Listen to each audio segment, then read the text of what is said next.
I talked about virus and bacteria, and knocking them out is the best solution to treat an organism. Whoever tells you that Igbo people are free from the virus and bacteria of what is happening in Nigeria is telling you a lie. Now, when Peter Obi came in the first time to become governor, his election was rigged. Who rigged the election? Because somebody came out openly to say, I want to confess I was the one who rigged the election. It wasn't a Yoruba man, it wasn't a Northerner. Good. They went to courts. The people that gave him judgment in all the courts he went to, they were not Igbo men.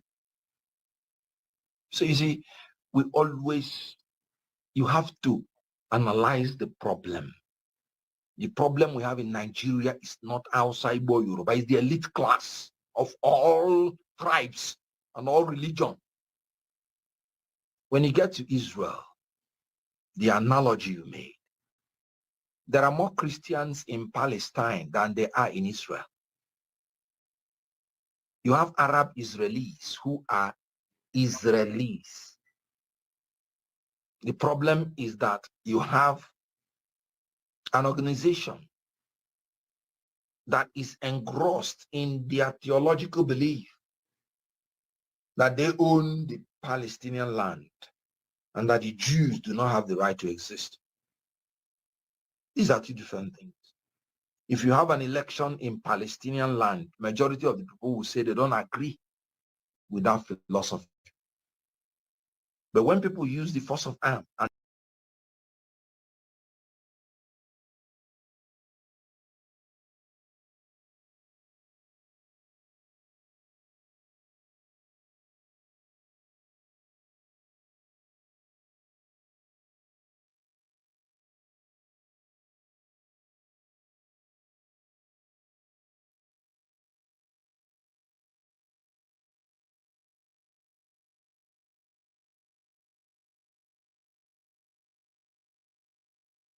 it was caught. They used to stop it. It wasn't the military or whatever.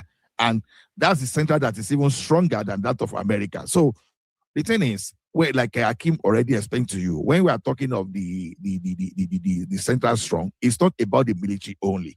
No, when you look at America and Nigeria, I don't care about anything else. Hold on. My own concern is stability of the nation. Healthcare, central or not, doesn't destabilize the nation. It's the military power. That's what I'm concerned about. Hold on now, Baba. Hold on. And when you now say we should create state police, you mentioned something. You said they are going to be weak. I said we have military.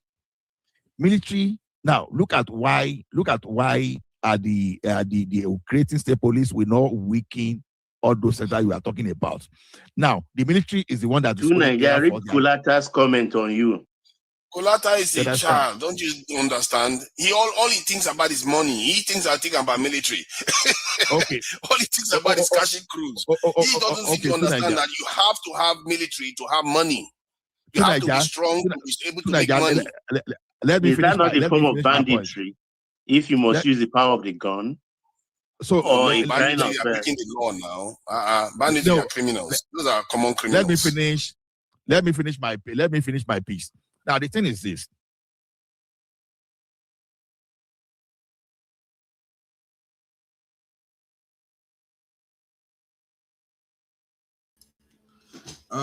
Greetings, fellow Nigerians and viewers all over the world. My system seems to be experiencing some technical issues. I don't know. It seems to be trying to, I don't understand it. It's just being weird. And just doing a live stream seems to be wearing it out. I don't know what is this eating that is wearing it out. I'm not exactly stressing it out that much. So, but that said, we are going to be covering some topics today regarding the current affairs and things that have been going on around the world, in the week so far. Obviously, as always, the premise that we have these conversations or updates is not to malign any group. Sometimes when you are reporting news, it can come across as if you are being attacked. The purpose is not to attack you. The purpose is to shed light on the truth of at least the objective truth as much as possible of the situation. And like the title says, is Tinubu the worst president in terms of GDP of the country? That is something is very interesting that we will have to look into. We have to be objective about it. We cannot just say, oh, he's the worst president because we don't like him. We will not just say he's the worst president because of insecurity or anything like that, because other governments have also faced the same problem. We have to be fair and try to be as objective as possible based on the numbers and based on what we see.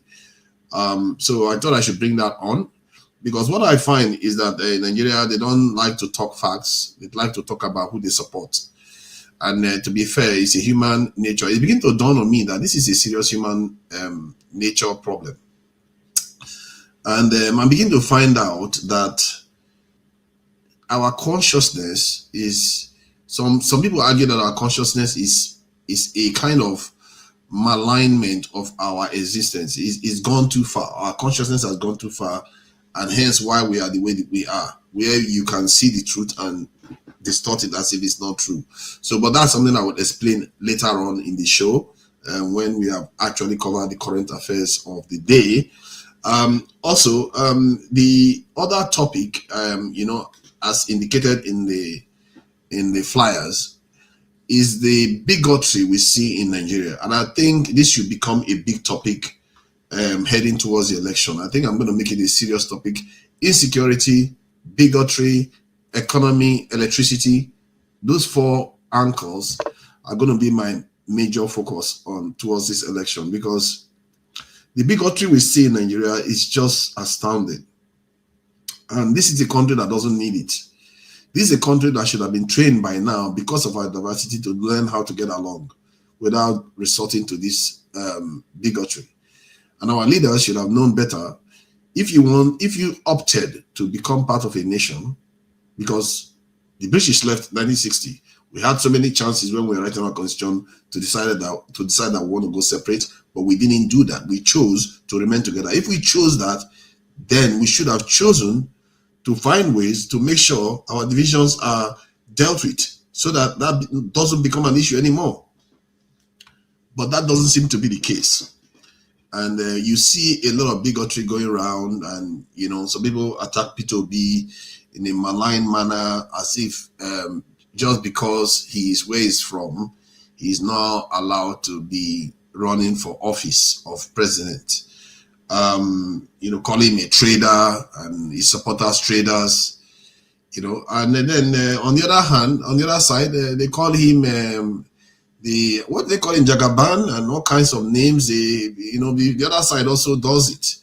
They call him all kinds of names, and often, but I don't think the other side literally calls him that much of a name, actually. Although the political, during the political season last time, there was this music that was released, I think Baba No We Know Well music. So that one went on. So that is something that went on with the other side too. See, when you're saying victimhood runs deep, I think part of the problem is that both sides feel victimized. As a matter of fact, the other side always says that the Jagaban side, they always say that the obedience are crazy and they are coming after them all the time. But in reality, they are the ones doing the worst of the attacks. They are the ones even attacking physically more. And I was also on a live stream recently when they said P2B, that the Southeast was where most of the rigging is done, because P2B got 90-something% of the vote in quite a few of the states in the Southeast. I said, yes, it's true that he got those high votes. Have you considered that maybe because his followers and that region, they've not fielded a president, a presidential candidate that is viable for the last 25 years or so, that maybe that's why they are very energized. They want to support their man. Just like a lot of Black Americans supported Barack Obama when he was running for office, and he got over 90% of the vote. I think over 95% of the vote even that he got. So how is that surprising in the context of Nigeria? But they reduce it down to the Southeast is rigging. In the Southeast, I hardly saw any video of the Southeasterners carrying ballot box and running away or beating Jagaban supporters. I hardly saw any of that, but we saw the opposite in Lagos. We saw people lose their life in Lagos, get attacked in Lagos, broad daylight. We saw people carry ballot box running away in Lagos. So we also know a proven one now that Rivers State election was also rigged. This is something that is already proven based on various investigations, including that of the BBC. So that said, this is the nature of Nigeria, and we have to be talking about it and calling people that do things in a bigoted manner out regularly.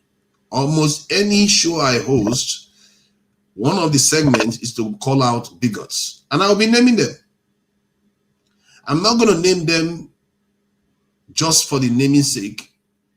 I will say what they did, what they said, and what they stood by. Because sometimes, to be fair, if you are raised as a bigot, or you are raised to be a bigot, what tends to happen is that even when you don't intend it, you still come across like that.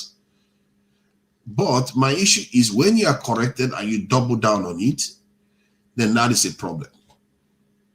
You see what I mean? That's where you have a problem, because now it looks like you two share the belief. It's not by accident. You never intended to change your ways. You are doubling down that the other side is somehow problematic, inferior, whatever else you are, bigots do, isn't it? They figure out the way to do something. So, and I also had a conversation with a Brazilian this week, which was interesting. The conversation I had with the Brazilian was about the spirituality, because they were coming to the southwest of Nigeria, I think the Oshun Festival, and I had a conversation with them, and because a Nigerian came on that platform, and the Nigerian was from the southwest of Nigeria. He came on that platform and he was talking to this lady, and he never bothered to mention Nigeria once. It was all about Yoruba, Yoruba, Yoruba, and southwest, southwest, southwest, nothing about Nigeria at all. And so I thought, okay, that reminded me of a conversation we had before, that, okay, why is it that this guy is talking about Yoruba? Because some of the conversations I've encountered with many Yoruba panelists, example, like the screenshot you saw on this screen, they are very Yoruba-centric, which is not a bad thing to be Yoruba-centric, really. Because there's nothing wrong with being very, in touch with your roots. It's very important that we are all in touch with our roots. But where the issue was that they were claiming things that were not necessarily accurate, saying that the Yoruba influence in the Brazil was overwhelming, that they have Yoruba people in Brazil. I said, then when they said that, I said, but it's not likely true now. Because if they took Nigerians to Brazil, it's not likely that they are going to all end up Yoruba. It's because they are practicing the religion. They are not genetically Yoruba. But they didn't want to accept that. They say, oh, I'm badmouthing their Yoruba spirituality and their diaspora brothers, that these people even speak Yoruba better than some of them in Nigeria and all the rest. But that is not the point. The point is that those people are Yoruba. They are not necessarily Yoruba people. They are people that came from all over Africa. Like they said, the percentage of Nigerians that were taken into the transatlantic slave trade was around 14%. 14%. So how did 14% or so become suddenly all the black people in Brazil? And even if you take 14% from Nigeria, that is not only Yoruba. So it was a common sense argument that I didn't need to even go and ask the Brazilians to find out. But it also that I did need to do that, because I had to join this panel to speak to this lady. And I asked her that, is it true that, or do the Brazilians that practice, the black Brazilians that practice the Oshun religion, are they Yoruba? And is the religion, mostly Yoruba? She went on to say that it's very, very mixed, that it's definitely not Yoruba, and that what she would describe it, that I might even play the video here so you all can hear it for yourself. That what she would describe it as is a kind of amalgamated religion of Brazil itself. That is not technically like they are Yoruba genetically. Definitely, according to her, genetically, they are definitely not Yoruba only. They are mixed. And then they also said, she also went on to say that, to say the beliefs of the Brazilians are just monolithically Yoruba kind of, that is a mistake, to put it that way. As a matter of fact, she put some distance from that. And she also seemed to be fascinated by the idea that we are debating it in Nigeria that these people were Yoruba or not. She was a little bit fascinated by that. I will play the video so you guys can see it. Even if they are following the religion, and I actually said it on the panel to those panelists, some of them are on the screen, that the Yoruba religion is very coherent and it can be quite uniting to a lot of groups of people that are from different backgrounds. It might be that in Yoruba arena, in the religious arena, Yoruba religion show up a lot more, maybe even linguistically. But maybe in cuisine or other things, is you see the other tribes show up more, or music, different things. So it's an amalgamation of different peoples from different parts of Nigeria. So, but when people are ethnocentric, they refuse to see the realities that the numbers suggest. But that said, I'll move on from that. So there are various events that have occurred this week. So I will be trying to go through one of them one by one. We found that Trump is still struggling to make a deal with the Iranians. And there is a bit of a statement that a report that Trump and Netanyahu were having a little bit of a tiff. Netanyahu, the leader of Israel, that they are having a little bit of a tiff argument over the phone, cussing each other out. I don't believe that. I don't believe Trump can cuss Netanyahu out. But he might have done. I don't know. Maybe he has. I don't know. But that's how they do it. They do it all the time. Then the next thing you hear that they are attacking Iran again. So that is one news that came through this week. The next one was about Iran possibly going for nuclear weapons now. This is something we have to wait for. If Iran decides to go for a nuclear weapon, we have a big problem in our hands, because Saudi Arabia will look to go for it.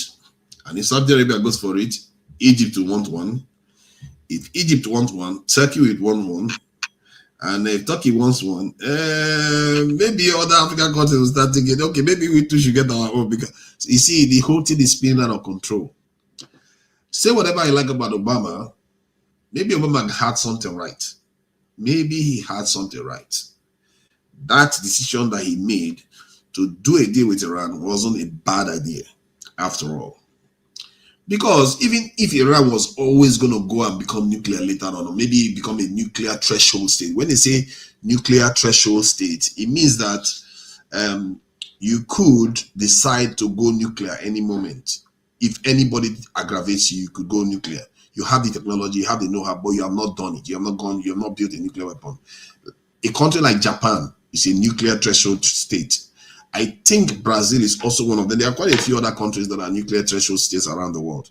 So that is where Iran was heading. Even if, let's say Iran wasn't even heading there. I'm thinking about it from the worst case scenario.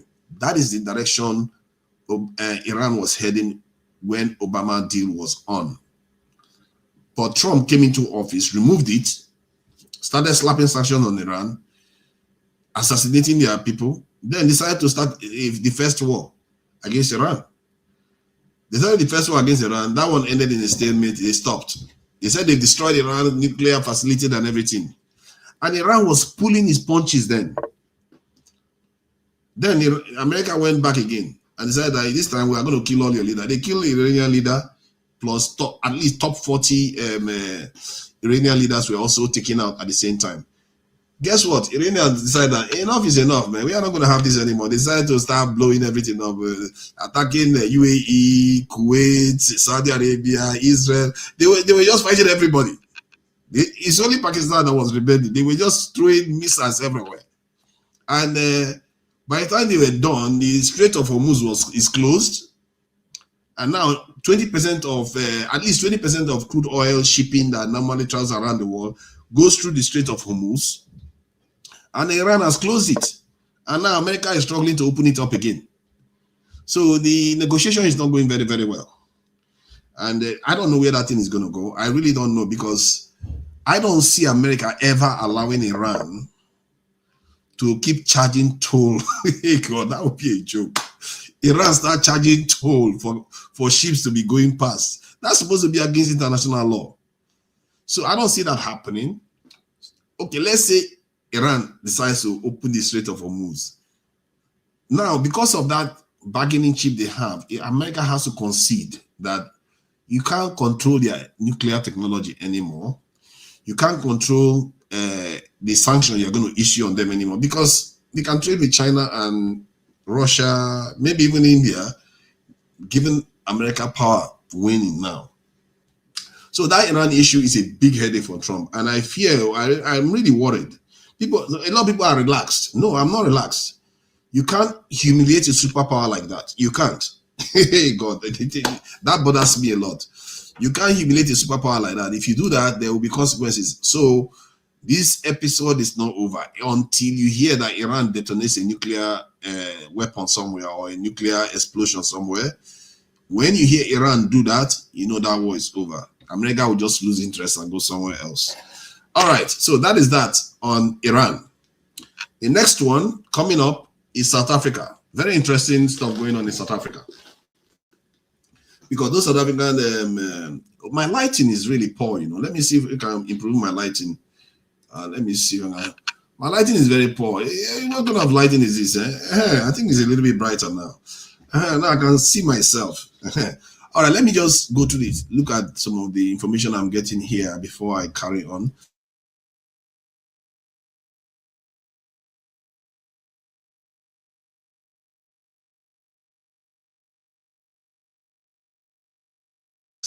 Why am I talking nonsense? You can be polite now, can't you? Why are people always very mean?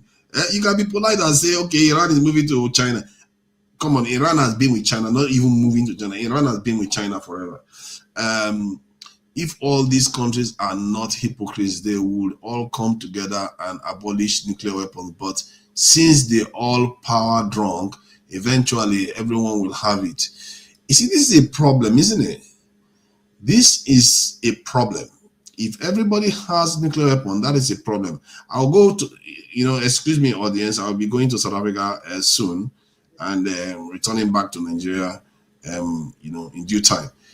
So let's go with, so you will only, okay, let me see.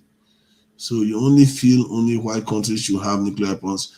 No, I didn't say only white countries should have nuclear weapons. I didn't say that. Where did you get the feeling, the impression that I said only white countries should have nuclear weapons? Besides, I don't even have a say who has it and who doesn't. The people that decide this are the people that decide to have it. If you make me president, I will make my own decision whether to have it or not. So, but I think the Iranians, they are right to have it. I don't think they have a right to have it based on international law. I think international law says that no nation is supposed to go nuclear, but they are allowed to have nuclear technology in a civilian, for civilian use. So legally speaking, they are not allowed to build nuclear weapons anymore. Even America is not allowed to, but they are building. China is not allowed to, they are building. Russia is not allowed to, but they are building. You see, this is the thing. The hypocrisy of the international order is the real instability in the world. Because people don't like to give up power. And sometimes you can understand why they don't want to give up that power, because a lot of their people perished to attain that power, to attain that glory or glorious position. Why would they give it to you? Because if they grant it to you for free, tomorrow, nobody says what could happen in the future. In the near future, maybe something will change, and suddenly the need to have military superiority will become important, and then you've just given up a lot of power in the meantime. You see why it's difficult for people to give up power. That is just one aspect of it anyway. So obviously, different cultures, different ways, different reasons why they do what they do. But that said, that is that on that front. Let me see if I can get some of these video parts going, because when this video that you're seeing here on the screen is because a lot of people, one of the reasons why I am very kind of frustrated with this video is because it basically depicts something about us as a people that is quite disturbing within our culture in Nigeria. Let me see. Let me just go through the chat a bit just to engage some of the people in the chat because they are saying quite a bit there. Let's see. I'll go back to this area because this my brother doesn't like to be showing that video, that screen. All right, so this live stream could, I'm experiencing some technical issues, so it could break up any moment, and I'll come back again. So sometimes the camera might go off, and I'll be back. Well, rest assured, I'm here. So it says China and India are peaceful countries. The IRGC wants the end of times. Who told you that? Who told you they want the end of times? Where did you get that one from? That because their religion said they want there's going to be end of times. Haven't you seen that this thing Islam believes that, Christianity believes that, and Judaism believes that. Most this in the Abrahamic religion, they believe in end of times. They believe in end of time. This is the term that I think what was the term they used for this idea? Eschatology. I think it's eschatology language. That's what they use for it. Okay, you post link to stop pontification. This is not for chatting, Mr. Jago, huh? You want to start fight already? I don't want wahala today. I just want to give you guys update of what is happening. Remember, it's midweek. I want to give you guys update of what is going on around the world. There was something that came up recently that I find very, very alarming, actually. It says that, let me see if I can change this image on the screen first. It says something about some Israeli paper, I think Israeli Times. They were discussing kind of what was the language they used? Fragmenting Africa. So that is another news that came out. I don't know why we didn't see it actually, because the news was always there. I didn't see it on time, and the report says that they are looking to fragment Africa, and South Africa is where they're going to start first. So that is quite disturbing because it tells you that some of the issues that you are seeing in South Africa today is probably, orchestrated, and it's about a plan to a kind of destabilize the continent, which is sad because we don't have any control. Can you imagine Israel can decide to destabilize Africa and we don't have much of a choice? A country of barely 10 million Western Jews in it are the ones threatening to destabilize the entire continent. So that should tell you something. At least they are saying it, they are not even saying it from the point of view that, oh, it's evil or anything like that. They are saying it because that's a natural way for human beings to be. Imagine. And the irony is that in America, that is actually funding Israel and powering Israel's machine, is a multi-ethnic, multi-religious, multi-racial, in short, multi-gender, anything multi. America is as multi as a multi-com. And yet, they say, oh, how dare you create nations that are of different tribes, different religion. They want to fragment it and starting from. Why is it South Africa is starting from? India is not one country. China is not one people. If they tell you how many ethnic groups are in China, you'll be shocked. They are not one people. Why not start with all those? Why is always Africa they pick on first? So they should leave us alone. Let me see. It sounds like those Fox News Republican Party. This one. I'm not even sure this is the Fox News because this is on the Times of Israel site. This is on the Times of Israel site. So that's where they put the information. So if you want me to share the link, I can share the link for you so you can check it out yourself. And it's very disturbing because they make some argument that a lot of Southeasterners will be happy to hear about why nations should not remain together and all those things. But at the core of it is South Africa is as uniform. South Africa is quite uniform compared to most African countries, especially West African countries. South Africa is one of the most uniform African countries, actually. They don't have that many tribes. But yet, they say they want to start with South Africa. Why would you start with one of the least divided societies? It tells you that they have an agenda, something that they don't like about South Africa. And maybe has something to do with South Africa taking them to international criminal court or something like that for the UN. So maybe that's why they are targeting South Africa now. This is the thing that some people they don't forget that when you slide them, they will remember. They want to take revenge. They don't play. So South Africans should be watching their back big time. And I funny enough, I was speaking to a South African panel some time ago, I think more than 2 weeks now. And I said to them that it's quite ironic that you guys are busy attacking us now, and at the same time, Nigeria may have to boycott South Africa, and the rest of the world may actually boycott South Africa because of some of the things South Africa has done, not because of this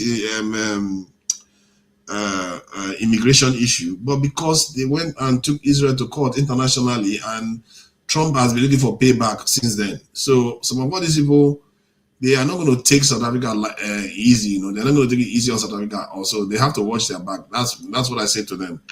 Let me see if I can share the page so that some people see the. So that's the page there, showing there. I think it should be here now. Oh, okay, that's not the right one. I think I should share this page. Let me see. I think I can share it out. Actually, I think I can do that. Let me see if I can share the page so you can actually see where the issue is occurring. Let's see if I can share the screen. Stop sharing first. So I'll stop sharing, then share the link of that page. So now you should be able to see it. All right. So it's going to come up now. Let's see.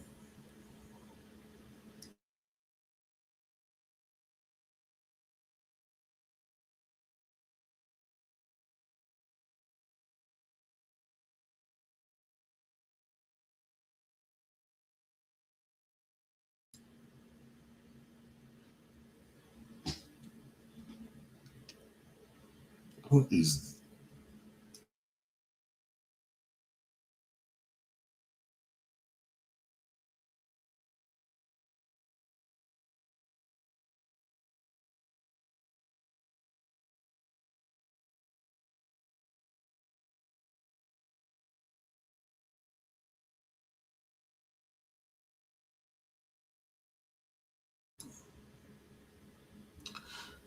so yes, my computer, I think I've read it from the stuff that is choking it. You see, it's like when you open certain things, it starts choking the machine up. It's like cannot do anything anymore. That was weird. But now I think it's okay now. I think you guys can hear me better now.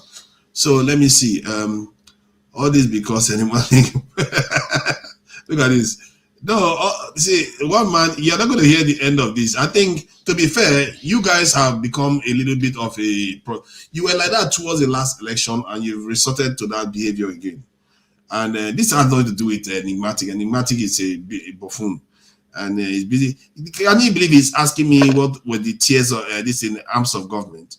Like, see, that is how smart some of the people that come on your platform are. One man, he's asking me about the tiers of government, and what he actually meant was the arms of government, not the tiers, because he doesn't actually know what the tiers mean. Tiers are supposed to be federal, state, and local. He doesn't understand that. What he was referring to was judiciary, executive, and legislative. They don't have a clue what they are doing, but that is by the by. What I don't like is when people come on your platform and it seems like you're encouraging them, they use bigoted arguments against Southeasterners, and then they go on to be quite bigoted, and they're allowed to do that. Like they literally say they don't want people to join the military because they fear that the Northerners will join the military. Oh, so you don't want to join the military, but you don't want others to join the military. What kind of attitude is that? You want to go and get educated, you want to go to school, you want to do university, you want to become a tech billionaire, but the people that don't care about that, want to join the military, you don't want them to join the military. And then on that same day was, I think if I'm not mistaken, that was when those schoolgirls in Oyo State and this head teacher was kidnapped. How can Nigerians be suffering constantly and you see grown men, especially that Baba, he will be like, no, we should not do anything about that. Well, let's go and balkanize Nigeria so that we'll become like DRC. That's what he would rather we have. These people, they can't see beyond their nose. They can't see beyond their nose. All they see is that one is a trader. Like they keep calling him a Tinubu trader. All kinds of names that they call other people from other parts of the country or on the panel. And personally, and that was one man, to be fair, that was one of the biggest issues I had with you at first. When I came to your panel, that was more than 3 years ago. I had that same issue with you. I was like, why are you people so bigoted? That was one of my biggest gripes. And it came down mid-term, but it's going up again. If you don't realize it, maybe it's good that I'm pointing this out to you. And also about that Brazilian issue. I spoke to a Brazilian lady just yesterday. When Kolata was saying all Brazilians were like practically Yoruba. And I'll play the video here so that people can see it. Because some of all these things people say, they will say stuff even when it doesn't make sense. They will say stuff even when the data flies against it. I'm not here to badmouth Tinubu. I'm not here. If Tinubu is doing the right thing, I don't care. I will say it too. I don't care. Why should I even badmouth him if he's doing the right thing? Is that not supposed to be good for me too? But what you see on that panel, you tell them that Tinubu did something wrong, they will double down. They will accuse you of not knowing anything. And why they barely know anything? But if they only knew, they wouldn't be asking me about that guy wouldn't be asking me about the tiers of government, something that the primary school student is supposed to know. You're asking me about that. Let me move on to the bigger issues that we are actually dealing with instead of dealing with. And I'm going to have a session where I will be calling out some of all these people because it's actually a dangerous thing because they will claim that they care about their tribe, but they are the most toxic people to their own tribes. How can you say you care about your own tribe, but you don't want them to be protected because you are afraid of the other tribe more? Like, who does that? Why would you prevent your country from being strong so that they can fight terrorists because you're afraid of another tribe?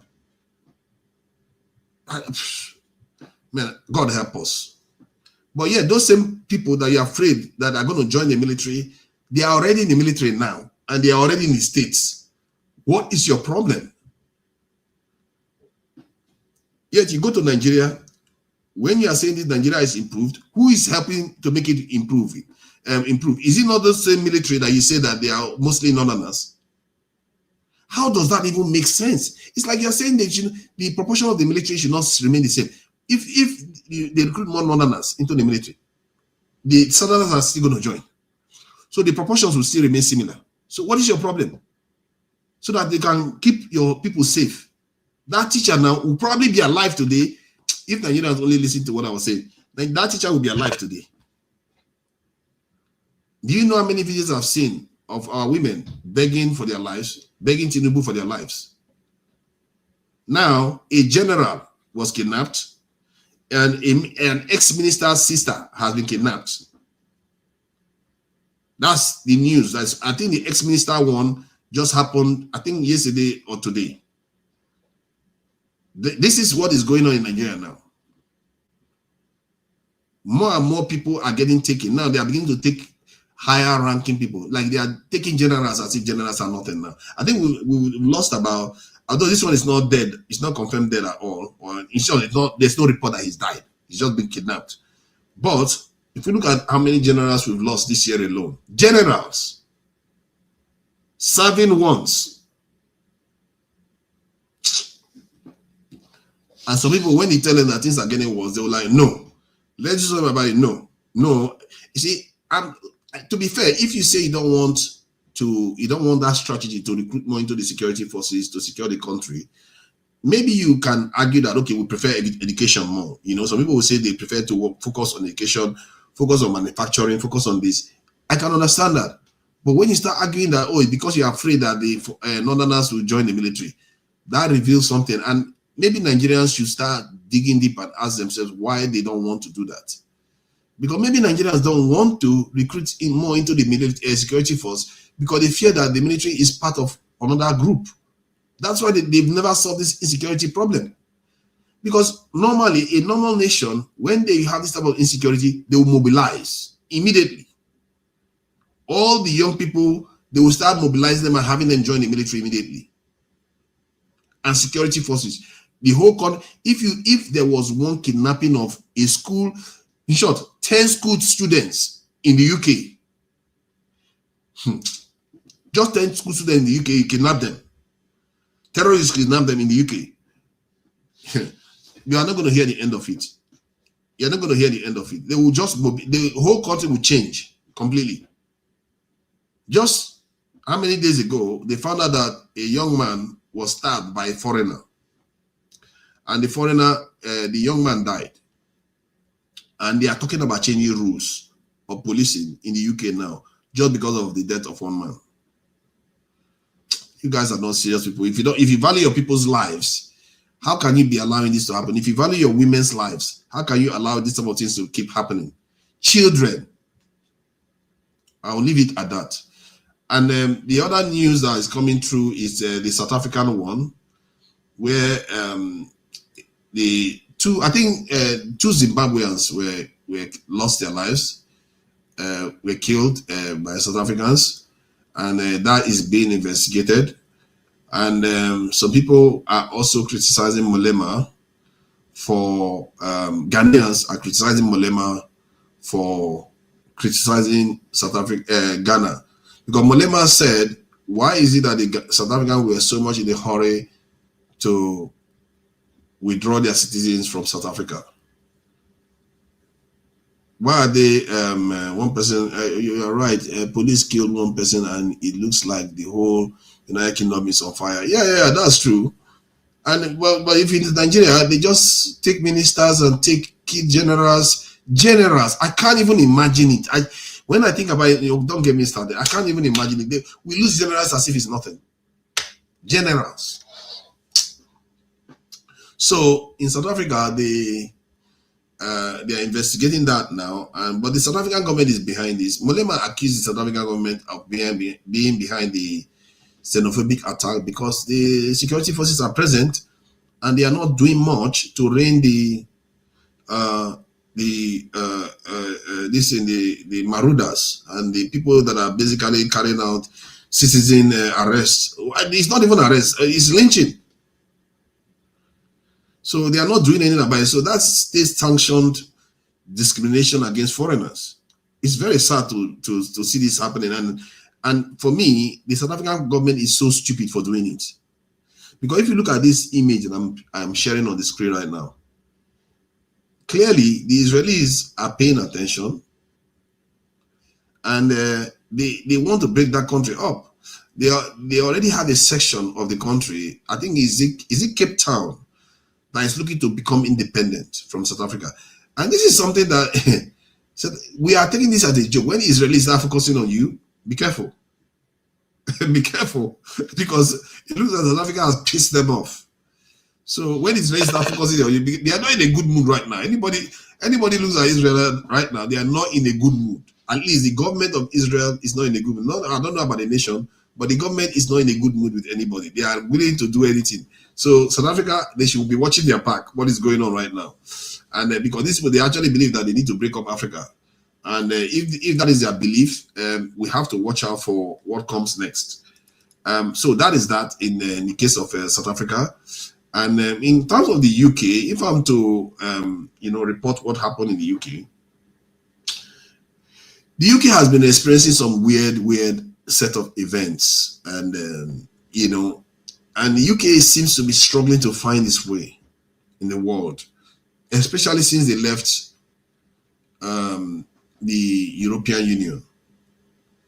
It's been causing a lot of problems for the UK, and they are becoming more and more right-wing. And I'm beginning to worry that they are going to go quite far. You know, these things are becoming more and more problematic in Europe. There is this idea that is going around that they fear that immigrants are going to overwhelm their population. And I actually believe it's an irrational fear. Because Europe, the UK, they are far more resilient than people give them credit for. And I don't think there are people, maybe it's just a kind of gaslighting that is going on. That, oh, the things are bad for them. That people, you know, the country is not doing so well. We have to be careful. I'm not buying all that. In my own way of looking at it is that the countries are experiencing a situation whereby other parts of the world are emerging. That's not what they are not used to that. And they are struggling to make their peace with it. That is where the core of the problem is. Because when other parts of the world are emerging, you are not going to get as much free lunch anymore. So they have to now work for their own living, basically. You know what? Let me see if I remove my camera, maybe this will allow this signal to be going through better. Let me see. Let me see if I remove my camera.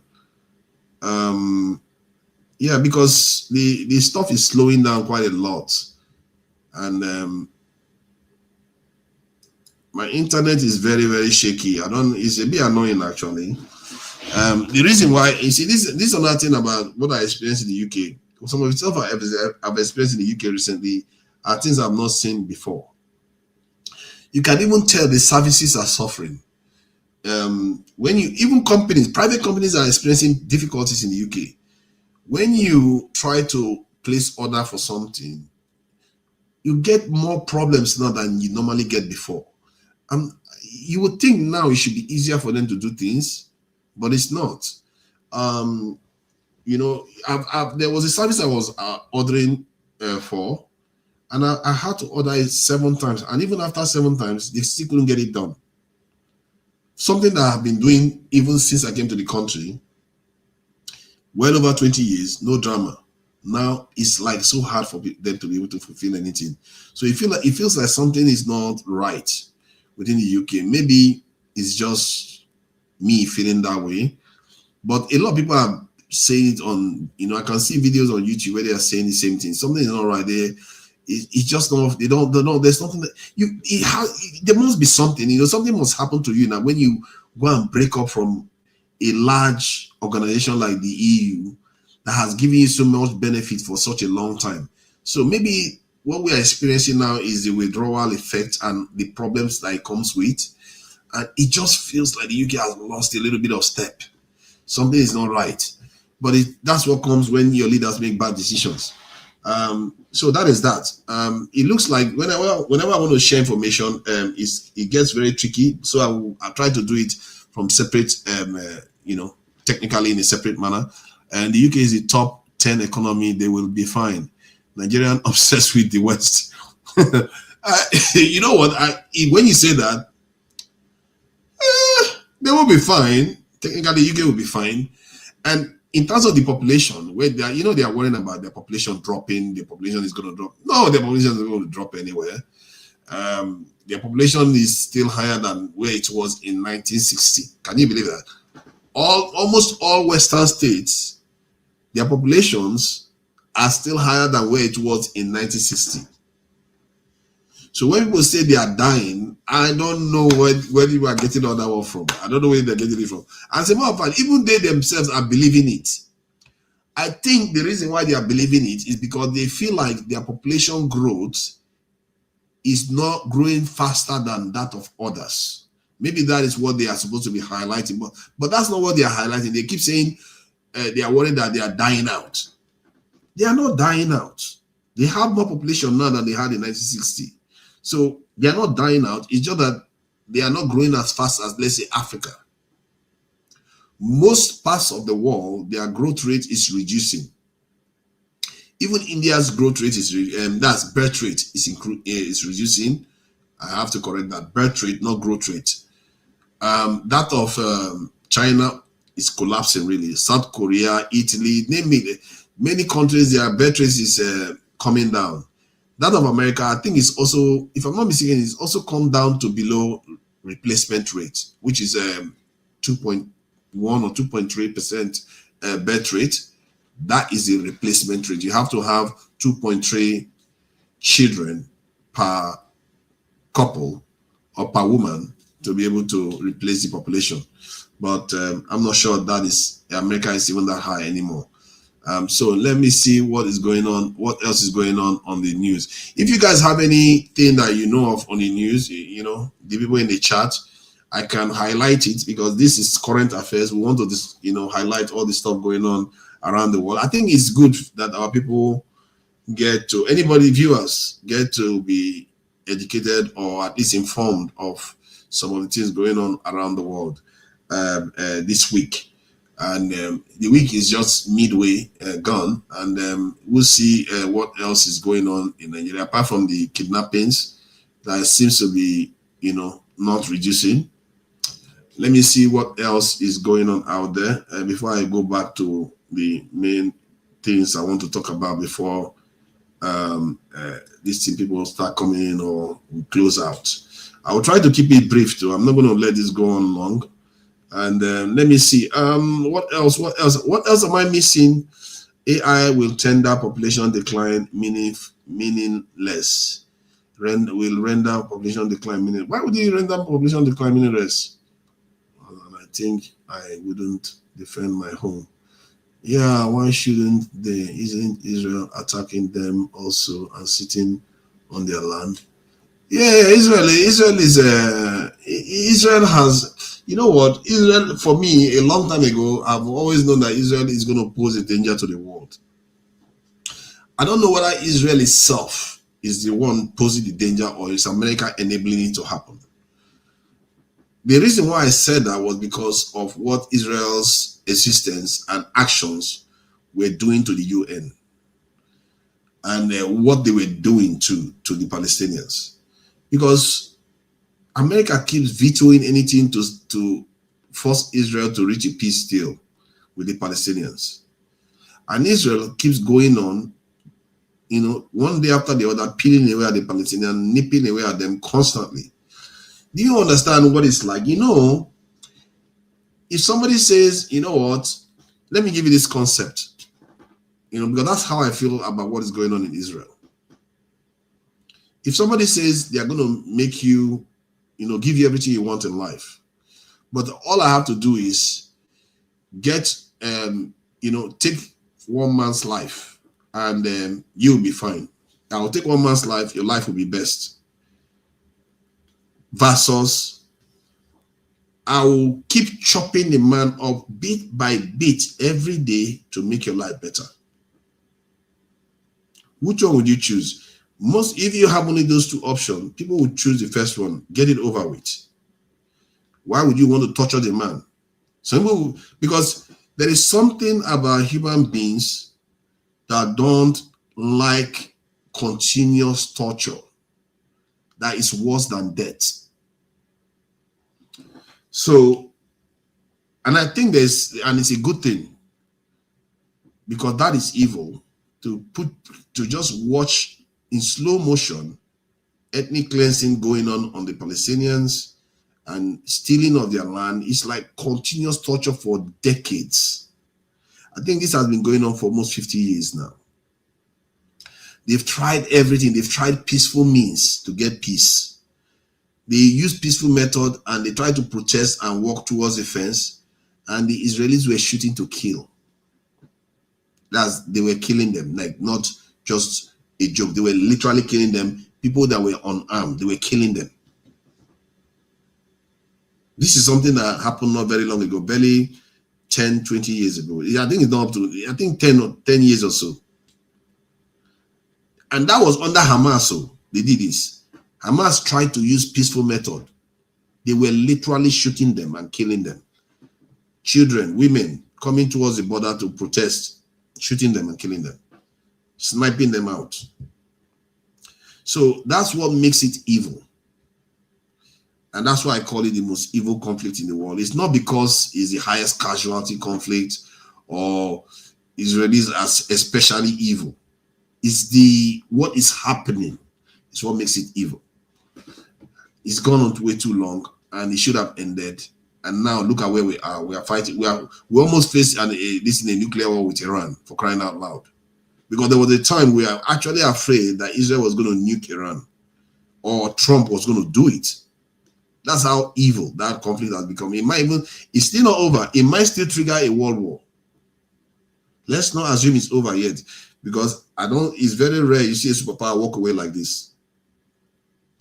Because it's one thing for America to walk away from Afghanistan, walk away from Vietnam, but it's another thing, or even Iraq. All those countries, when they walked away, they didn't leave that country a major power. But if America walks away from Iran, Iran is stronger than it was. All the other countries where America walked away, they were not stronger than they were when America left. Now, Iran is stronger, so I'm not so sure America can walk away from this, even if they want to. They will feel like this is worse than losing. We just make this country superpower. Now they're even going to cause more trouble. This is what makes Trump's situation very, very bad. But let's see what is going on and listen. If it ends up to being war, it will just turn into a religious war, which America cannot afford. Yes, America, you sure Americans are getting ready for Christian war these days? Artificial, those people with their, what they call it, what they call them, those Christians, evangelical Christians.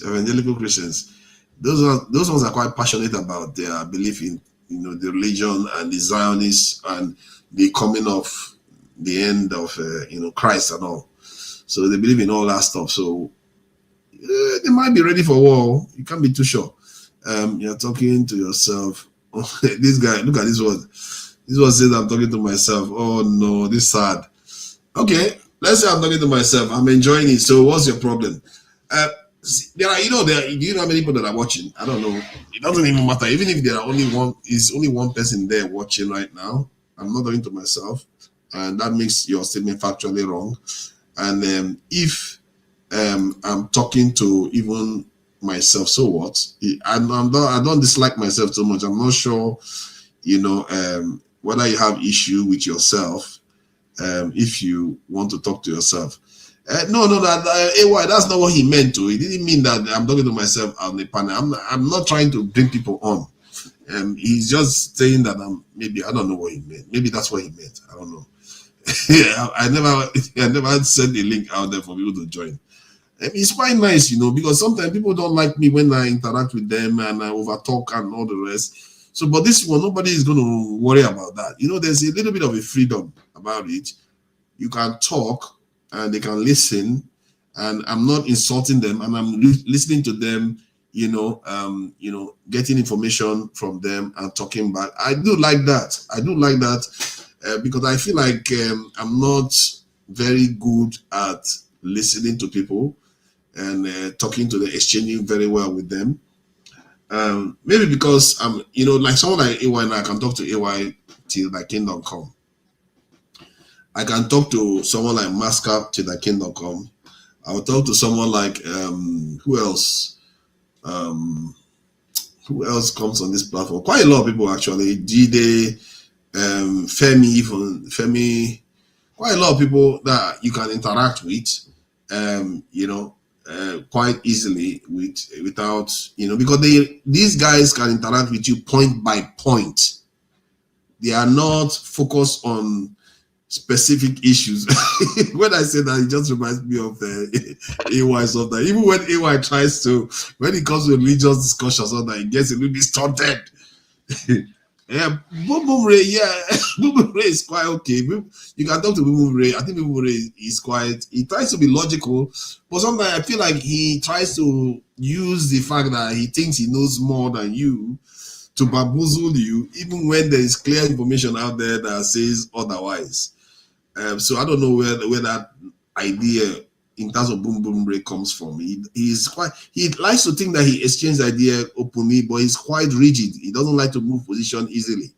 And he likes to think that I'm the only one that does that. But I've seen like Mascot move position, openly on this platform. And that's one of the reasons why I respect him. AY has moved position position too. So they are some of the best people we have on these platforms. Because maybe I should count this type of. I will look at the population of people that come here, then look at the ones that you can actually discuss issues with on a point-by-point basis, not like to score points, but on agreement by agreement. When you get to this issue, you discuss it. Both of you reach an agreement on it, then you move on to the next layer. Because of that, your understanding of the topics get richer. You get closer to the truth.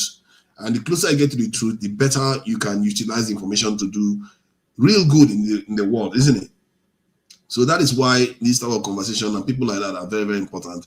They are far more they are far less idealistic. They are not tied to any position. They try to reach out for the truth. It's not like we all don't share the same opinion on everything. We disagree on quite a few areas, but the areas that we agree is that we agree to try to learn and try to do the right things by our people, the country, and even the world.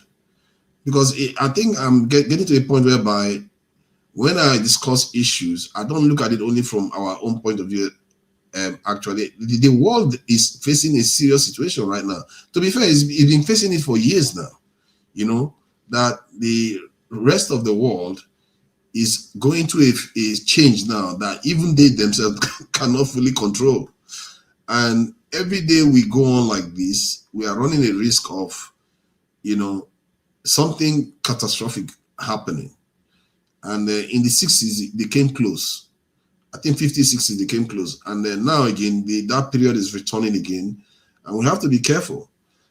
So that's why I always like peacemakers, people that interact peacefully.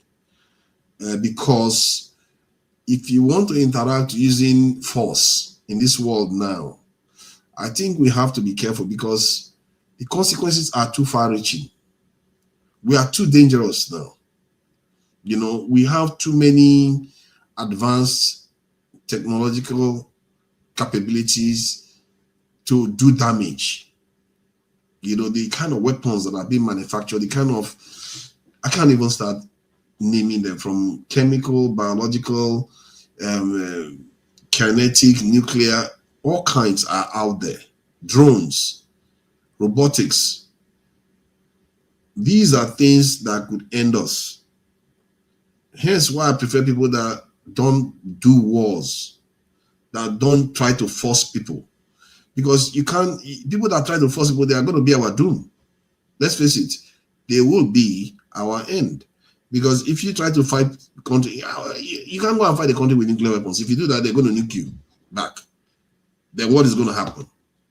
Then we are in the scenario where one of the scientists said that the people that survived that war will wish they will envy the dead. Who wants to be in that kind of world where you are envying people that have already died? I'm telling you, some people think this is not real. That is a potential future we are facing, where you will actually envy the ones that have already died. That is crazy, crazy, crazy scenario. That is why it bothers me so much. Because it's not far-fetched. It's not far-fetched. And it's something that we really need to take seriously and think about some of all these things and weave it into our daily lives. How we approach problems, how we deal with problems, nationally, locally, and internationally. You have to try to start thinking globally, because the globe is not going to disappear. It's still going to be there, you like it or not. So that is that anyway. So let's get back to some of our glorious bigots of the centuries. Let's see how we can get them back again. Let me see. Let me see if I can get some of them back. So one of the things I experienced when I was dealing with some people, they were they get all twisted when you praise Tinubu, and they don't like what you, when you praise Peter Obi, I mean, they don't like what you say, then they start attacking you. They start coming after you, saying you are kind of rubbish, calling you all kinds of names. Like yesterday, I was asked about the 3 tiers of government, and they started laughing like they've accomplished something. Like you, and I wasn't even insulting them. I wasn't insulting anybody. I was just basically having a modest conversation with them. And I literally criticized Peter Obi heavily on that, because I said something about Peter Obi being is becoming a special purpose vehicle for people of smaller parties.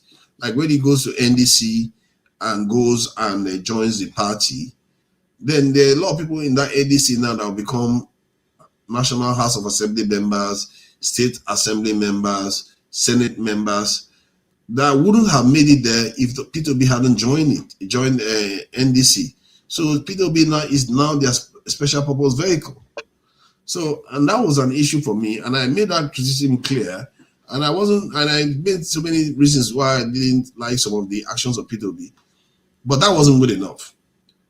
My daring to criticize Tinubu was what made them go lose their mind, and they just started insulting me left and right. And when they insult you, they don't just insult you intellectually. They will say things that are dishonest, and then they will harass you and only want you to respond properly and act as if they are having a proper conversation.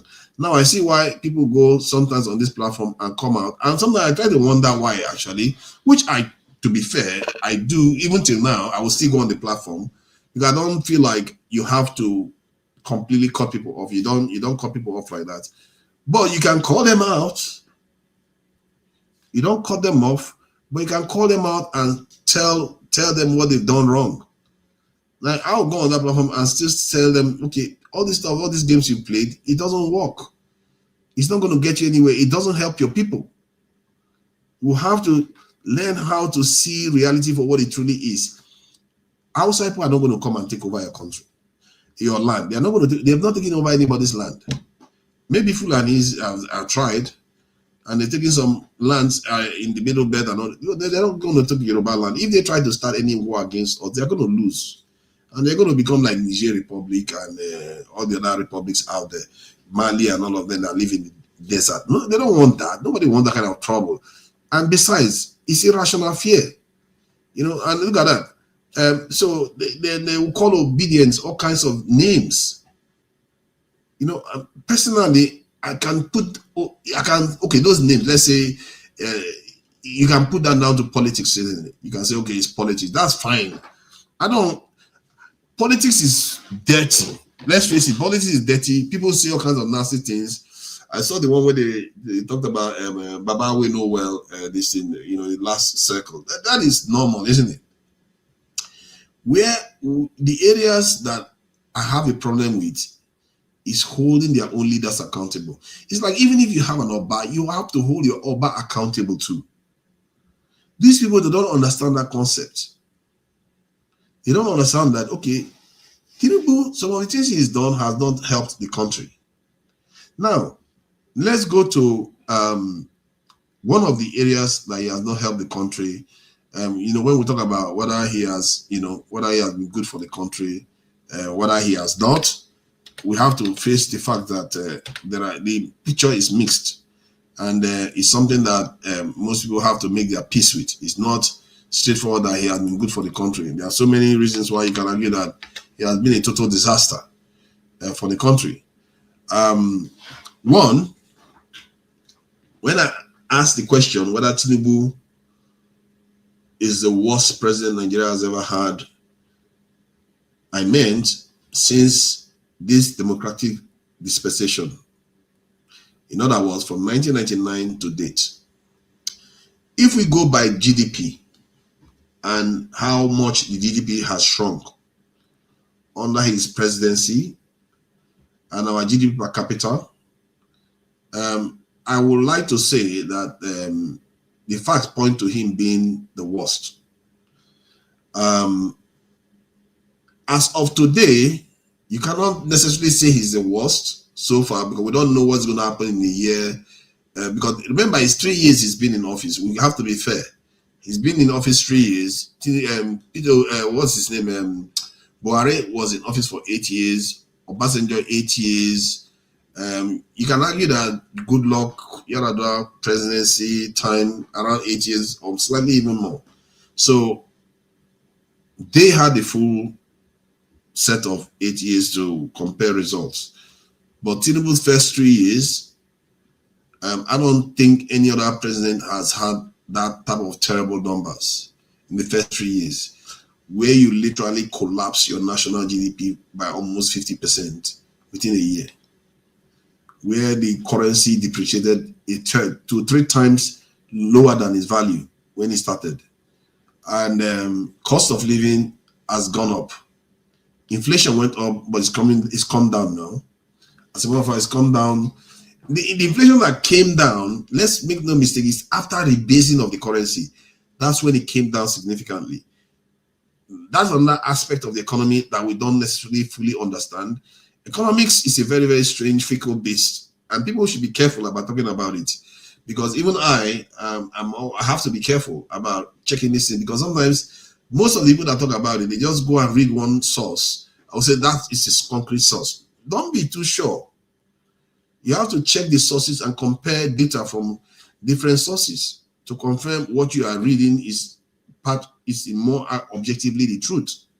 So based on GDP alone, he came out the worst when you take the first 3 years into account from other presidencies. Goodluck Jonathan, first 3 years was quite good. Yar'Adua, first 3 years, he didn't live 3 years anyway. I think the first couple of years he was around. Was quite good for him too. Economically, I mean, the country's GDP was solid. And that is with them still paying subsidies. And if you look at that of Obasanjo, similar too. If anything, Obasanjo got stronger over time, but we don't know. Tinubu is probably going to get stronger over time too. And now, let me go to an area that even I myself have not picked up on earlier on, that Tinubu's government has improved upon in Nigeria, whether it's the government that did it, whether it's inherent in the nature of the economy, because after COVID-19, a lot of economies took a long time to recover. I'm not even sure the UK economy has even recovered now. So the GDP of the real growth within the Nigerian economy, in other words, the growth that is going on, the production and things that are happening within the economy seems to have picked up in Nigeria. Inside Nigeria itself, there's a lot more, there's significant, I wouldn't say a lot more, I would say significant increase in production within the Nigerian state itself. We don't necessarily know how accurate that information is, but if that is true, that's positive, isn't it? So it's like saying Nigerian traders or manufacturers are now able to sell more goods overseas. They are selling more volume overseas, but in reality, the amount of money they get is not commensurate with what they would have gotten before this government going into office. So an example of what I mean is, if you are selling a bag of rice for $5 overseas when Buhari was in office, bag of rice, $5. Today, to get that $5, you will have to sell 3 bags of rice. Now you understand what I mean. You have to sell 3 bags of rice today to get that $5. How does that help Nigeria? I don't know how that helps Nigeria. You can attract people to buy more goods from you. I think the only good thing you will see there is that if the Nigerian economy continues to appreciate, that's the currency continues to appreciate, those farmers will start making more money by selling those 3. Because if, let's say, you are selling 3 bags of rice today and you get $5, but if your economy starts improving and the currency starts getting stronger, that same 3 bags of rice could get you $10 tomorrow. So that is why you are not going to fully dismiss this current government, because this is the 3rd year. We don't know what's going to happen 4th year, 5th year, 6th year. But based on what has happened so far, I'm not holding my breath that much. Another area we have to look at is also the Dangote refinery. That part has also seen a lot of positive for Nigeria. It's mainly the reason why the Nigerian currency has appreciated the way it has now.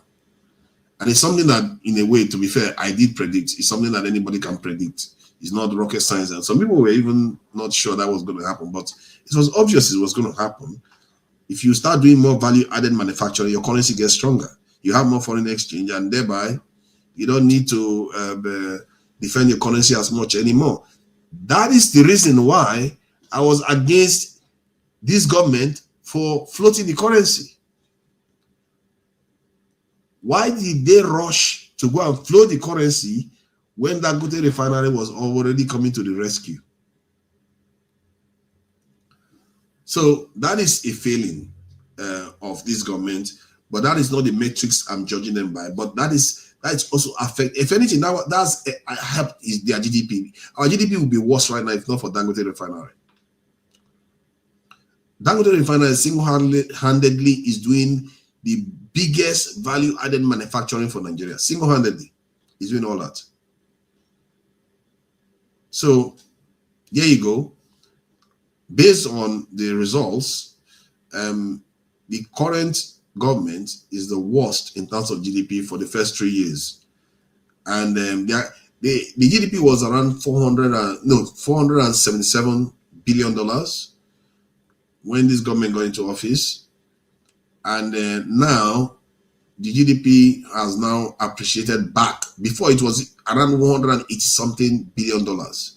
It's now appreciated after rebasing to around 200 and something billion dollars.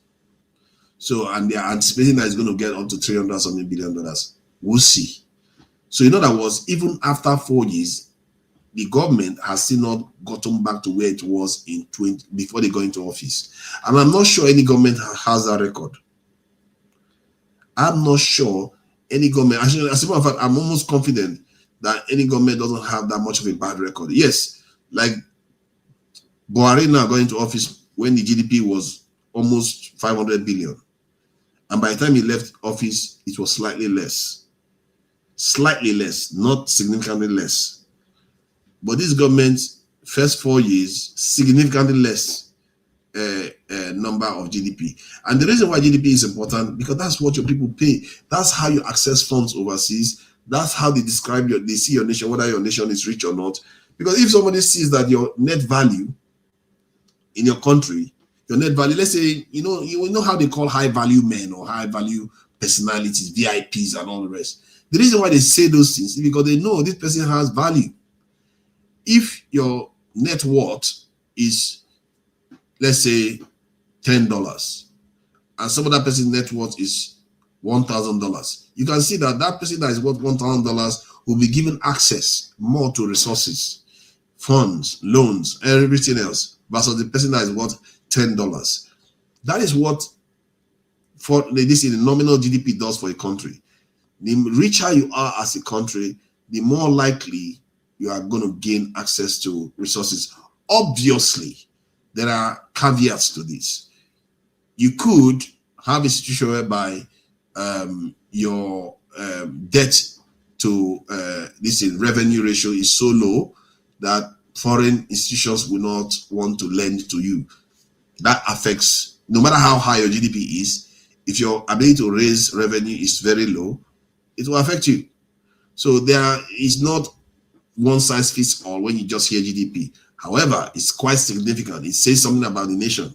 And this is why Nigeria has fallen to, I think, third in Africa now. From number 1, we fell to third under this government. So, and before we get back to that $477 billion, I think I'm counting the days. I get a feeling that it's going to be at least 5-6 years before we get back to those numbers. Again, that's how much kneecapping this government did to the economy. And they, you know the one that annoys me the most, they didn't need to do it. They didn't need to do it. Dangote was already on stream. I think I gathered that Boa is building another refinery. Nigerians are building refineries left and right. Why did you have to rush to flow the currency? Why didn't you wait so that Nigerians' cost of living and ability to procure equipment overseas doesn't get reduced? You allow Dangote refinery to come on stream. You allow just Dangote refinery is enough. Then you have more currency available to you because Dangote refinery is bringing in a foreign exchange to the country. But I'll leave that for the government to decide why they chose to flow the currency. And some of his supporters will tell you that no, the currency was it was because they were making a lot of money doing round tripping. What do you think has happened now? I don't know. I'm tired of explaining this. Do you know what has happened now?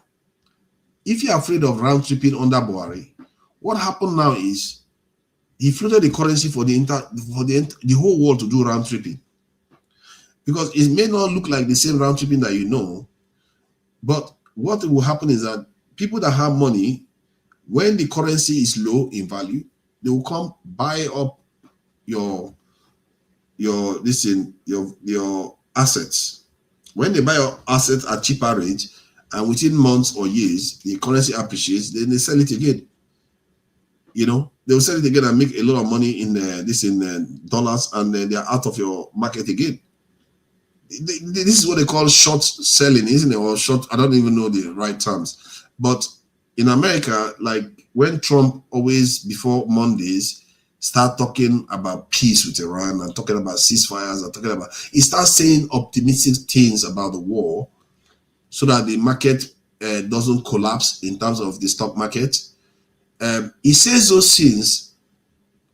What you notice is that when he's saying those things, there are people trading heavily just before he announces it. So it tells you that some people are aware of it and are exploiting the gap before the public knows. Like when they decide they are going to do certain things and give optimistic information, somebody will know about it. Within 15 minutes, the person will place bets in the stock market, and by the time they announce it, the person has made a lot of money. So you see what happens when people that have access to information can capitalize and make millions and maybe even billions of money for doing almost nothing. That's what happens when your currency is fluctuating all over the place. People exploit it. They go in when the value is low. Then when the value rises, they just sell it and make money and go away. So let me bring AY in, one of the illustrious sons of Nigeria. I hear that you also go and talk to some of these people, my Rafo people in one man show, and so it's a very it's broken my heart. What broke your heart? Let me see, Obi. This was what I thought about him till YouTube algorithm brought that embellic show to timeline. And I listened and heard AY submission while Mr. Nari was referred to. So what was that all about? I don't know what you're talking about. I don't really get this broken your heart.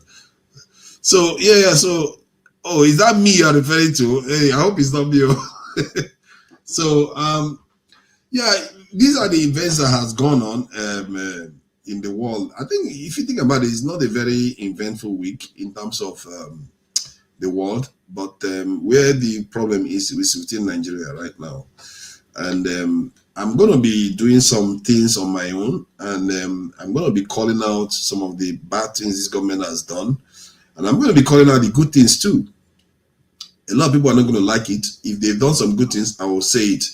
And what I'm struggling with is that, when I went to Nigeria, I said it to everyone here. I said, I had this sense that things are a little bit better.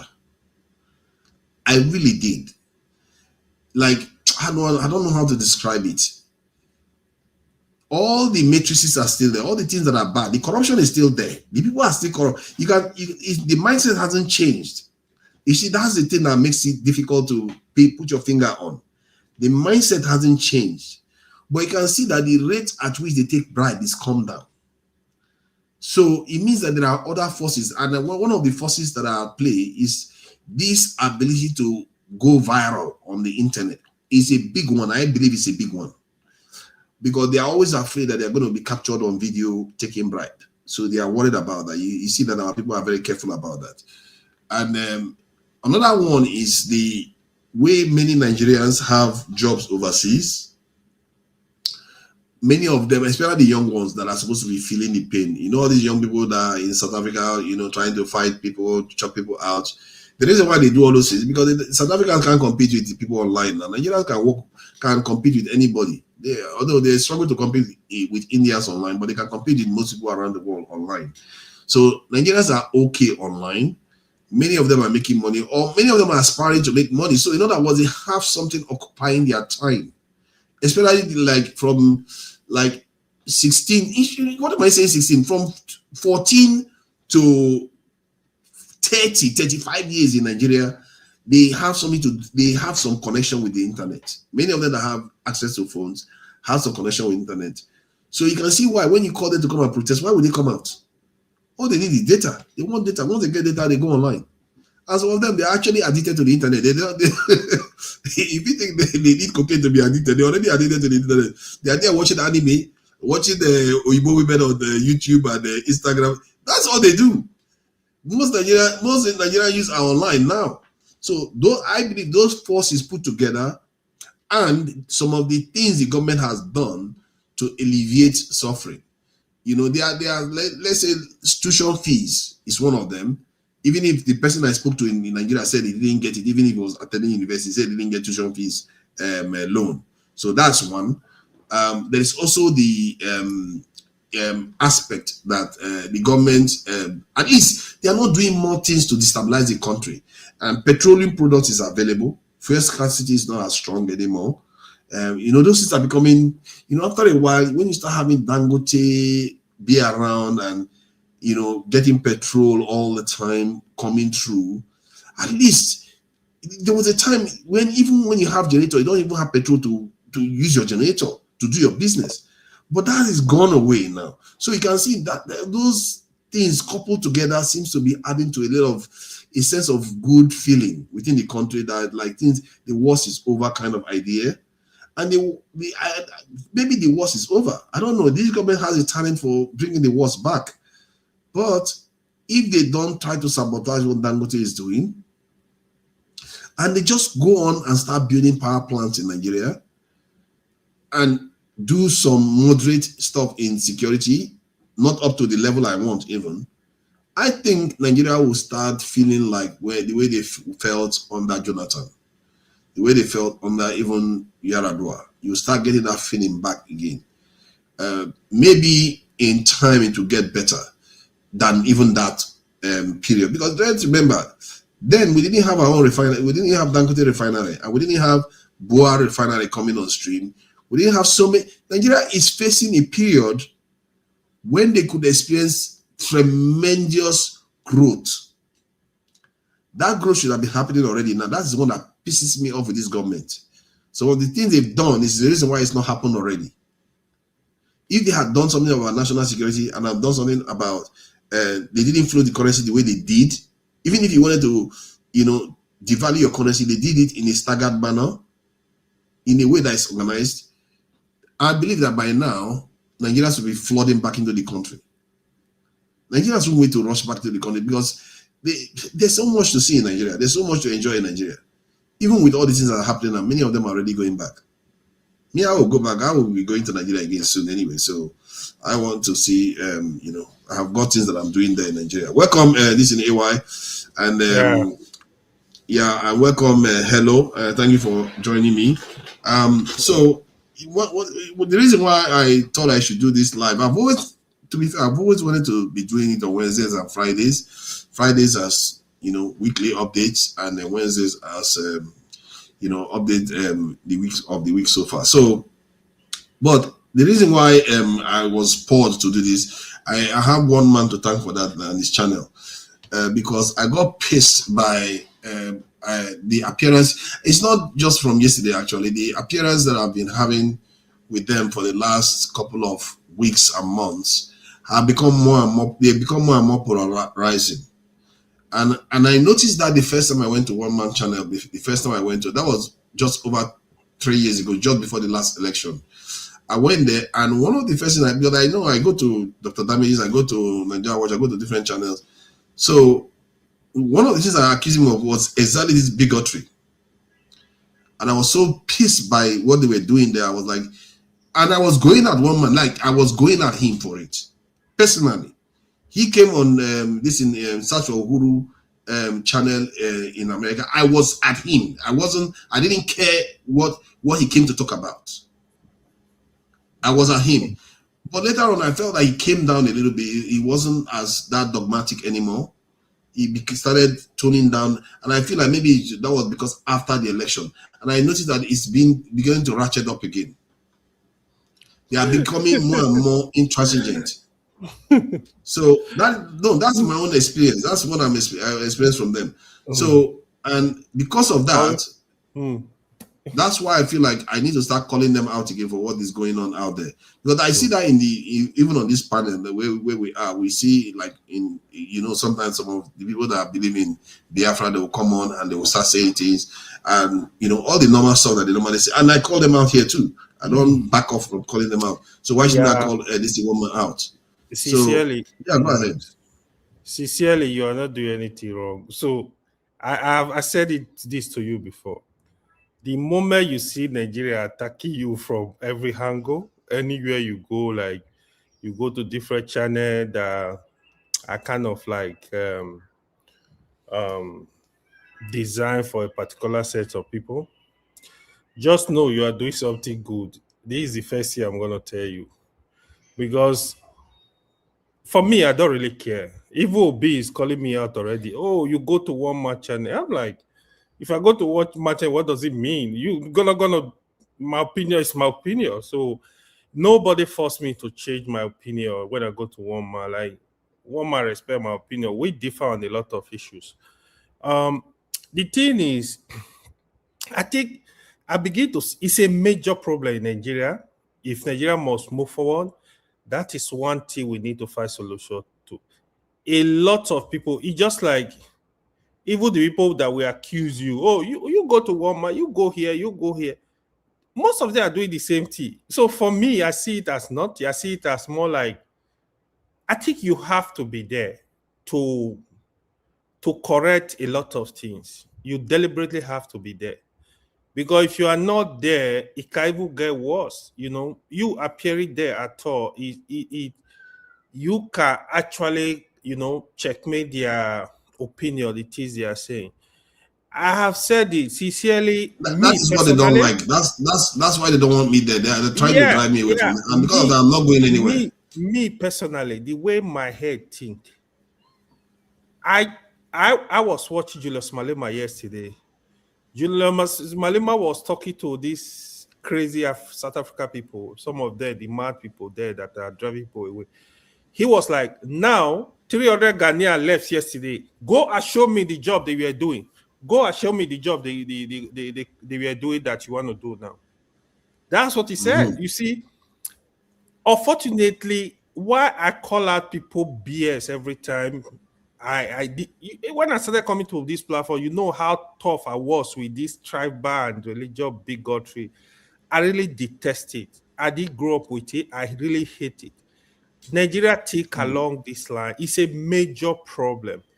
When I'm thinking that Africa, you see, sincerely, the least, Africa is supposed to be like 5 countries. West Africa, Central Africa, North Africa, East Africa, and South Africa. That's what we're supposed to have. We're supposed to have 5 countries.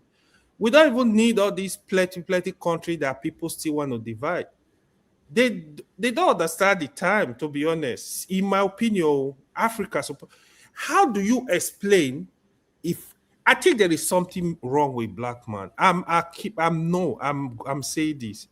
How do you explain you want to travel from Senegal to Gambia? You are taking a passport, a country that is within a country. Like, does it even make sense? The same people, like, you don't. I want to go to Ghana. I want to go to Benin Republic. they're expecting me to hold a passport. Like, it doesn't even make sense. But it's just that, and when people want to pull down, talking about dividing the country more, like, what are you doing, man? You see, there is one thing I have said to people. People that love division, even if you create several assembly, what local government we have, they will look for division.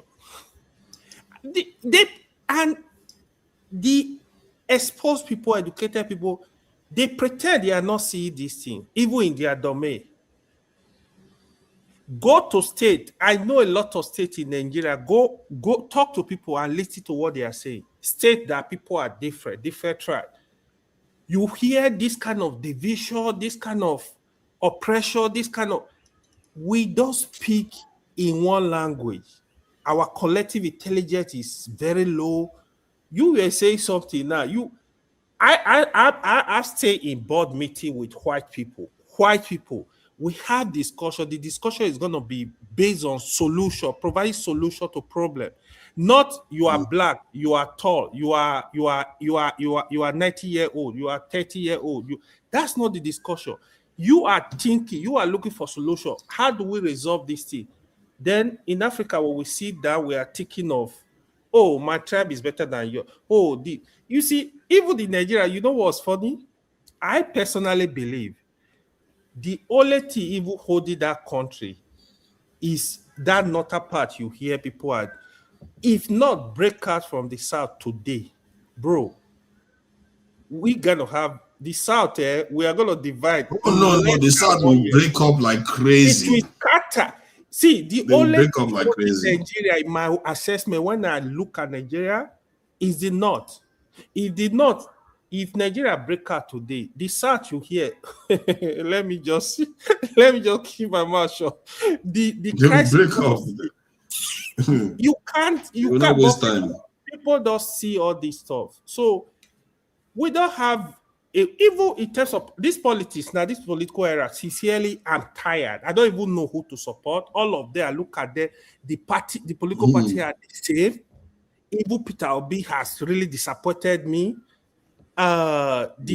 You see, look at the people supporting them. You can't share your view. When you share your view, the day you share your view that kind of favor Peter Obi, you are obedient.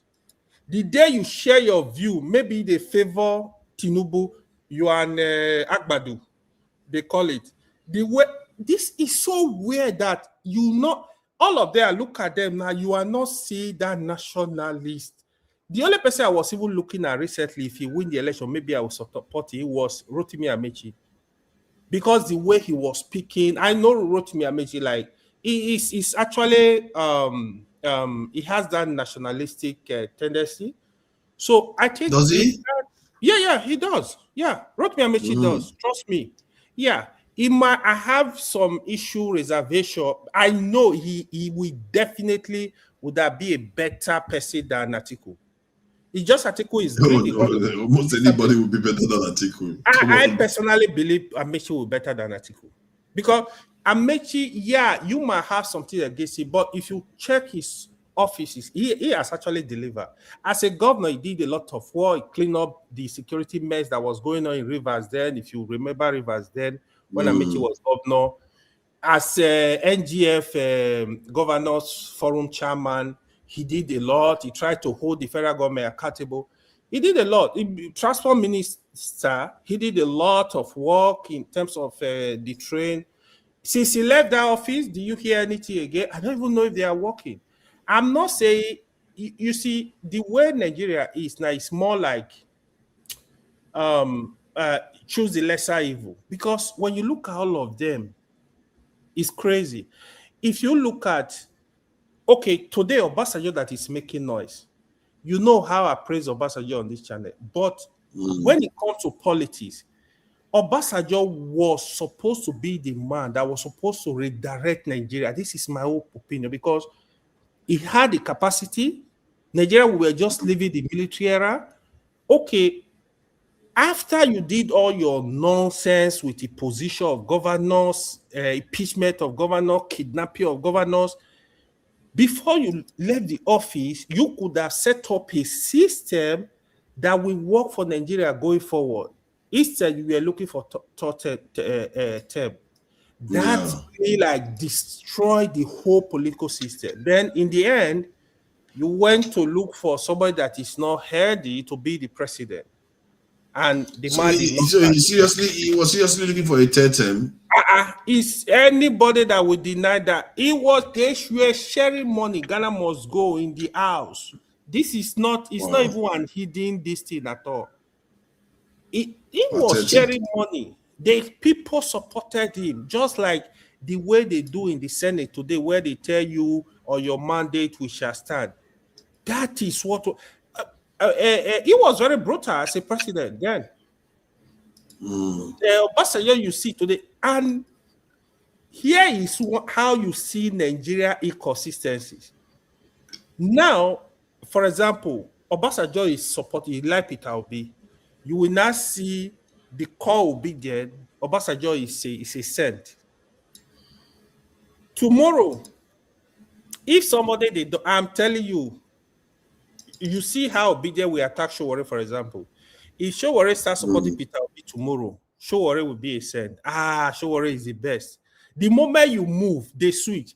The inconsistency about Nigeria is so crazy that you wonder, like, how do we think? See, what we don't know is when we have a country that is working, you don't need to be a governor. You can go there, you can set up company, you can do your business, you are protected, you know, there is security. They don't understand the beauty of that. At least let's have that first. A country that will work for everybody. See, the most important thing I think we need as people is somebody that is a nationalist, real nationalist, that will look at this country. He's not differentiating between a Yoruba man, Igbo man, Hausa man, Ishekiri man, Ijaw man. You look at it, you look at how this country will work for the people. What they don't know, if one region is good, if an area is good, it's going to benefit everybody. Even if you go and build a road anywhere in Nigeria, everybody is going to benefit it. Nobody is going to say, if you build a road in Kaduna, if you are not from the north, don't pass through the road. If you build a road, but on the platform the other day, they were telling me that if they recruited into the military, that it was going to be outside people that are going to join the military. That's thinky. That is the weird thinking. Sometimes you go into this argument. Sincerely, you said something very important. One thing that is really helping Tinubu administration that they really, even things are bad. There is poverty in the land. There is hunger. Why you even see things are even looking good at all, if there is anything like that, is because of Dangote refinery. Dangote refinery was a cover for this administration. Quote me anywhere. If that do you with this Iran crisis, do you know what Nigeria will be passing through without Dangote refinery? Even today, let me give you a number. Today alone, you were talking about the stock market because of the renewed tension in the Middle East. Today alone, in America's stock market, the stock market lost over $700 billion. Go and fact check me. Today alone, as we speak, today, just because of the renewed tension. That is why you see Trump is very careful to go back to that war, because that war is just going to mess the whole war up. And Iran, they are so abundant now, they don't even care anymore. They are ready to go back to war. They don't care. So even the way he was discussing with Iran was very disrespectful. Iran is over 5,000 years old empire. You are talking of America that is 260 years old. You want to have an agreement with Iran, you are more like bully them. Wait, this is what I want. If you don't sign it, they are looking at you. Okay, you want a nuke? Oh, come on, nuke. We are ready. You see them like they carry their flag and they are in power station, they are on their road. Say, okay, they are on their bridges. Yeah, you can strike. We are ready to that. No problem. You dealing with, you have to have discussion with people. Let this war go. This war is a disgrace already to the world. to be honest, You know what? AY. You know the Iranians. There's something I found interesting about them. Like, yes, within their country, the way they've governed the country, in terms of what you hear, I don't know which is real and which is not. But I like to think that there's some truth to it. Like during the protests, some of the brutal nature that the way the government goes about, dealing with protesters, may have been very brutal. But by and large, given how well educated they are, how advanced they are, given that they are under sanctions, and they are also very religious, and the way they've held their position with a level of dignity, I have to say, I find them a better representation of the Islamic virtues than even the Gulf states can ever claim. But let me break this news. It's hard to say. Hold on, let me break this news to you. Go and fact check. You need to study Iran very well. Iranians are not even religious. They are not religious. Go and fact check me. Do your research. You will tell me next week. Iranians are not religious. That's the mistake. Which one is the head covered then if they're not religious? Wait now. Iranians are not religious. Anybody that know Iranian will tell you Iranians are not religious. So why people think Iranians are religious is because of the structure of the government, how the government tends to pose with the name to Islamic Republic. See, Iranians are not religious people.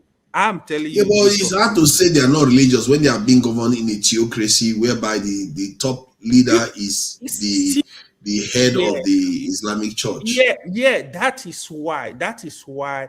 You see, you need to read the history of the Persian people. They were, like people will say, they were neither Muslim nor Christian. They were just good people.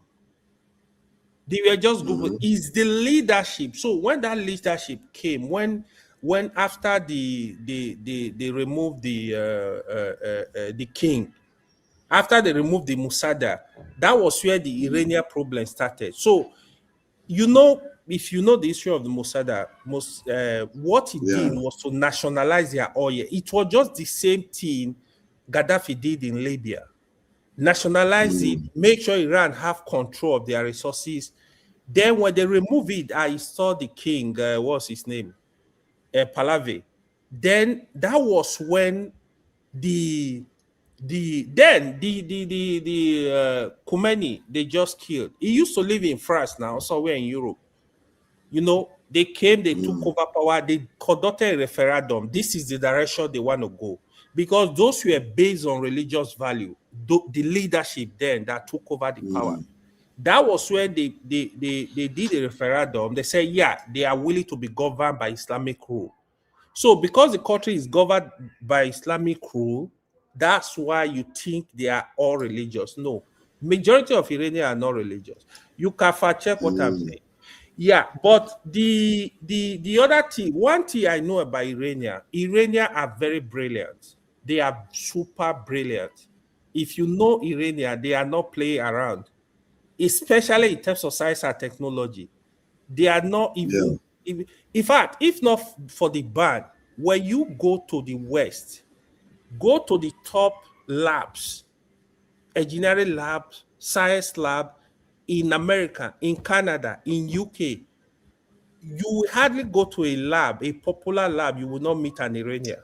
Yeah, but I know one too. I actually know one that is quite good at what he does. Yes. Yeah. But the problem now you are facing is that the problem we are facing now is America has to negotiate with this country and they come out at the other end. And the same, if you can even argue that other countries like the UK are dealing with their own problems. Everybody seems to be having their own thing. Apart from China seems to be living pretty. But because Russia seems to be having some problems with its own wars too. Yeah. But in the case of Nigeria, we're heading towards an election. And when I look at some of the discourse we're having within our own circles, it's only America you can compare with actually, because America seems to be going through hell. They seem to be going through a lot of problems on their own in terms of Epstein file is coming, Iran war is coming, the demographic shift is coming, all these things are going on in America. But in the case of Nigeria, the problem is this bigoted atmosphere that we have. Yeah, it's our biggest problem. Yeah. Corruption is still there. Sincerely, that is why politicians will keep using us. Politicians will keep using the people. So the people don't know how to unite. So the politicians, they don't have problem uniting. As long as you see now, last time, what was the discussion? Even on 1 month, we had this discussion during the transmission of results.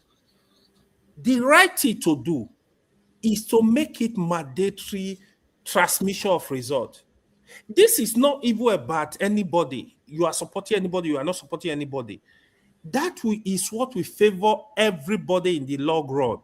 But people were arguing it. You know what happened? Some of the senators that lost the election, now they try to go back to say, let's do the right thing, revoke the bill, and make sure the results are transmitted or mandatory transmission of results.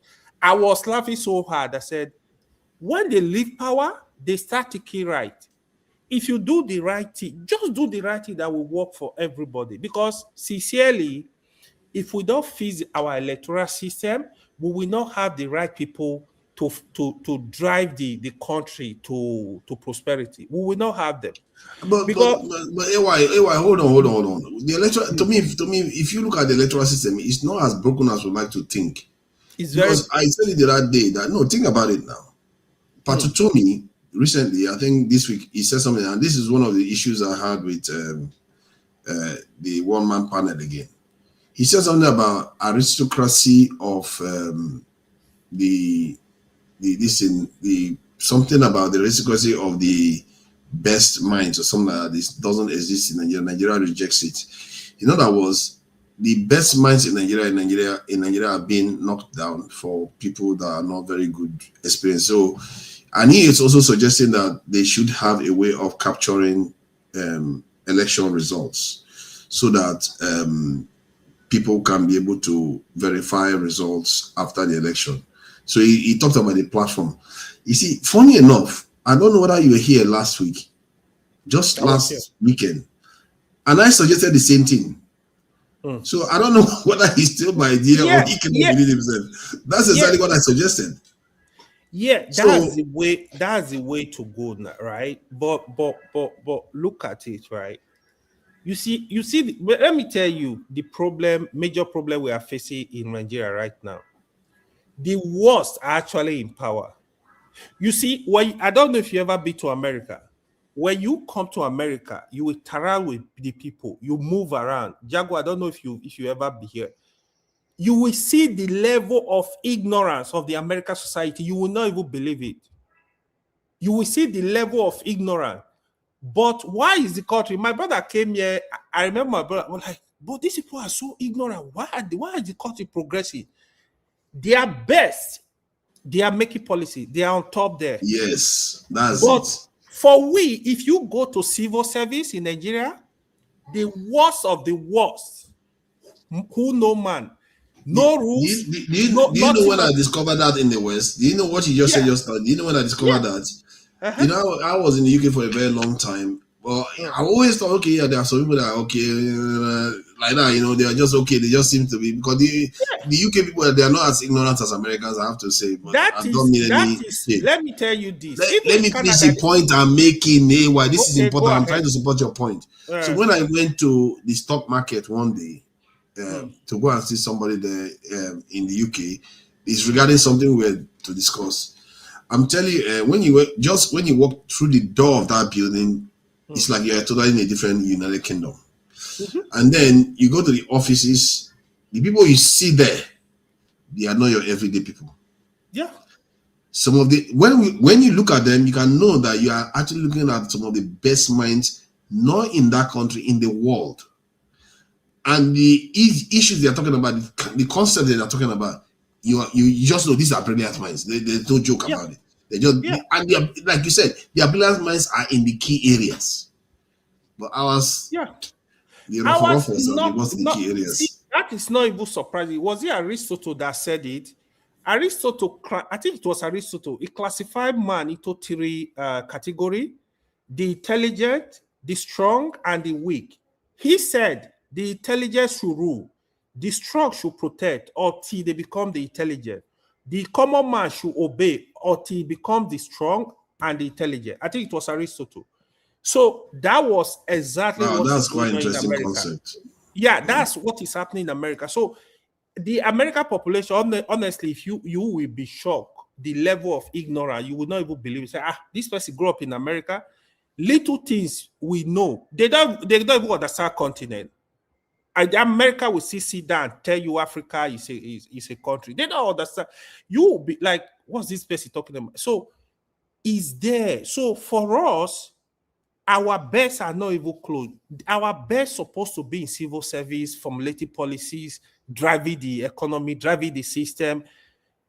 That's what we don't have. So what you have sitting there is just the corruption, and don't forget, in Nigeria, it's a country with worship certificate too.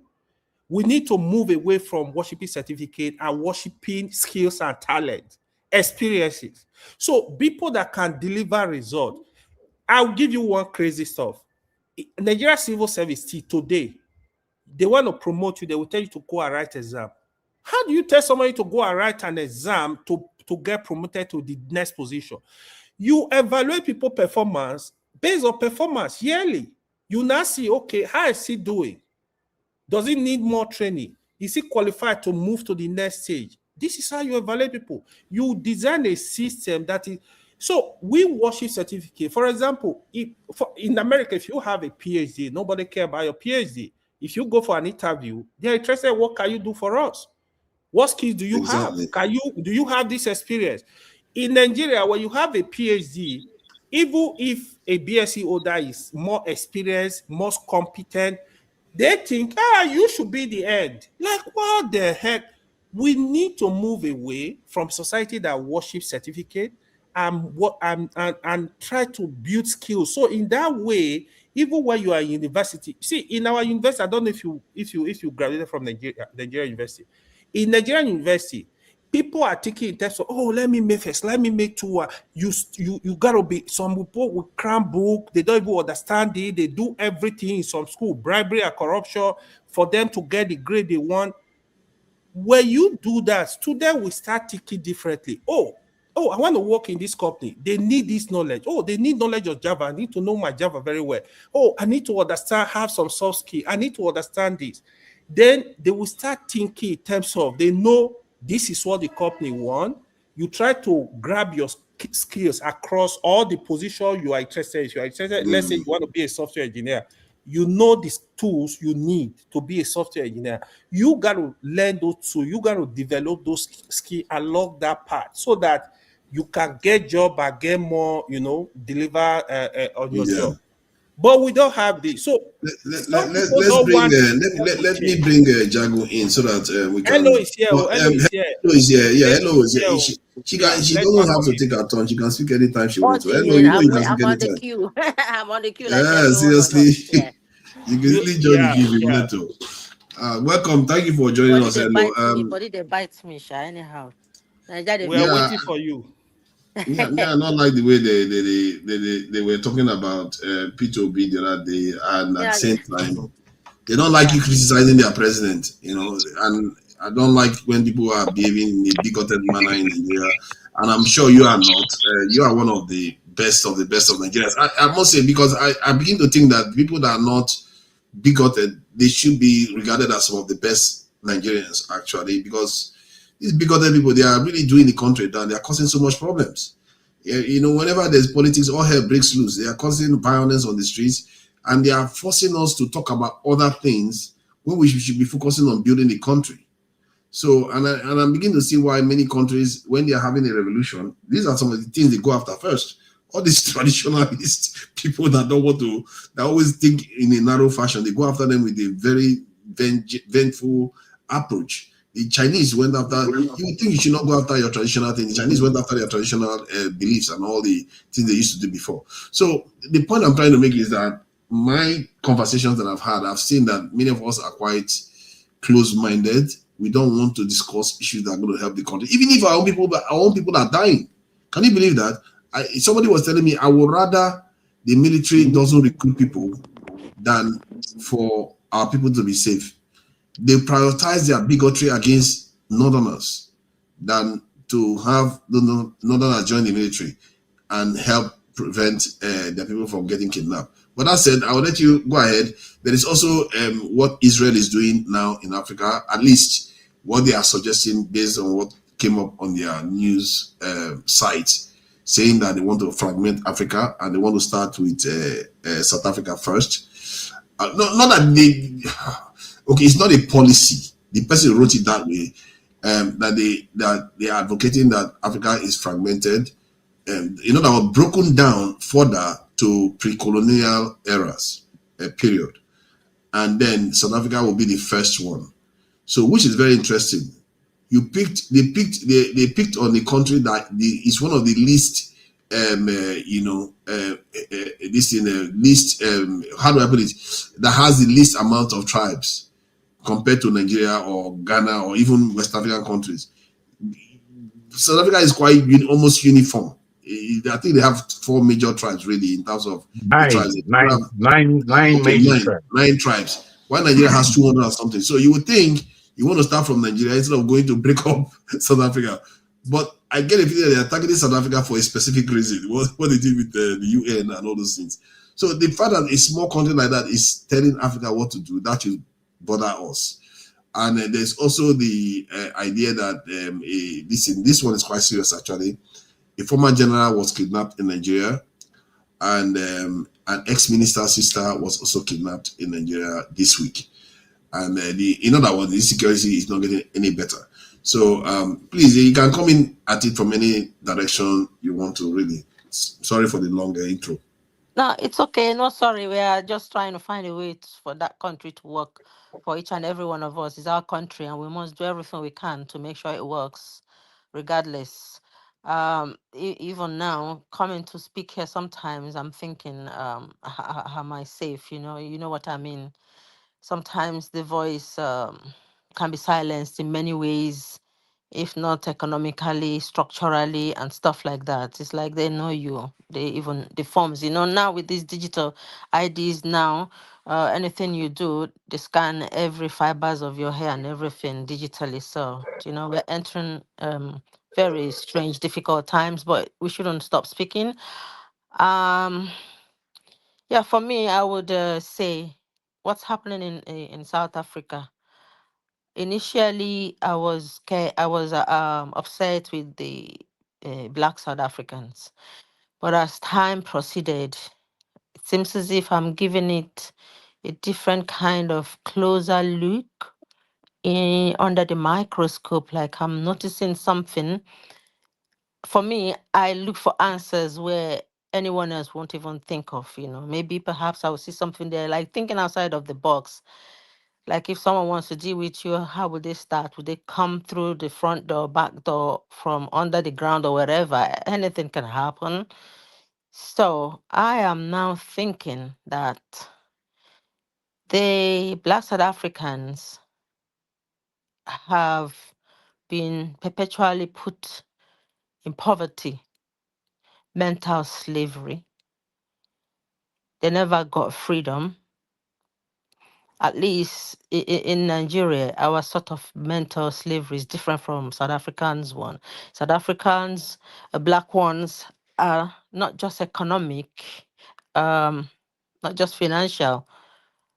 They have this Oyibo syndrome. It's like your torturer, your abuser, the person who is sucking life out of you, is right in front of you and smiling with you every day, blowing you with cool breeze, building nice infrastructures wherever they deem fit for personal gain, never anything that would benefit you in any way. You are, in fact, not a human. Yeah, gradually sucking life out of you, driving you mad.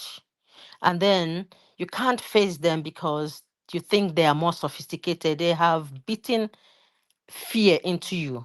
They have weaponized everything under this earth, within them and outside, to put fear into the Black South Africans, that the Black South Africans, are now kind of blind and can easily be used, like by tapping the finger, not just by money, giving them any money, just whisper something, and they will go because they have, this movie. I watched a movie whereby you can be tortured to believe something exists that does not, and it puts fear into you, and you just jump at anything, and then you can easily begin to believe something that does not exist, like these people, the other Africans that are even there supporting you. I don't support illegal migrations, but those Africans there, some of them, the ones that are legal, that have, spaza shops, that employ South Africans, are trying to help them. Maybe they're not even judging their level of academics. It's like there is something for everyone as long as you have the energy and ability to come to work early and do the job exactly, bringing a profit for your employer. So now, if that succeeds, that experiment succeeds in South Africa, they're not going to start from Nigeria, from South Africa, because South Africans' mindset is different from every other African, even though they think that they may make them believe, in their bubble, like it's like a movie. When they go to where is that? I've not been to that country, never will be. To Cape Town or wherever that looks like heaven to them, better than America. It's like, oh, this is my country, so beautiful. Thank God for this Oyibo them. Oh, but Yeah, Nigerian Oyibo yeah, them, exactly. the Nigerian Mm. Oyibo them not do like this for them. Oh, they just dump them and run. That what they had wasn't freedom. We are the ones that actually we fought. Our forefathers fought. And what kind of money did they give to us? Did the money actually put Actually, people on the field to come and fight? Sorry. Yeah, someone wants to say something. I'm just taking time talking bullshit. Sorry about that. Does anyone want to say mm. something? I had a voice. Oh Should no, I carry I'm not on? sure. I think if you're It not wasn't finished, my you can go voice you ahead. heard, but Yeah. I've got a lot to say. Should I just round up and then maybe carry Seriously, on how to the can you have bonus a lot round? to say? It was a very short show. Well, Let me you did just Yeah, you say were saying? it's going to be a short show. And then it took 1.5 hours to be rambling. That's Abby. me. I went away to watch something of football. Jago, stop. Don't start now. I don't have time for Okay, Wahala Jaggy, today. let me Take quickly it easy. finish. I won't be long. Let me quickly finish, and then forefathers definitely will allow you to talk. That you be one of the kings here. Otherwise, the No, forefathers please will go never ahead. want. Oh, Okay, that's our king. We don't get back here. We don't want king here. and I me crown him. Now you said anything to make all of us happy. I'm cool. Yeah. So That's good. when say if they conquer them as an experiment that they have been, because I don't believe that those people that stayed back there by mistake. It's meant to be like that from day one.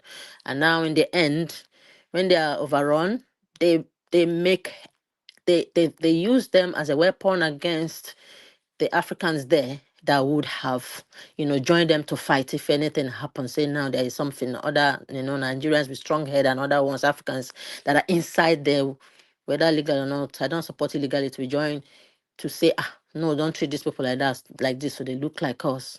Now they will, by their hands, they will drive people that look like themselves away. And then after that, they will be not just recolonized, brutalized. Again, apartheid will surface again physically. They won't be hiding it. Enslaved badly. And after that, maybe more Igbo will come and take over the South Africa and it could I become think maybe Oyibo-only the plan country. is, yeah, hello. Do you think, because I'm beginning to think that the plan is, because now it is the whole South Africa that is getting the benefits of the Europeans, now that they are beginning to somehow silently, it kind of more and more obviously agitating for the Cape Town independence, could they, cut off some part of South Africa and carve it out for specifically white people and just leave the black people in the townships and destitute and degraded Johannesburg for the future? Could that be a plan? They have a plan, but I do know If that I was them, it is a there, viable plan. No? well, it's not just a viable plan. I'm thinking like, if there is nothing underneath where those blackies they stay, then no wahala. But if they've mapped that there are resources there, they are leaving them for those resources. Everywhere will be taken. They will be recolonized, just like what happened in where is that that place in around Oshod, where people were living on top of what Michael or whatever. They would just say, hey, you people are living in slums, and we want to rehouse you and this thing. Before you know it, they will enter inside houses and maybe become slaves and stuff like that. And outsiders will support them, and more people will be encouraged to come and live there, become more strong. Like they sit on top of the whole of Africa. Before you know it, I don't know. But that's that. But another thing I want to say regarding our election, for me, I lost interest the last time we had election. I lost interest, and when now we have a president, I was hoping, I say it publicly, he's there now. I wished that he made Nigeria better, and Nigeria works for everyone, regardless where you come from. You know, make more industries that will benefit all states in Nigeria.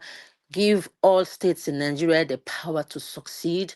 Do not intentionally sabotage any region of Nigeria, because if one region is sabotaged, everyone troops to Lagos, So just open that um, big railways that will connect all Nigeria. Let all Nigeria develop and compete with each other positively to areas that need ports. If they say they need ports, put it there. Just put infrastructures that will help all Nigerians.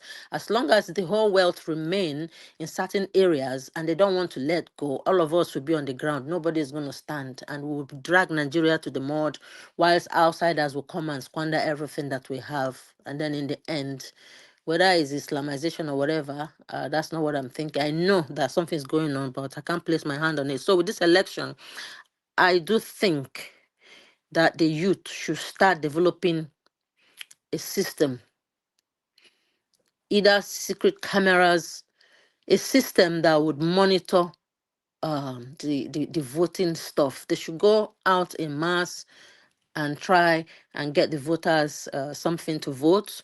They should make live streaming when they get to the places they want to vote. Maybe they should agree, have batteries charged and video the whole system, or even stream it live as the voting is going on, if that would help. And then they should capture result as it's mentioned immediately and post it online. They should create a platform where they collect their own results, uploading it there state by state. They need to just, network and make sure they do theirs. It's not like that in the end they are going to win, but perhaps they may be able to develop something that cannot be rigged, that will have multi portal passwords that only one person can't log in. And once the right result is input there, you can't change it. Anytime you want to change it, you will say, no, that is rigging. You can't change it because it's meant to be. Like, you input the result once. It can never be edited. And you will not make mistake when you're putting the result. So that is it. And once you want to bring it, unless they will now say the beavers or whatever is broken, then you know that it's something else. So with the other, Yeah. I'll wait for other people to speak, because I have something else to say before I leave. Thank you very much. Thank you for that. Let's bring Jago in, and if is that Ify, let's confirm it is Ify before some other person. I don't assume that Ify kind of avatar before. Ify, are you there? That's me. I'm working out. Nice one. Thank you for joining Yeah. us. So yeah, Jago. Hey. What do you make of the events so far of the week? And you can Well, even many bring new topics. to save you from repeating yourself. There are three things I would like to speak about right now, very succinctly. One would be the Novak situation, which I've just learned about, really. Two would be what you spoke about in terms of Brazil. And I would like to compound that with what's going on with South African blacks and American blacks, and the Nigerian factor in itself. And the third one, I'll come to that. With the Novak situation, who, if you know AY and those who are not British, is a Sikh individual apparently stabbed a Slovak man, white individual in this country. The police somehow got involved in their arguments, in their problem, and it seemed like the police were siding the Sikh individual against the Slovak man, jumped on him, looking to arrest him. The man had been stabbed by that time, and within the stabbing, they had the guy told the police that he cannot breathe. Subsequently, the guy bled out and died, and that basically, in a nutshell, is what took place. Now, since then, there's been an uproar from the British public, heightened to an idiotic extent by the likes of Tommy Robinson and Nigel Farage, the head of Reform Party, a MAGA man, to say the least. Now, when I look at that whole thing, and I've just come into it, in that a friend of mine, I've been looking at it, I've been looking at social media, and I've been seeing it, but I didn't want to put my head there for some reason. I looked at it for a while, and I thought, this is unnecessary nonsense again. And a friend of mine called me this evening and broke down the whole thing to me. And I said, this is why I didn't look at it. I didn't look at it because I know this kind of thing. You see, what's happening in the world is that they're trying to create all kinds of ways of alerting the general public to the ills, the suffering of the Oyinbo in the West. And the suffering of the Oyinbo in the West is coming from the aspects of Black lives and the importance of Black lives. And whilst it's racism and the whole system can shift, we want to maintain the status quo. So I'm a person, I don't believe in racism. Why? It's not that it doesn't happen. We know it happens, but I don't let it get in my way. No, if racism is in front of me, I'll deal with it there and then. And that's what I've always done in my life. When racism is positioned, you have to know who's positioning it. And when they position it, you have to understand that they're playing with your fundamental thinking. So in this case, where the police seem to have sided with a Sikh individual is now the problem, because it should be normal to stand with a white individual.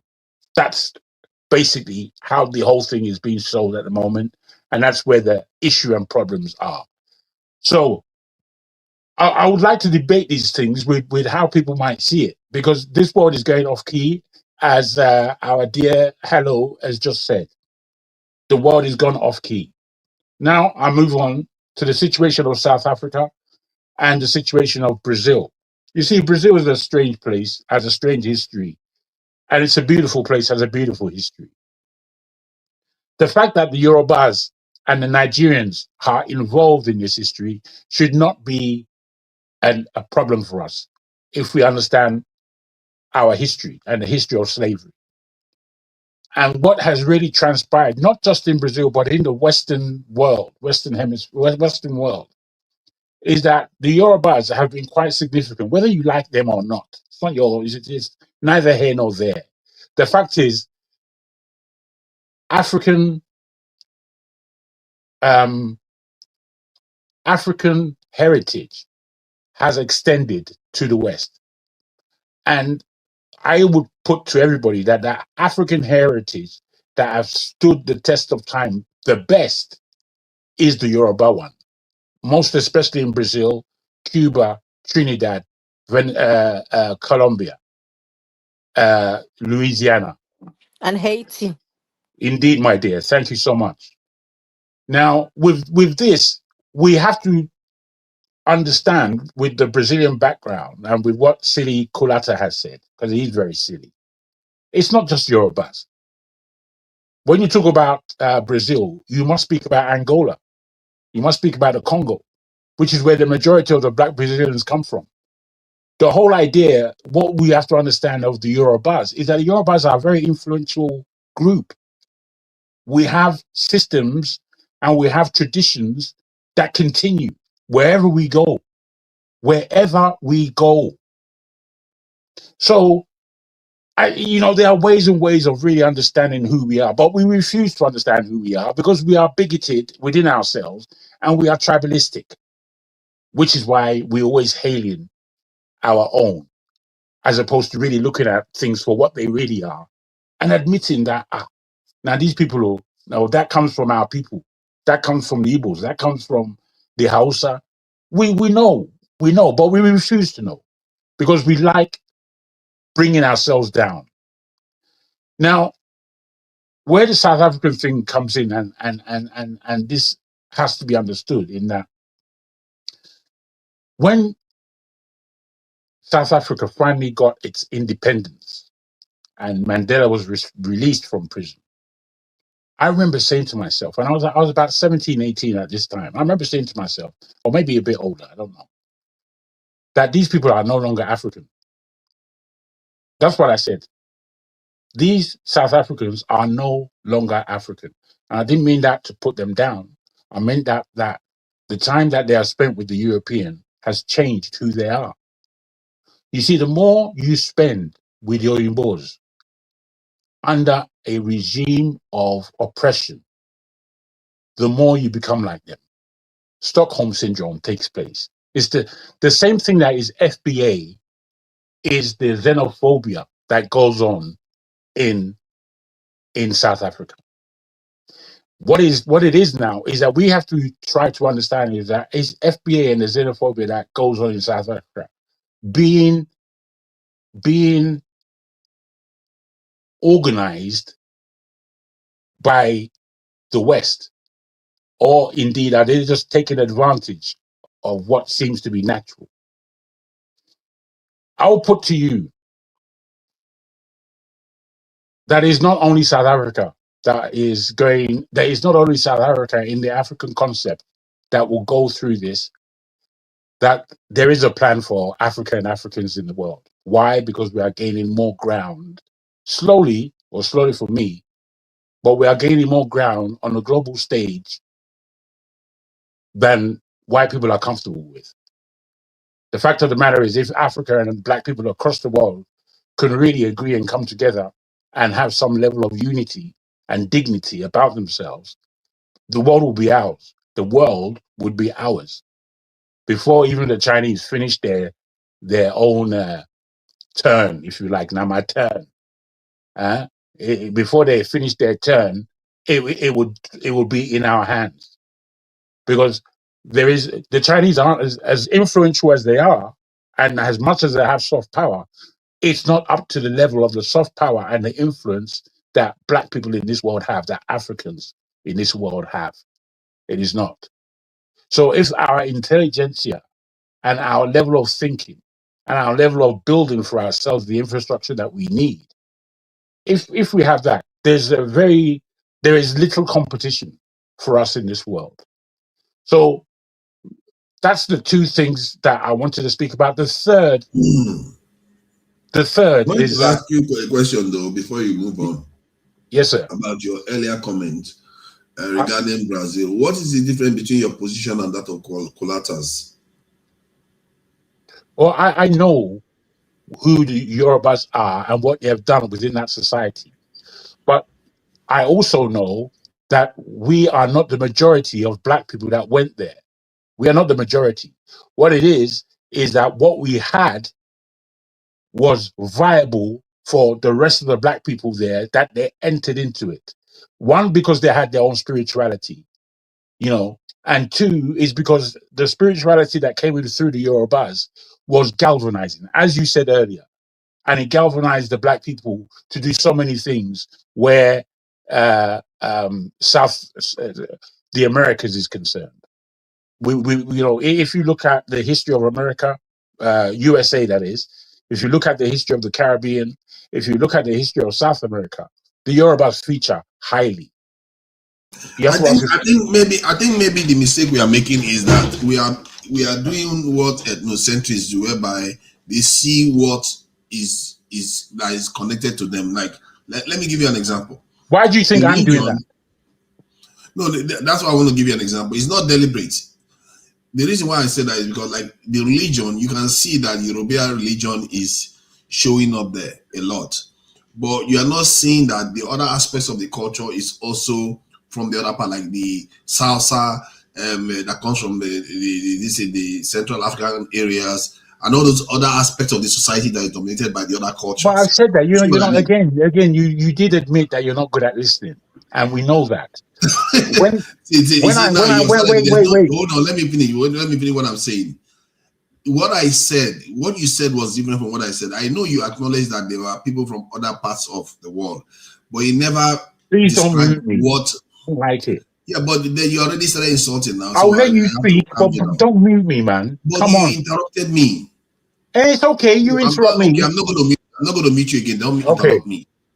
So the point is that you did acknowledge that there were other people there, but I'm trying to say that you are seeing, when you say that like those people absorb this Yoruba culture is very influential and they absorb it. I'm trying to say that it's not fundamentally like in fact the religious aspect. Yes, it is true that the Yoruba aspect of their religion is the most pronounced one in the religion. Not the only one, but the most pronounced one.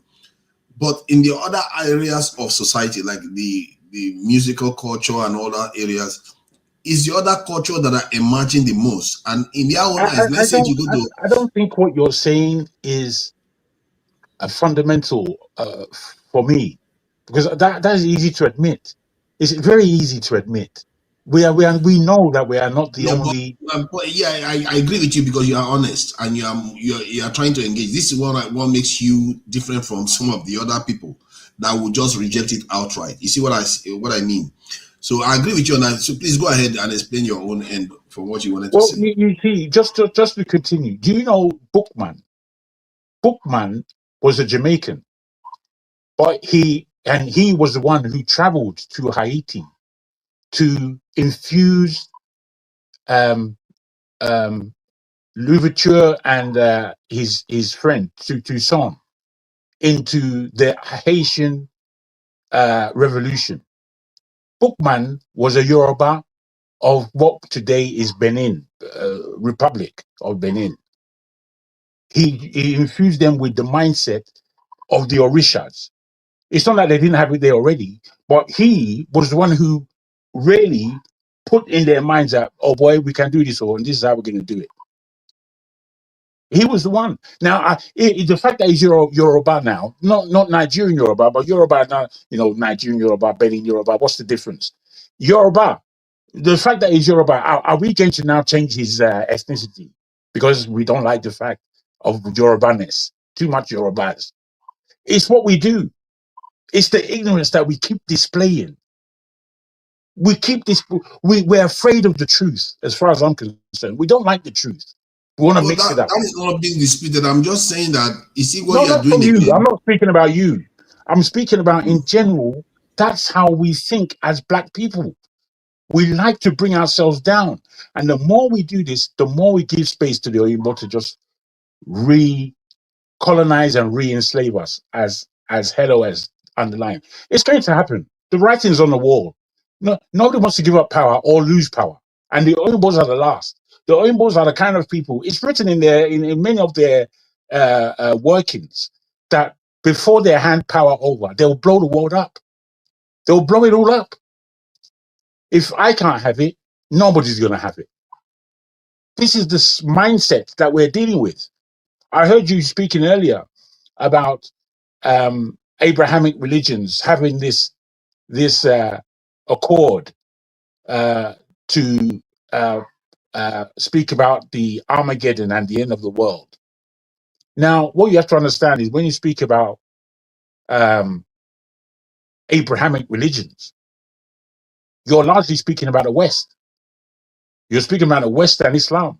You're speaking about Europe and Asia, who have this kind of mentality. This is why being a Christian and being a Muslim, I think is a fallacy and a falsehood. And that's not to point at anybody. If that's who you are, you have to know that you really have put your mindset away from who you are and entered into the mindset of others. Basically, you're not yourself. You're not yourself. If you are Muslim as an African, you're not yourself. You have Arabized your mind. Unfortunately, Christianity does not come from Europe. You understand? It does not. But they have Europeanized Christianity to the point that an African can't be a Christian in the same way as a European. If you're a Christian, you can't be, because it's it's opposed to who we are as human beings. Funny enough, when you're in Nigeria, one of the things I noticed in Nigeria was, there is these churches they call Cherubim and Seraphim. I think Olumba. There's also Olumba. And these churches seem to infuse a lot more Africanness into the religion than the European versions like the Pentecostals, Catholics. But the society tried to ridicule them. Funny enough, that is one thing I noticed in Nigeria. When we were talking about this just now, it came to me that those people were more African, even if they were practicing Christianity, but they didn't dress like Christians. They were doing things that most Christians would not like to be seen, like rituals that didn't gel with Western Christianity. So it's like even our own culture in Africa is hostile to our own traditional religions. We are, because even more than in Brazil and this. Forefather, to be honest, right? Even what Jago is saying, Jago is just I don't know what he's talking about. The Nigeria, we practice European Christianity. Don't sugarcoat it. The only country in Africa that really practice real Christianity from the source is Ethiopia. When you go and study Ethiopia, how they practice their religion, the Orthodox Christian. Why would you say you don't know what I'm talking about, or you don't understand me? Because you said you try to pet because I spoke about Muslims. No, that's not the reason. It's something you are very wrong. You try to pet it that the Christianity they practice in Nigeria is not European Christianity. No, that's what forefather said. I didn't say that. Yeah, that's not correct. I said what I said. You see, you're just muggling. I know your emotion. You don't have to pretend. Wait, let me. It's my turn. It's my turn. You see, what you speak is. You want to behave like a baby now. Okay. Discuss issue. I don't. Now let me continue now, because I know what you're saying. I know what you're going to say. No, and I know why you're saying it. I know why. I wanted to speak. No. No, let me finish. You know it's my turn now. When you were speaking, I didn't disturb. This is your problem. You don't allow people. But I didn't disturb you. You think you know everything. I wanted What's the matter now? Forefather. Go ahead. Jago, just let him finish talking. He's not going to go on too long. Then you can go ahead. He doesn't speak. Yeah. Unfortunately, AY is not good at listening when you speak about Islam. Can you hear him? Forefather is not. Everybody is not good at listening. Now it's you that I'm speaking of. You're actually the worst communicator on this platform. Okay. You see, you have rhetoric against me. It's okay. It's okay. But I know why you have begun this thing. I know why. It's simply because I said Arabization of the African Muslim is a folly. Europeanization of the African of the European version of Christianity is folly. Let me say what when you began speaking, you began saying what I said, and then saying that you don't understand what I'm saying. I better go and sit down, bloody arsehole. Who's got time for you? Who's got time for this? Let me finish what I'm saying. Let's not start cursing now. Let's not start cursing. Jago, you don't misbehave. You need you see what's misbehaving? Decorum, gentlemen. You are always too aggressive. I'm aggressive because I don't like people talking rubbish. Well, you accuse me. You accuse me of saying what forefather said. Yeah, you correct That's me. Rubbish. I say okay. You correct me. I say okay. Well, why don't you now be quiet then? Why are we fighting? Why? Man, because AY is an ignoramus. That's It's why. too much Why? Igbo that Why are we disturb you. fighting? Hey, Let's No, not she AY, said it. go AY, to just fight. let him No, do no. his Imagine what submission he's so that saying we can move now. on. Too You much guys have too Igbo. much I'm the worst Yeah, you listener. only adrenaline. go Too Igbo I much. don't know how to rambles. communicate. Adrenaline too much. You Okay, guys okay, go and let's take calm care of down now. yourselves. If you are Go not and going take care of to yourselves communicate, indoors. Eh? you are going to give me a reason to just empty out the stage, the studio, and Well, me and it's unfortunate Hello that finish you conversing muted and me move on. again.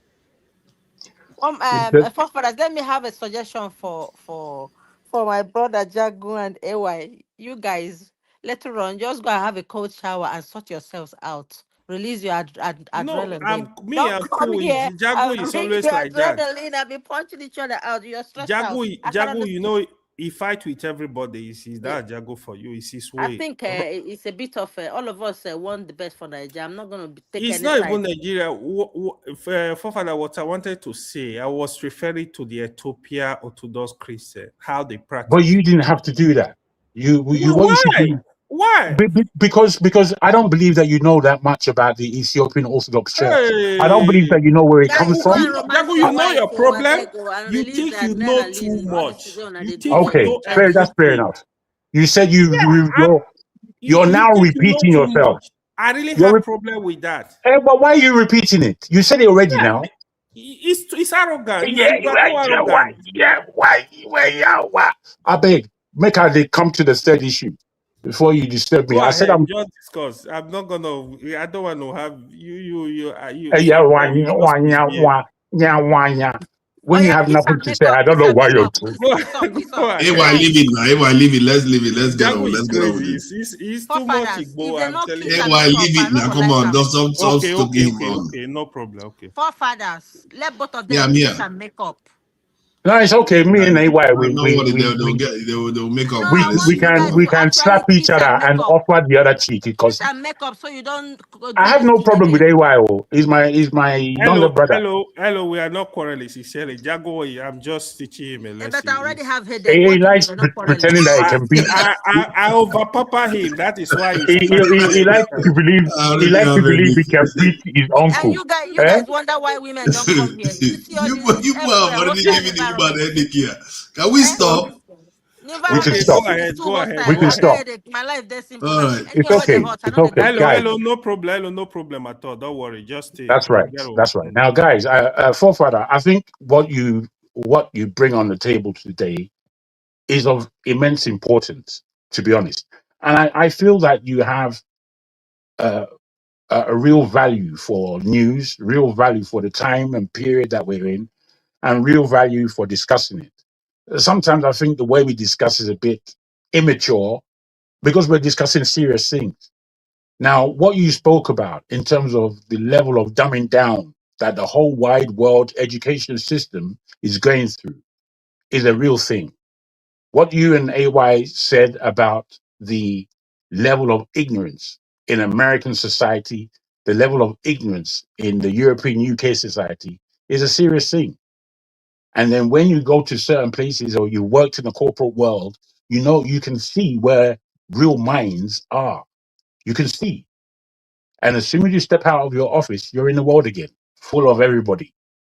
But once you're in your office, then you can see the strategic thinking and those who are in charge of those practices, those cultures of thought, and how they're instilled in things that make the society run. Once you understand this, you have to understand, especially in your own lifetime, how education has been dumbed down seriously across the world in your own lifetime. Then when you look at history, it's been dumbed down even more than we think. Then you have to come back and ask yourself, what is this? Why is this going on? As I said to you, the further back you go in Nigerian leadership history, the better the standard of the individuals or our leaders becomes. So what we can guarantee ourselves is that for the next couple of years, the kind of leadership we're going to have is going to be more stupid than the leadership that we had before. When we see this, it's time to call a break. It's time to call a break, which is why I don't believe in the next election. I believe that Nigerians should know to shut it down. We need to shut it down. Our educational system is in a mess. Everything is in a mess where Nigeria is concerned. There's nothing that stands up. The only thing that stands up really is the spirit of the Nigerian people. That's the only thing standing. Once they've broken that, it's over. It's over. So unless we want to be honest to ourselves, and as much as we attach abuse to the things that we don't like, the fact is, unless we take a hold of what's real and stop our false pretense that we do all over the place, we have less and less hope going forward. And that's where I'll put it down. Thank you, Father, and AY, and hello for the time given to me. Thank you. Thank you, brother. Thank you. That's one. Yeah, hello. You wanted to say some more, you wanted to add more to what you submitted. Yes, please. Like there has been like I started making some research recently, and things I'm finding out not sitting well with me. Initially, I wasn't interested in politics, but as time went on, I started repositioning myself, digging more, and like I found out that there was this Western logic that dictates Nigeria's must lease its mineral lands to multinational corporations, forcing them to accept tiny percentages like 3 to 5% royalty, and then let the foreign banks control the profits. I don't know if it's possible to break this cycle and implement total state mineral command that works for Nigeria, kind of create structures, around Nigeria to educate our children about the past, the now, and the future, infusing history into the fabric of every Nigerian child. The olden history before civilization, before colonization, our children need to know from day one where they come from. Because if they don't know where they come from and what is happening now, they won't know what the future will be. They have to be prepared. They need to restructure their mindsets, not just restructuring the country. Like from day one, create schools that would educate people with skills like AY said before, science and technology. Imagine building a school specifically for creating, discovering by prototype, creation of a train, teaching children to be engineers, because we look down on children thinking they are not developed. I found out that when a woman is pregnant, from the month of is it 3 months, the baby starts to develop its hearing abilities, to sound, recognizing the voices. So we tend to undermine our young children, looking at them like this.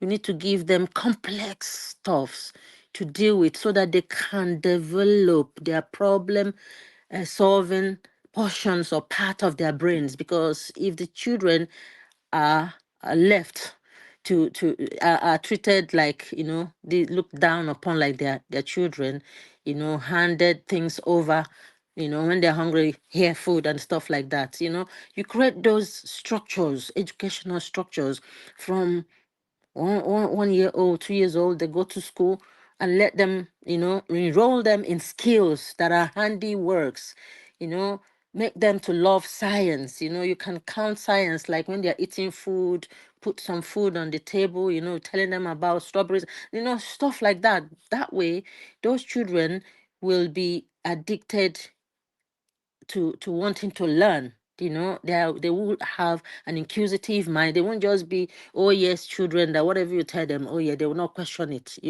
They need to be intelligent from day one. You give them those tasks, train them, and once you train them, like the development we want for ourselves, we do it in Nigeria. we stop the immediate exporting of all these raw materials, and then we ban the importation of materials that will make us not to develop. We need to build those structures, like I've said, department for electricity, children to learn from young age on how to develop and manufacture, not to just consume, trains, clothing, cars. We should patronize Nigeria. We should stop buying cars from outside. By now, for how many years are we still going to buy German cars? We bring the worst ones that that's been used abroad, and then you see someone be doing guy. We should suffer now to enjoy tomorrow. We should not have that. We should rewrite this mentality that heaven is only in abroad, that when you have 100 cars, you're rich. Richness should come from, knowing the right stuffs as you grow, the right skills that you acquire to become beneficial for yourself, your environment, and your country as a whole. Put your country, be loyal to your country, put your country first, even before your tribe. That's the only way we can come together. But if we keep dividing each other by this one is that, that's why some people will never let go. Once by mistake they find themselves in power, they will never let go. They will say, oh, this power will remain with my tribe. But if we put country first before tribes, it doesn't really matter who is there as long as they are doing their jobs. And those places where people are tribalistic, I have found out that it raises my blood pressure. I don't want to live long. I intentionally avoid these days. I am not confrontational. I don't want to do that anymore because initially it wasn't a habit. It was actually triggered by certain people online, because when someone tried to bully me, I put my feet down. Yes, I'm a fighter, but I'm a lover at the same time. So I now recalibrated my mind that it's a waste of my resource, my strength and time and to be fighting. There's no need. That love, to be honest, is the best that can happen to anyone. If you don't have love, you can't give it. So let's love one another. Learn to train our kids in our cultural way, regardless where we are. Teach them our languages. And that's all I have to say for now. Thank you, guys. Thank you very much for that submission. That was an excellent one. But I want to spoil the party a little bit by, forgive me, people. I don't mind. Forgive me, people. Where is this thing? Now, you people tell me anything that you notice there, please. Me too. Tell me after it's done. No sound though. Deliberately now, so they don't go and flag us. But just watch them, not the song.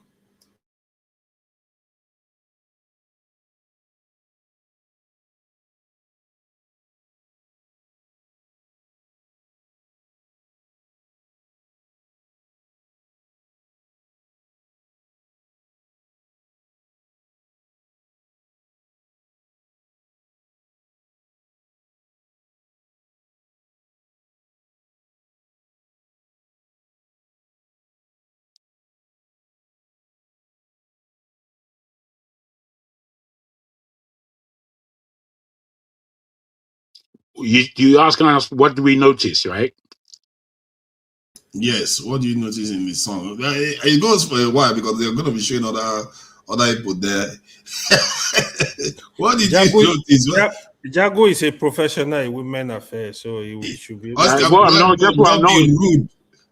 No, it's what I'm noticing, that there's only women there. Is that what you're asking? No, it's only women, but is it not supposed to be only women? What else do you notice? Yeah, but I noticed that maybe they are from, maybe is it South Africa, those women with the big Bakapsi Peninsula. People like. Forgetting that's what forefather like. Forgetting that. Who doesn't like that? Who doesn't? Who doesn't? I tell you. All right. So I think Oscar Blackburn got it right. See, because when Hello was saying that we need to educate our children, and most of the first educator of children tends to be our women. And if you look at throughout this video, almost every single woman How is it that every single one of them have wig on? And funny enough, Yeah, you go leave that video, topic. Oh, this topic Yeah, is it's a well, leave strange it, well. leave subject. it. No, hold No, on, leave calm down. forefathers today. I'm not going to leave it. I'm not going to leave it because Bros, this is, bros, can you give us the four channel, the four of us, so we can see each other, Forefathers, I'm glad you raised please? this issue. Oh, yeah, continue. yeah, I'll yeah. be Let me waiting for let me you. raise it. See, hold on, Jagmo. See, the reason why I Okay. raise it because it's not only me. Because this video was played online. The title of the video was "School Promo of the Year," so they just played the video. The chat had more than 2,600 comments, and everybody was commenting on the hair that they were wearing. So the title didn't tell them anything about hair, but people noticed it and were complaining that what is it that every single one of them are wearing this in the other people's hair. And I can even share the screenshot of this in the charts. So the issue there was that when Hello was saying that they need to be taught whom they are, it starts from the mothers themselves, the fathers knowing whom they are. Because if you don't know who you are, how do you teach your children? And I'm sure Hello knows herself more, and a lot of our women do that. But vast majority of them don't have a clue what they are doing. And Can I explain? You want to say something? Yeah, I beg your pardon. I know exactly where you're going, and it's always correct. But just hold on. I'm not going to go long. I will come to you now. Okay. So the vast majority of them don't know what they are doing, and I don't know where this pandemic come from. Where the best our women, our best women feel like they need to wear foreign hair to be able to be acceptable. I don't know where it came from, and that needs to go sooner or later. Yeah, forefathers, Please go ahead.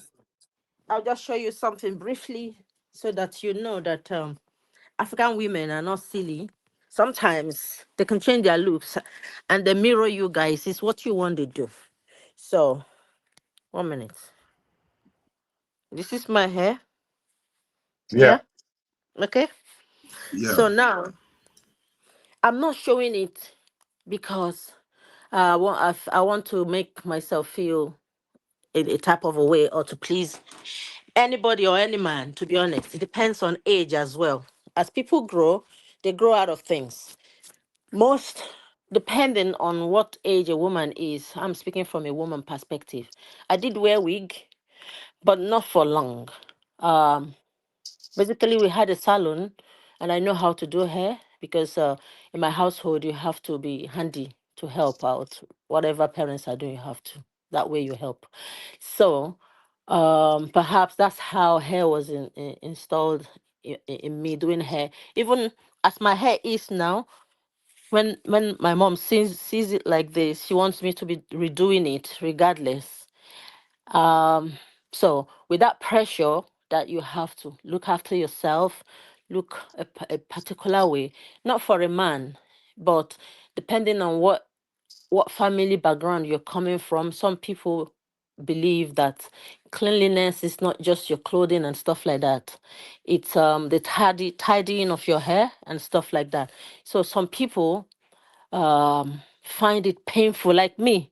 When they braid my hair, I have bumps all over my scalp and stuff like that. So it's easier for me to possibly braid it this way. And when it's bushy, I wear wig to cover it just to get about, depending, in abroad here, some people may have kids, you don't want to help them from a woman's perspective. And you have to run around. The man is busy, the woman is busy, but you have to at least maintain the cleanliness, not just in the house. Look good, look clean. I won't say good. Look clean and happy with yourself. That you look at yourself in the mirror and you say, "Yes, I'm grateful for life. That I'm a human being. I'm not a beanbag. I want to be this way." Yes, because I believe if you don't look after yourself, it's a sin. I find it a sin. You just living yourself, then just go then. Go me. You don't need to live. If you're living life, just look after yourself. Unless maybe someone has been formally diagnosed to be depressed, is affecting and interfering the quality of your life, then get help and stuff like that. So women wear wigs for various reasons. So as time progressed, not that when a woman gets older, they lose that tidiness. They just their mindset changes. you know, I want to speak. Oh. these things don't matter anymore and stuff like that. And maybe they're tired of going out. They don't really want to go out. If you don't have a place to go, no, you're not out there. Do you know what I mean? Depending if you're an extrovert or introvert. And some people, like, I thought of even cutting my hair to look like, and my someone said to me, "You're going to look like a tomboy." I said, "I don't care, as long as I don't have to braid my hair, because it's so painful, and it's so difficult to comb if you have a very full African hair. It is difficult. If it's Oyibo hair, you just, cut it like that. I'm not saying I want to have Oyibo hair. Sometimes when an African woman speaks, she's misunderstood.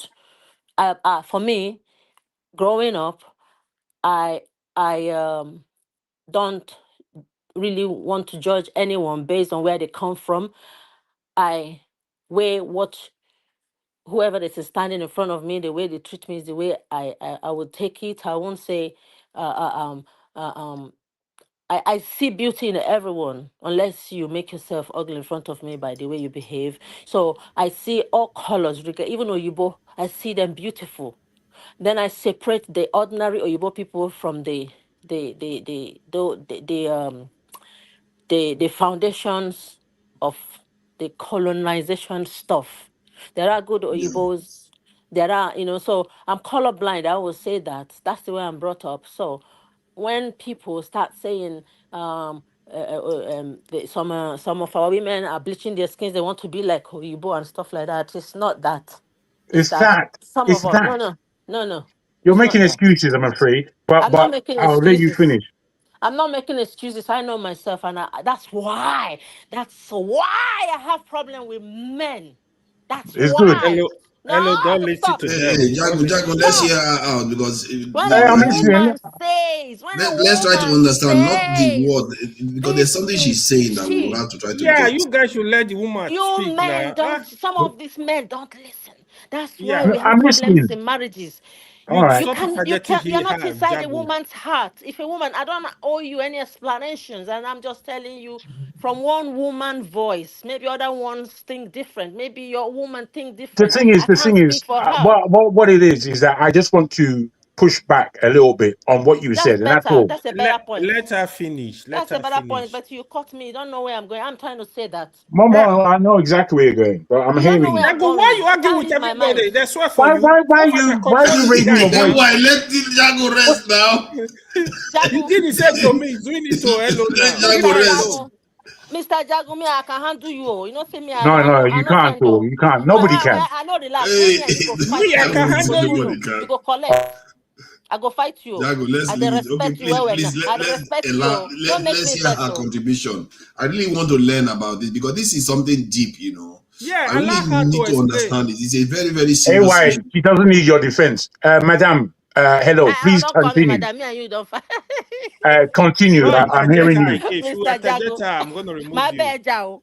Sorry, Hello. Don't mind this Jago. Lobby. Small Don't time worry, now, it's my lobby. brother. I know if I leave, I'm no tell him off. It's okay. Okay. So yeah, we are one. For me, I see beauty in many shades. I do not believe a woman or anybody should bleach their skin. But fortunately, I won't say unfortunately because I don't want anyone to demonize my skin tone and say because other people are bleaching, so all women are bleaching. So now, when you now come publicly and saying your women are bleaching, so some people that didn't bleach, you're demonizing them, and now saying okay, a child that is born light skinned will start feeling bad that they are light skinned. No, every shade is beautiful. We should not pitch each other against one another. Light skin versus dark. If you're born in your shade, stay with it, maintain it. That's fine. But don't use the same brush and think that, oh, I can see Oyibo and like Oyibo, and so what? If the Oyibo is a human being that is good, I can't, because of the sins of their forefather. Dr. Yibo is not the institution person. Do you know what I mean? I'm not going to hate the person. I will show them respect and love. Likewise, our own people. That way, the world will be a better place. But I just want any freaking person who wants to ruin my country off to take their shitty hands off my country. That's it. I will fight and die for my country anywhere here. I say it to I have Oyibo friends. I say it to them. They know. They don't cross that line. They don't cross that line. My friend, I have another friend from Zimbabwe. We studied together. She said to me, "But you don't behave like Nigerians." I said, "What do you mean? How do Nigerians behave?" Yeah, I was really mad. I was like, if I say to you, you don't behave like a Zimbabwe person, how would you feel? Would you like that? I said, don't box people in. Learn about people. Mingle more. And she said, knowing me actually has changed her mindset about Nigerians. She thought Nigerians were loud and whatever, whatever. I said, well, sometimes being a Nigerian is the best thing that can happen to anyone, because when you press that Niger button, you go collect. And you know that. So not cross your line. And and it's all good. So that's it. I'm done. Please treat women with respect. Don't demonize naturally light-skinned people to sell a particular a particular shade. Just preach that people should remain in their natural tones. But don't Exactly. demonize some of us that are naturally light, so that now I will now be feeling bad that I'm light. I can't feel bad about it. Hello. So we are talking about women's issues. So you made it about yourself, eh? So you are worried No, that no, Am I no. people. not a I am I think you not a spoke. woman? Am I I think not a you spoke woman? Am I a man? largely. Hello spoke very well about the But I whole was issue. speaking to her Can though. I just quickly? I don't mind, please, if you can, bring the four of us together. Bring this picture. It's not so important. Please. Just go ahead. No, the viewers need to be able to I see. So even put please you there. can see now. Jagu, stop fighting. Jagu The cooperate war too is much. over. Jagu, war is over. Eh? Come He and love Warrior. fighting. You people should anyway, allow this is Jagu your turn. now. This is your time to bring out all your gusto, You all the better rubbish inside. you Bring it better go out. to you better go I Mr. to have something to Jagu, Nigeria. say more than your Mr. Jagu, they are complaints, just yo. winding you up. They know I you know easily they're get so. upset. It's not They fair He's the about know. one their that keeps feelings. making stance now. But I wanted to say something Let about me. what I said. You interrupted me. I Can you wanted to say remember? something about what she said. Because this Yes, issue is very deep. Okay, you know what, Jagu, go so that after you finish, then I speak. Okay. absolutely. Thank you. Now, I really enjoyed everything you said. I didn't agree with all of it. No, You it's not see, true. You did enjoy it. That's why you interjected. all right, be quiet, be quiet. AY, You got nothing. stop. No, it's You know, okay. for once, Jagu is talking. Stop disturbing AY. Jagu, please go I ahead. I I enjoyed all of what she said. I didn't agree with all of it. And that's where I wanted to push back, because these things are rather complicated. And in order for us to tell ourselves the truth, we have to tell ourselves the truth. You see, whiteism, oyimboness, westernization is what has taken place over the last 500 years. The reason why black women are like this is simply because, in order to enter into the workplace of the Western world, they have underlined our hair in many ways. And we as black people have shifted here and there in order to please the controlling group. That is what has taken place historically. Now, whether you understand that or not is your own ignorance. However, the reason why black women straighten their hair the way they do, put all these additives into their head, borrow hair from other women in India, uh, uh, do all kinds of things cosmetically to improve their looks according to the Western standard is the reason why you see this thing here. So it's very complicated. It's not straightforward. What I look at my mother, I will speak about her, was extremely good looking. And I look at pictures of her in the 50s and 60s. And man, I understand my dad has a great eye. Now, the thing is, when I look at a lot of those pictures, the further back it goes, the more African my mum's hair is. The more, as she's coming into like 22, 23, 24, and that time she was in Europe, she had a big bouffant, which is like a straightened hair, almost like a wig that they used to put on. You understand? Now, the reason why this translated is because at that time she was in the UK and she was fitting in with the UK fashion. You understand? We have to be honest.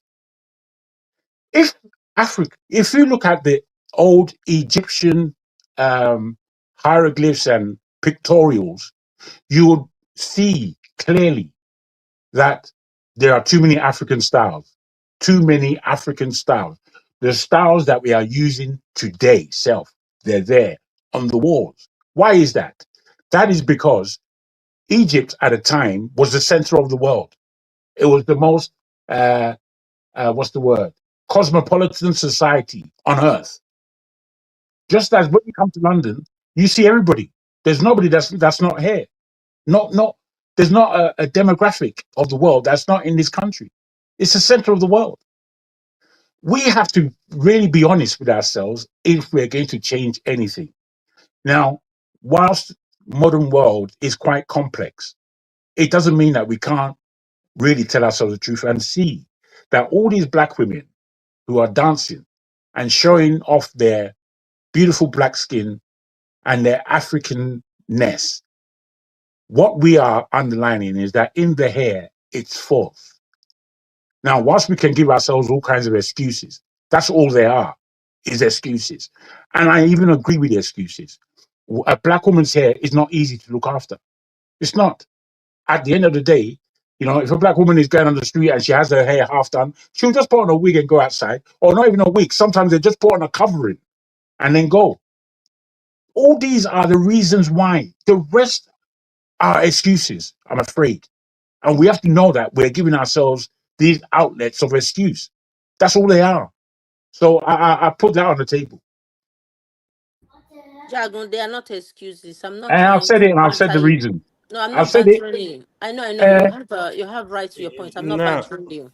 I think if a woman, like I'm a woman and I am speaking for myself. I say woman. I don't know about any other woman. I know about myself. Yeah. So if I plait my hair and I have boils all over my head, because some people have very sensitive scalp. You know, our hairs are tightly coiled. The hell we go through. Do you know? Sometimes that's why you see some African women, they bond their hairs in two or in one. It is hell. Some of them cut the hair, but my mom would say the beauty of a woman is the hair. Don't cut it. But it's so hard to maintain. I wish it was softer. And you see those women from Ethiopia and stuff like that. Not that I want my hair to be like that. It's easier. When something is easy, you get up and go. It's easy for anybody who is not in the shoes of women to be judgmental and say, oh, why not do it this way? Yeah, women mirror you guys. They want to please you guys. But at the same time, you cannot be selfish. You need to be in the shoes of your women to understand. okay. If you can, 1 minute, sir. If men Let me can't find a ask you a solution. question.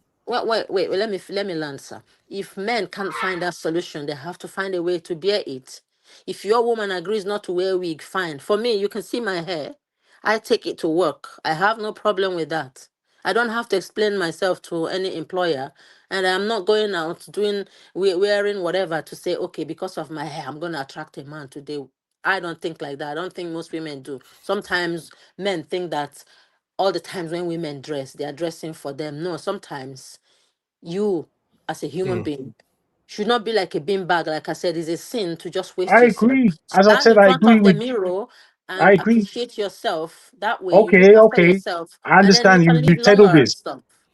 Jagu, let other people speak. No. I'm She done. said all this. I want to put a question to her now. Don't give me any direction, my friend. No. I'm the Don't give next. me direction. AY, stop it. Stop Anyway, it. Father, stop let him ask. disturbing No her. Jago, problem, please, sir.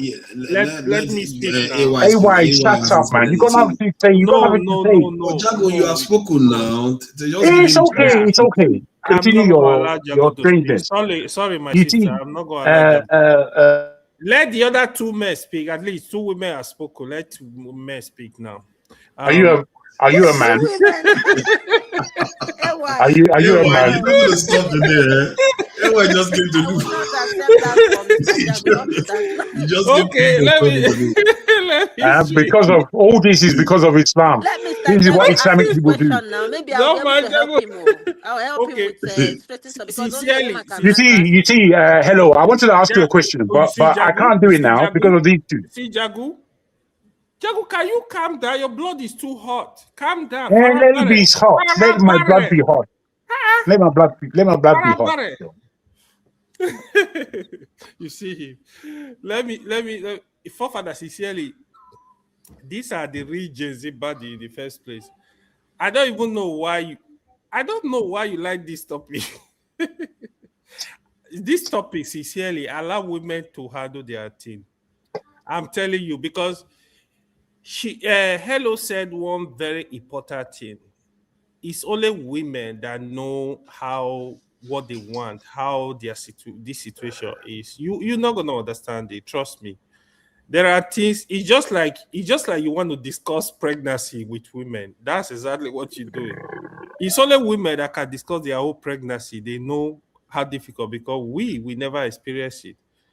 So for me, usually, see, except you have solution, the question I will ask you for further, this thing, this hair you talk about, what do you think is the solution? What do you think?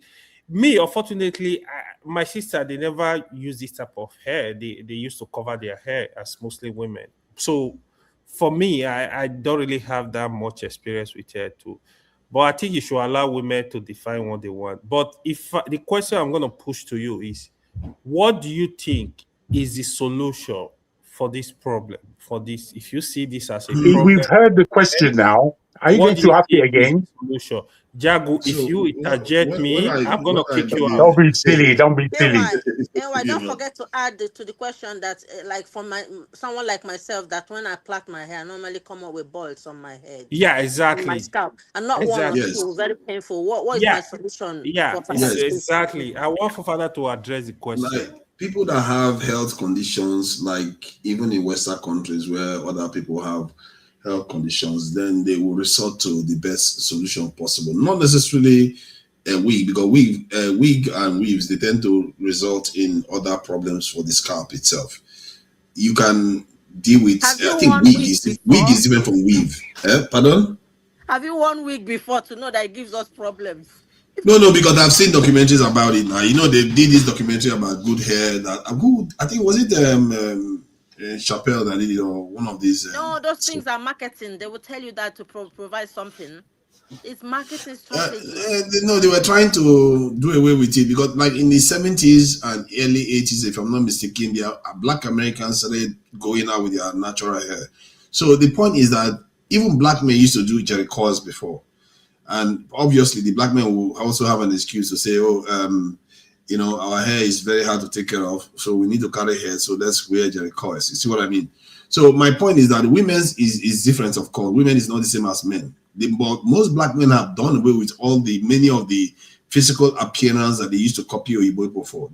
As some people argue that Michael Jackson, the reason why he did so many stuff to his nose was because he didn't feel comfortable being black. That's why he did so many things. But you see that black men now have become confident in themselves. And if we say our women don't want to wear their hair today, how did our mothers do it? The ancestors did it. They were wearing their natural hair. There must be a way that they wear it without causing them all kinds of chaos and issues on their hair. And maybe it's because the modern workplace and the modern outing society doesn't like to see black hair the way it used to be. I mean, now they're beginning to accept even dread and everything. So if you feel like your hair is too difficult to maintain, then leave it. There are stylish ways to leave your hair without having to be combing it. For You see what father, I mean? let me give you another expo about women. Like now, I'm using myself as an example because I'm a woman. Not every woman will come up here to use themselves as an example. And I'm sure other women feel the same because women are somehow similar, yeah? So with the hair, our texture of hair, imagine let your hair grow all year round for years till you're 40 and stuff like that. And you have hair. When I mean hair, that makes you a woman. That hair, when you start cutting your hair like a man, they will say, "Are you a tomboy?" It makes you look different. Some men may like it, but the femininity, questions it. So the women now grow their hair. Do you know that depending on the country you live in, that when you leave that hair, like for me, when my hair, like I've not retouched my hair now for over 10 years. And sometimes I get headache, not just from the combing because it's strong and full. Yeah. So apart from those boils and stuff like that, when you plait it, and when I plait it now, I've plaited this, I've had it for over 1 month, in fear of losing it, because I have to think of what I'm going to do to it. I'm not saying this for any pity from anyone. I'm just telling you humanity, womanhood, not feminism, like you guys will say it to win over you guys, and stuff like that. So now, if you don't retouch your hair as a woman and it's a natural hair, you'll be having headaches. You will be having headaches until you relax it and get a bit of fresh air into that scalp. Then you feel okay. For a young person, if your young people are not wearing wigs, perhaps they're bearing it. But when they grow, they're not afraid to speak and let you know, oh, dad, my hair is pain. That's why you see in Africa sometimes moms will be beating a female child and the baby will, before the comb touches their hair, the baby will cry their eyes out and rolling on the floor. You'll be even, struggling with the baby to make their hair. They won't sit. It's painful. So maybe that's why women switch to the other side. But I'm not saying one should not be proud of their hair. There are wigs that look like Afro hair. I don't mind those. That is close to our texture. Do you know what I mean? So when some of our women wear those that are close to our hair, that is like Afro hair, they are making it these Yeah. days. And I'm promoting that, make it to look real, close to our texture. And it's like when you retouch Afro hair, how it is, or when you straighten it with a hot comb, how it is. There are hairs Yeah. like that. Then you can style that and wear it. But when it's silky like Oyibo and blonde, and then it's a different ballgame. But I can't speak for other women on how to live their life. The reason why that is important is because the reason why this stuff triggered me is connected to what I can fire. I would like to say that he educated me on that to an extent. Because every time we spoke about our problems, we keep talking about the men and all. He said, but the women also play a significant role. They educate the children. They do so many things. And that we should be looking in that direction too. That's when all this stuff came out. And when you said that we needed to educate our children, when you were making that submission about our Nigeria, we need to educate our children, tell them history and all those things. That's when it occurred to me that, okay, most of this stuff tend to come from the women. They are the ones that tend to start the education of the children. And you can see even men value their mothers more than anybody. Sorry, let me finish what I'm saying. Let me finish what I'm saying, please. Even men value their mothers more than anybody in this world. Like, even if, like, let's say something happens, you can insult a man's mother, a man's father, they will forgive you. But if you insult their mother, you're going to have a problem on your hand. So mothers are exceedingly important. And then if your own mother is advertising the hair of some other entire race, like you said, if they were wearing their own race's hair, it's a different thing. But if your mother is advertising the hair of some other entire race, spending a whole heap of money getting it, you begin to wonder that when you grow up, and those children, they grow up, the men, they grow up, and they see the real deal, what did you expect them to do? Sometimes it's even subconscious because this stuff has been ingrained in them from a very young age. And you go to America, you go to many Western countries, you see our superstars, the men often get married to Igbo people. Michael Jackson don't even have a black child. Many of our top people, they go, especially the ones, you a lot. They marry Oyibo people, they go and marry different races. Dave Chappelle, one of our best comedians, is married to an Asian. So these things are happening. Even myself, I'm brainwashed. I was brainwashed when I was younger too. I was like that too. I preferred to go with, not like I didn't fancy Nigeria women. That is why you marry a white woman? Look at this here, man. Shut up. I'm trying to tell you something here. My point is that I too was brainwashed. When I was growing up, I couldn't even draw a black woman. I used to be quite creative and to draw some. I couldn't draw a black person. The only people I could draw was white. Can you imagine how look at this is not right. This is not right. I'm trying to share a very personal stuff with you. And you're laughing at me.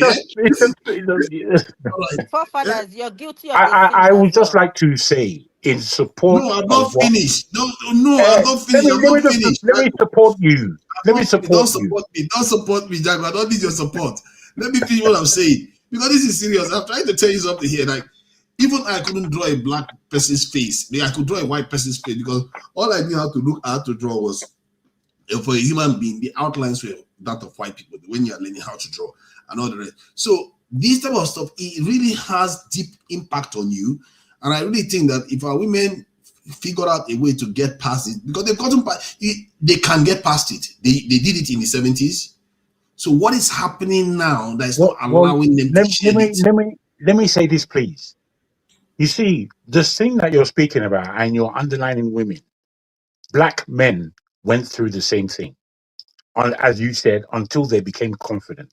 If you look at pictures from the 20s, you'll see that black men used to process their hair, straighten their hair, have a quiff, and all this level.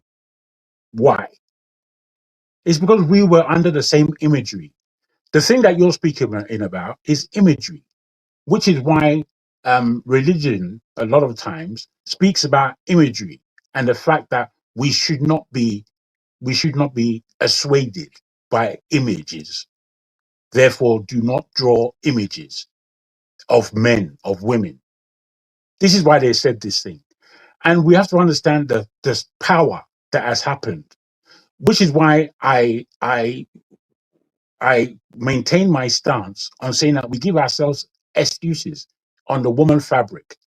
You see, the fact of the matter is 500 years or that length of time under the persuasion of the European is very strong in that imagery. The only reason that you could draw a white person and not a black person is simply because of imagery. There were images coming to you that you depicted because you liked these images. And these images somehow was that there was a preference from what you liked or found easy to draw and what you didn't like and found difficult to draw. This is pure imagery. And this is what goes on in human psyche. But because we have all kinds of manners of grammar, we will speak this grammar and then tell ourselves we are a woman. You don't understand what it is to be a woman. All of that is bullshit excuses. What it is that this imagery thing is a real level of juju, but we don't believe Oyinbos have juju. But Oyinbos have delivering this imagery juju called the television. And on the television, we see all kinds of images, and we now look to copy these imageries. But because, again, we are weak, see our man AY that likes to talk nonsense, his sisters and his women, they're not even allowed to show themselves, which is fair enough.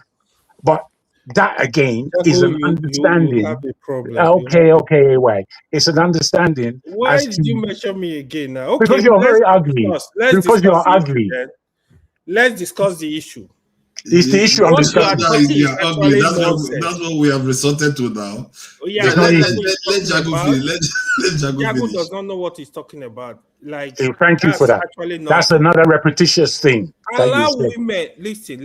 Allow no. AY, understand me. I'm going to finish what I've got to say. AY, you can speak.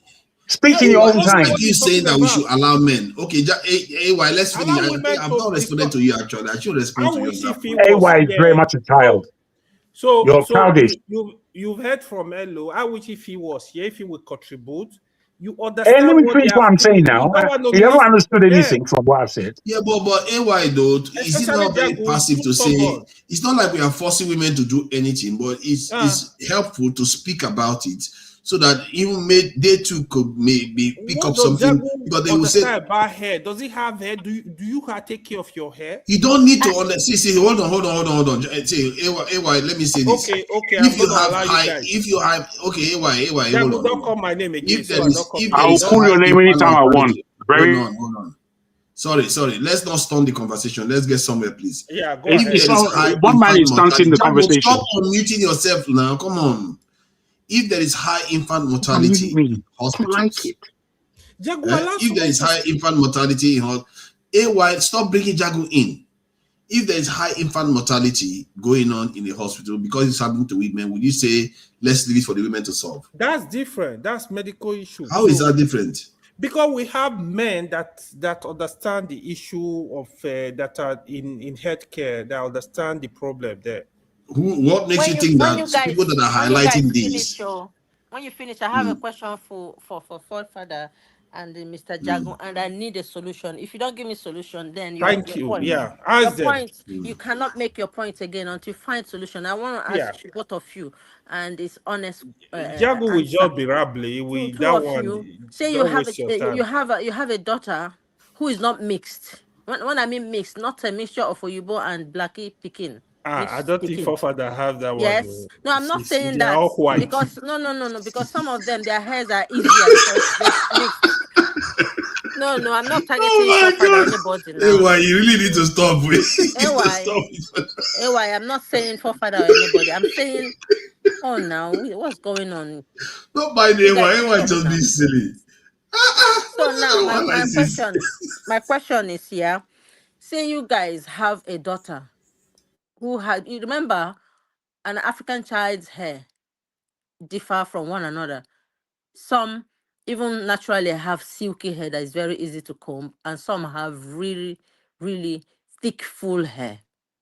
So if you have a daughter who has thick, full hair, and then every time they go to braid their hair, they come up with a it's not an allergic reaction, because braiding the hair is very painful. Some people have a very sensitive scalp and they come up with balls all over their head. It's not a medical something, because they only have that when they braid their hairs. What is the solution for that child? Would you cut the child's hair as they grow into their puberty? What would you do to that child? Would you say don't grow your hair? There are styles that are available within the Black community that doesn't need to be braided.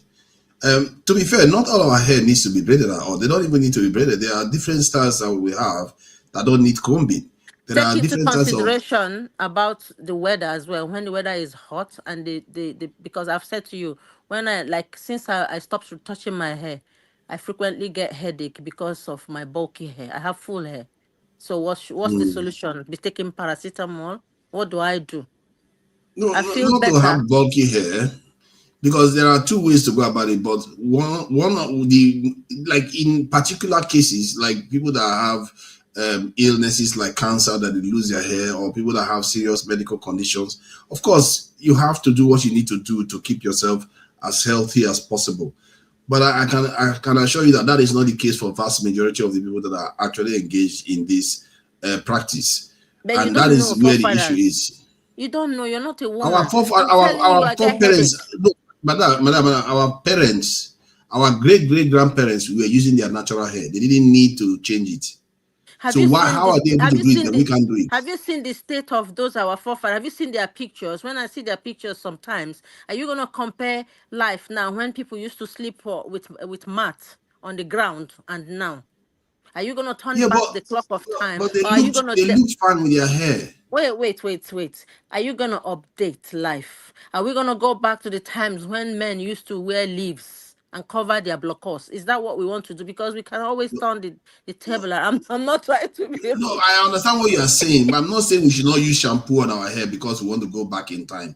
But I'm saying that we need to, because the most important aspect in life, there are very few things in life that is even worth worrying about. Like the ability to procreate is very, very important, and the desirability is very, very important as part of that equation. If you decide to downgrade your own people's desirability by advertising for other people, other races, don't be surprised you lead to your own people's extermination. It may not even be through war, just by natural selection. You see what I mean? There are consequences to these things. Even when animals have different colors, it leads to one being exterminated. Like in the wild now, if a lion decides to be was born white in the African savannah, that white lion doesn't make it to adulthood. That shows you how even simple color can determine survival. And yet we carry other people's hair on and on for decades now, maybe even hundreds of years now, and we think we are going to prosper when we keep doing that, because you're advertising for other people. And I believe that doing that kind of stuff doesn't help your sons gain confidence. There's a level of confidence you gain. If you are advertising something for other people, that person that carries it up originally will be more confident about it. I don't believe that women should wear silky wig, but I do believe that if women want to wear wig, they should wear it close to Afro hair. When they have plaited that hair. Exactly. That takes care of that problem. That is one problem. That area of advertising for other people. Yes. It takes care of that problem. There's another area of cost. There's another area of cost that it costs us far more to maintain our hair based on this paradigm than other groups. And these things matter over time. So as there well. are. This is why I called some of all these things out, because there are so many layers that it's problematic, and people keep saying just leave it, just leave it. No, it's a serious of money that a parent can use to put their child for get private tuition. They can spend that on one hair alone, and the next month they want to change it again, just on hair alone. Yes, something that a woman, Indian woman doesn't have to do. They just because their hair is very easy to manage. Is that hair that is like they don't even need to comb their hair. They wake up in the morning, bond it, and off they go. But you, as an neither do African you. woman, You assume that you need to comb your hair. You don't need to. I just told you. Forefathers, You are don't you need living to. in this real world? You are the No, one I'm that living in will the see real me world. now. I say I've You been will with see me black No, women now. no. that don't need to Let comb me their hair. allow African woman guys, has guys. that Actually, been with problem. black women that don't need to comb their hair. You are one of the people that will see me with that hair and say, "This woman, the man." Oh God. Let me say See, this. there are women that wear this in Forefather, dreads, different types of dreads. Go ahead. forefather. Thank you. Finally, I'm trying to break into this. You see, when we as human beings, as black people particularly, this subject of hair is a serious one. Tell me who in the world has our type of hair apart from us? Nobody. Indians, Chinese, anyone in the world have the same level hair as Europeans. The straightest hair in the world is Japanese hair. The straightest. Are you with me? Now, once we understand that this is the lay of the land, we have to ask ourselves why. Why do black people have this type of hair and everybody else doesn't? I'll tell you why. Our hair grows upwards. Everybody else's hair grows down. Let me tell you about hair. Hair is an antenna. It's the consciousness of the human being. It's the beauty as well, but it's the consciousness. And our consciousness, therefore, is different from the consciousness of everybody else on the planet. This gives us Hello is talking about. Is she now, because she's black, she doesn't believe Oyimbos have problems with their hair or with hairstyling, the hair breakages. Wait, let me finish, please. Hair breakages, hair falling out, all kinds of different issues. All kind of different issues. She's speaking as though black. Do you? Is it what you're saying about girls plaiting their hair or combing their hair? Do you think that men's hair, when they combed it, that the same effect didn't happen? It's the same effect. We can't be pretending about what it is we are. That's why when you speak as a woman, I understand you as a woman, both in terms of vanity and in terms of practicality. I understand everything you're saying. There's nothing wrong with what you're saying. It's only that we have to understand where we're excusing ourselves for the things that we do and when we are telling the truth. The truth of the matter is, one, everybody on the earth, no matter their ethnicity, has issues with every part of their body the same way everybody else does. It may be lesser, it may be more, but it's the same issue. I'll tell you about consciousness. When Rastafarianism came into Jamaica, the Rastas were constantly spoken about in a very downtrodden way. That this is not how to look. This is not an appearance. They were ridiculed, and in that ridicule, it's not to say that they didn't come with a lot of consciousness. What they were doing is showing that I'm different. I'm different because I'm an African. And I'll show you this African hair, how rough it can be. But it's a glory to me. It's a glory to me. And these are things that we forget because we ourselves know that there's Dada in Africa now. It's not that way. It's strange to us what it is to be have locks on your head. It's not strange to us. That's our hairstyle. However, because we are so westernized, we looked down upon all these things. We looked down upon them because we didn't understand what our consciousness was.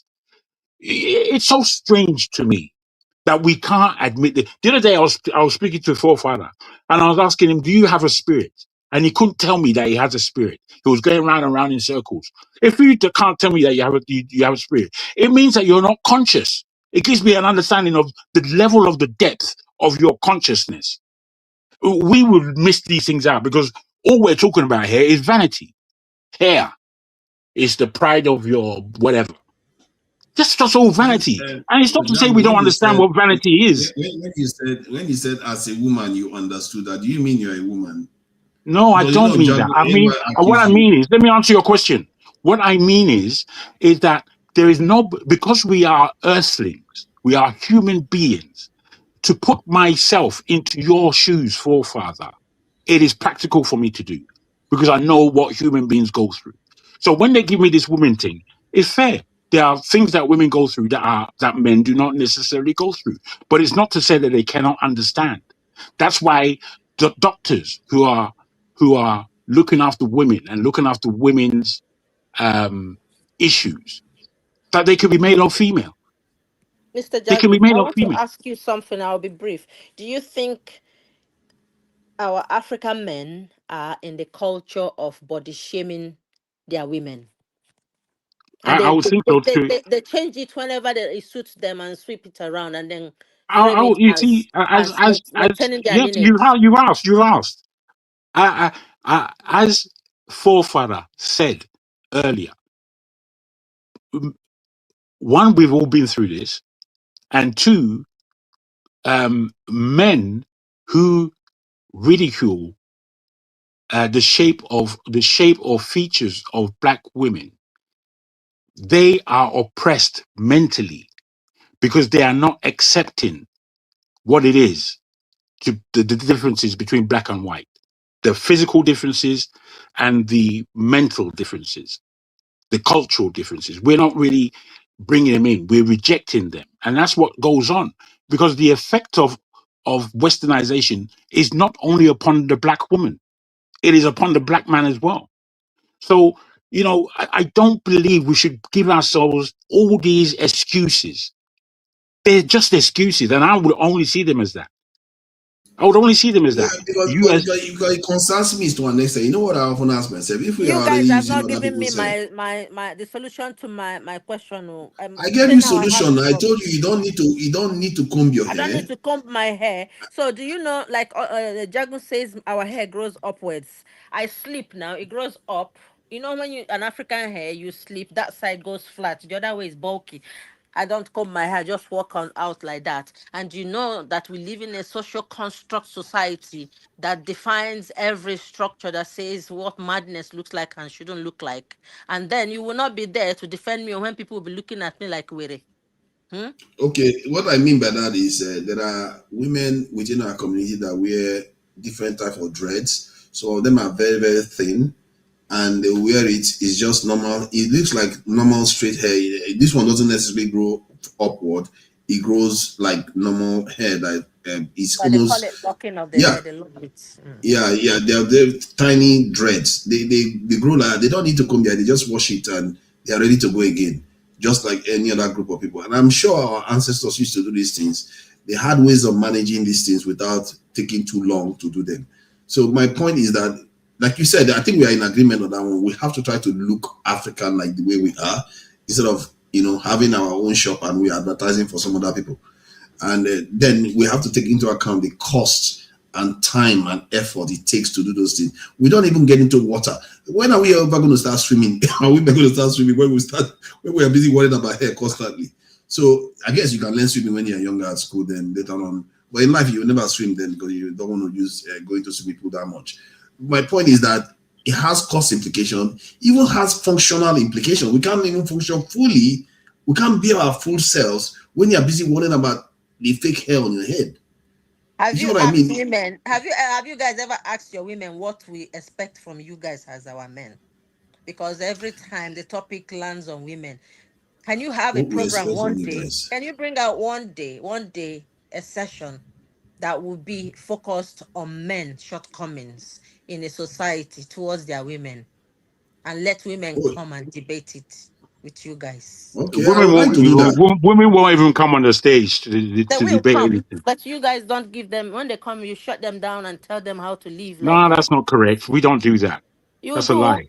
You've told me To now that who have we done that to? wait. Oh, you said I've listened to you before. You say you can have as many as you want. This one, no, do you? You know, just put this one like that. You have to tell me how my hair will be, how when I'm pregnant, how I should walk. You know, to please you. I'm living Me? for I've you. never said anything like that. Yes, So men. You guys. okay. We are living for you guys. We are breathing for you guys. Everything about us is you guys, and they won't. Oh, Do you I think think that? the opposite is also true. You know, I did say that women are the most important thing to men in their lives, not their fathers. Their women, the women are the most, their mothers are the most important beings to them. And the same is true for almost through all races. You can't play with a mother. So you can see also why the men feel that, okay, the mothers too have to also realize that they have a lot of influence over the men. Because all this stuff that is going on within our societies right now, based on how much men value their mothers, you can actually say, okay, the women have a big influence on these men, and they are creating the men that are also running the societies down. So both sides have to come together and know that, okay, the women need to I don't always know correct why themselves, and the men why need to correct women. themselves too. Yeah, I don't know why women think it's so one-sided.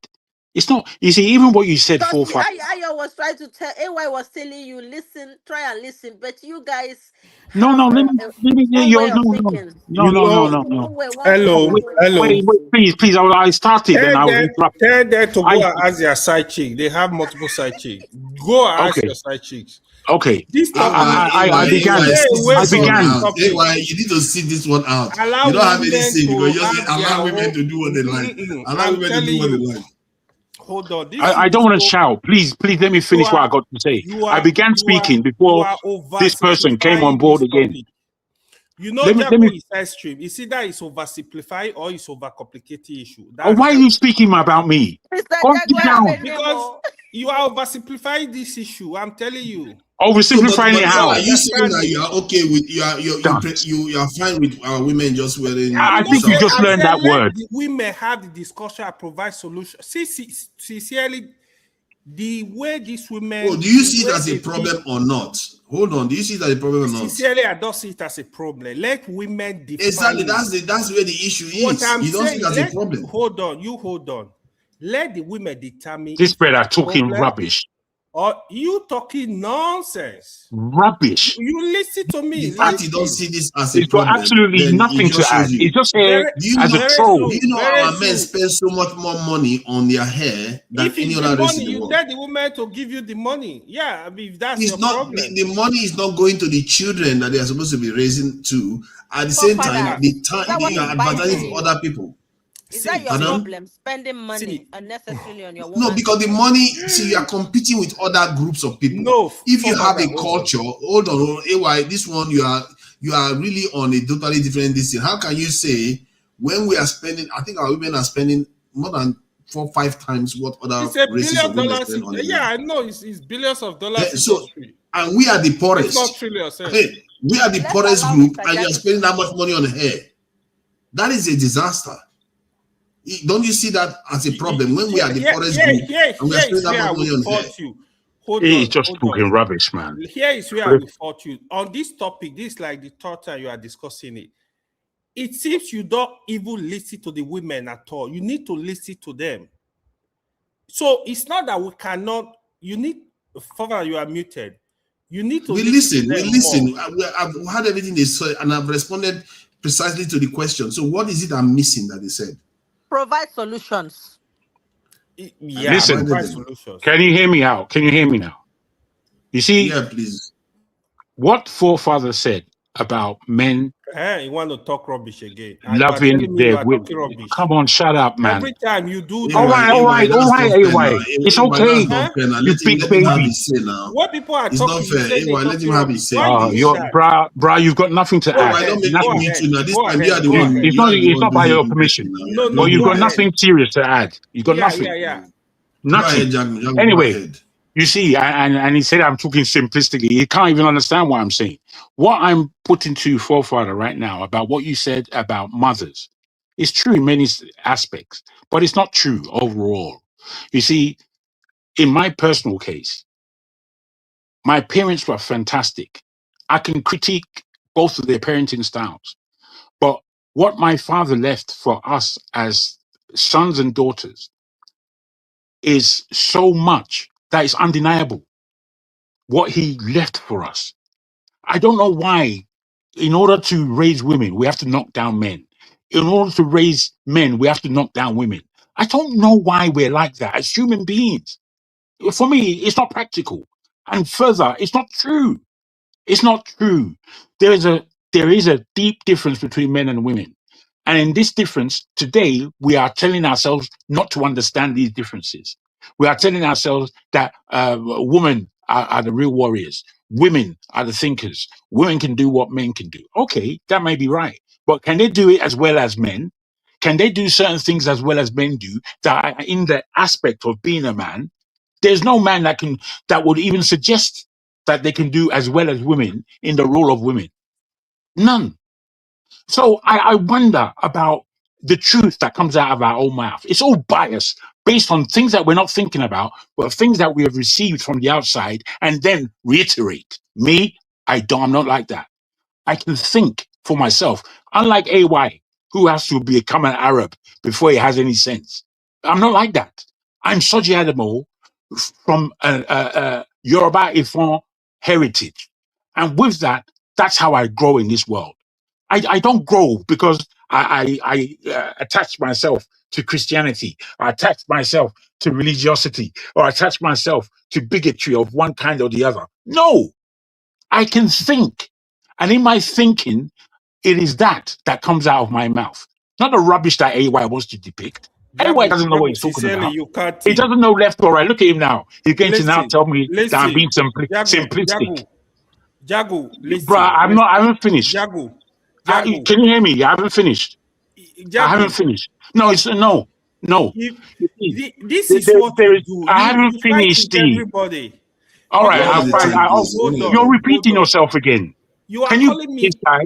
Can you block him? Just let him speak. Let him speak for a bit because I can pay. Let's go for. I'm following you, forefather. I'm following you. You overrate yourself. That's your problem. I don't know about that, but you are talking. What do you know about Tinky? Tinky. What do I know about Tinky? What is Tinky? Tinky. I'm going to Tinky. Come on. You Bruh, think it's not your fault. It's not your fault, T. I beg. You guys are good examples, so bro. Bro, you're just continuing embarrassing yourself. You're embarrassing. AY, it looks like you're betraying the fact that why is it that you are so against? Is it because you said something about religion? No. Forefather, this is not the first time. No, we're not ganging up on you. And don't worry, we are going to move it on to Islam soon. Forefather, sincerely, Forefather, even the first day you discussed this topic, you know my position was still my position today. Sincerely, I don't double speak. This is my position. I don't think you double speak. You are in a best position. You are always repeating yourself. Hold on. I don't think you are in a best position to tell women what they should do with their hair because you don't know how they feel. You don't know. You need to understand them. You need to listen to them. You need to speak to them. You said this before. We just listened to them. You are saying the same thing. You are not. AY, we just listened to them, and they too have to hear. Is telling you. He's just talking rubbish. He hasn't got anything to say. It's you that talk rubbish every time. Yeah. AY, do you know that there are women that hold the same position that we hold? Okay. Can you bring so one here? What do you make of that? Adama holds the same position that I hold. She does. I'm telling you, even Adama holds the same position that I hold. You know, it's a shame. It's a shame that from all the subjects that we did underline, we're stuck here. I think it's a great shame. And I think Madame has gone. She has left now because you drove her away. That's right. I was trying to drag you away. You two having a go at this thing. Right, you made it a bit rough, but it's all right. She might return back. No, it was him that did it. Probably she didn't drop out of the thing just because of this thing that she dropped out. Probably. So, but let's try to keep it civil. She's back. But this is AY. This is that you are doing. I say, let them, take care of it and let them decide this thing. I'm not sure, because women speak about men's issues too, and they also All share the time. similar opinions. There are women that share similar opinions that I have too. Let me tell you what both of you don't know right now. Sincerely, you guys both of you have not taken the time to listen to her. This is the problem. You think you are listening. There is this is active listening. What you're asking us to do. You know what? Okay, it says active He's asking us to accept everything I said. Don't do that now. Don't do that. Let me get where AY is coming from. Jago, don't distract now. AY, don't use Jago to distract. Don't use Jago to distract. You are trying to use Jago to distract. AY, don't be mischievous now. So AY, I want to put you so that you truly explain your position. What did you hear from her? Since you are saying active listening, what did you hear from her? No, you got to listen to her again. No, great question. What did you hear? You just said active listening, so you are listening to her, and you are suggesting to us that we should let her have a say. Listen, so what did you hear? Okay, here is the problem. She's telling you guys something, right? She's explaining the difficulty. You're not answering his question. You hold on, Jago. You talk too much. No, but you're not answering the question. You're avoiding. He just started speaking. Let him give him a chance to answer. He just started speaking. Respect yourself. I'm serious. Terrible, really bad. You are worse than anything. Now, let me explain this to you. She's explaining the problem. She's explaining the difficulty. She even used herself as an example. So when you speak to more women, you will listen to different issues. Listen, on this topic, I've had this discussion with my classmate. She was explaining to me how difficult. I used to think like both of you. One day you will understand. You can't think like me, oh. Jagu, you. I'm telling you, you are overrating yourself. Your IQ, I don't think is even up to 50. You think what is IQ meant to be? IQ doesn't mean anything. I've not seen you being this petty before. Why are you so it's the one on Jagu today? And he wants to go on somebody like this. It's because he's an Arab. It's because he wants to be Arab. Okay, he said no. If you come after me, tell him to stop calling my name now. Mr. AY. If not that I respect you, take time, Jago. You are my Hello is speaking. Hello is trying to say something. I'm listening. I want to say to forefathers, like there are a lot of women that have decided to go on low court. They are happy doing that. It's not that their man forced them, because this thing is a personal choice. Women are human beings that deserve to live, as long as a woman is not committing crime by wearing a wig. If you don't like such women, do not go to them for coupling. The society, that's correct, society we have today, and women are wearing wigs, it is the fault of the men, because you guys are the ones giving the women the money to do that. Yeah. And in another way, it is the man's world, regardless how you see it. And when a woman, excellent point. And when a woman is trying to explain herself, it turns to femininity. It becomes a labeling. And some of us have not lost our values as Africans. It lives in us. I always tell people, Africa lives in me. The forest lives in me. The farmland lives in me. I farmed. I know how to do palm. What was it to make palm? This thing. Yeah, I farmed yam. I know how to harvest yam. Not everyone knows how to do that. You must harvest yam in a strategic way, otherwise you break it. So there are more to a woman than just her physicality. If you find a good woman, try and understand her and find a way to reach an understandable position so that there will be peace and long coupling. That's why we have broken marriages. Nice one. Men don't listen. They talk. They think women are to follow like animals, but don't forget, women have feelings. Even the ones that are very loyal, they may not like what you have said, but because they are loyal, not that they are afraid of being single, they are loyal. We have a culture that when you're in, you're in. for the long run, you make it work. But at the same time, it's not just about the man. It's not a man's world. You people that are men should try and listen to your women. Find a solution. If you have a child that is always crying every time, this baby is always crying, they're combing the hair, you go and cut the hair. And then she goes out and says, Daddy, I don't want to look like a boy because men are the ones with low cut. What do you do? Yeah. And she says she don't want to. You are right. She wants to wear wig, and then try to tell her why wig is not enough. Educate her in a positive way, not by condemnation, like as if she's competing with Oyibo. Hell, what is Oyibo? We've been here before Oyibo. What do you mean? It's most women, African women, that don't know their history. If you teach, that's why I say history is important. You are an African. You can't change it. You can't wash your skin off. Do you know what we go through on the train when we go to work? How we're being stared at, for good and for bad. The things we go, I've gone to work and been spat at. Someone begged me money. There was a light-skinned Oyibo woman sat beside me. This beggar left that woman, came to me and felt, what are you doing here? And begged me money. Didn't say a word to her. She spat on me. Yes? Another one poured water. You guys don't know what we go through. So life is not all just a hair. Try to understand your women. I'm not blackmailing you emotionally, but sometimes maybe it's even good people don't marry. If you're not matured enough, don't go into it. If you want to make a change in a woman's life, try to understand and make that change positively. You want to restore your culture, start from yourselves and let the woman, begin to say, yes, I have men that are real men, not men that come outside and body shame them and be discussing about how their women are bleaching, doing that. Oyibo people have cultures. We are not competing with them or stuff like that, but try and give your women respect. Hello.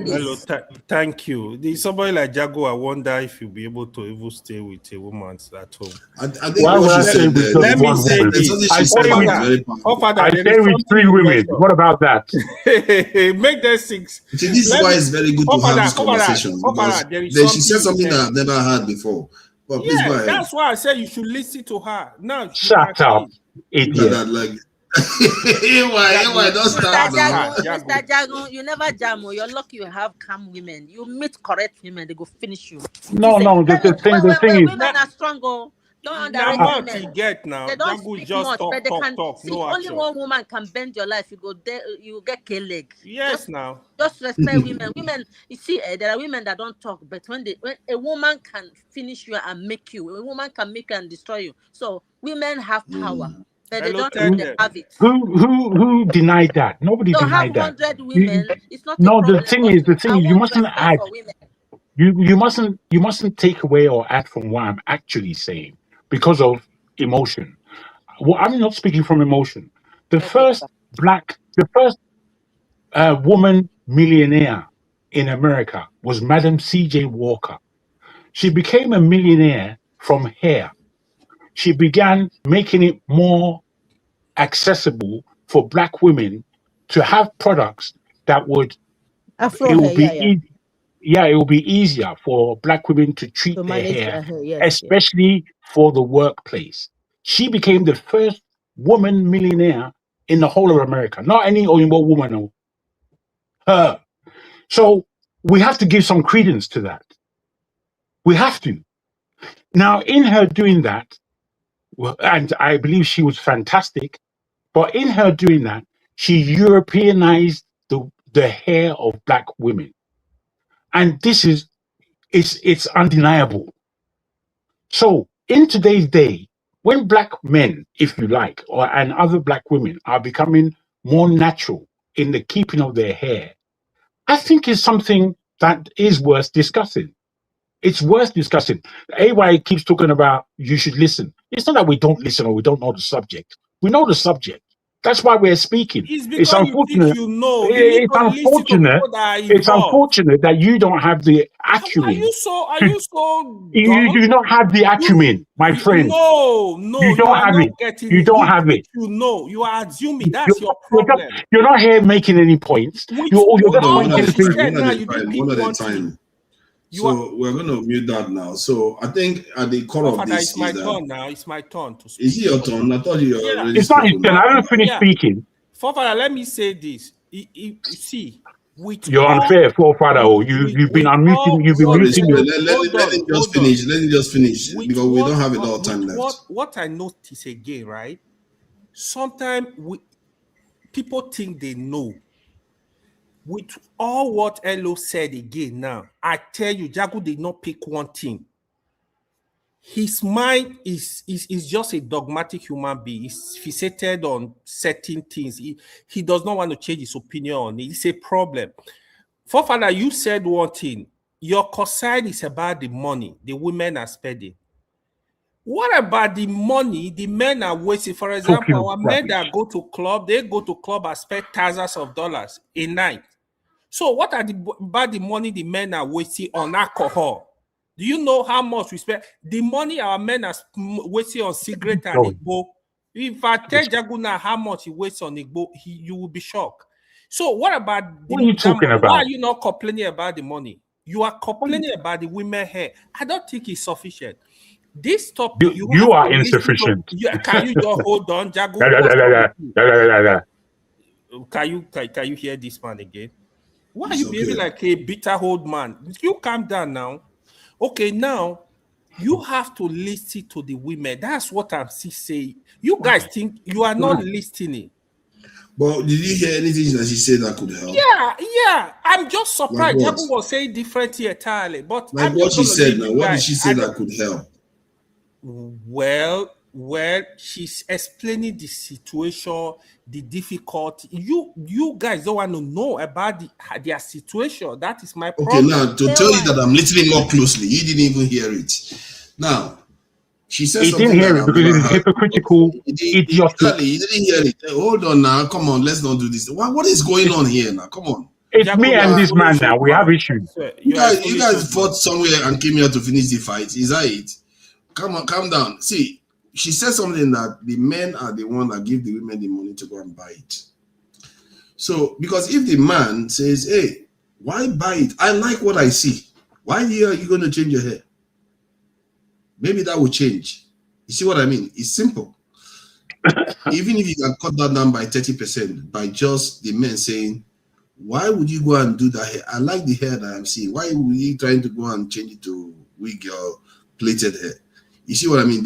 Men can influence it from that point of view because they can decide that they prefer a certain type than this type that they are paying all this money for.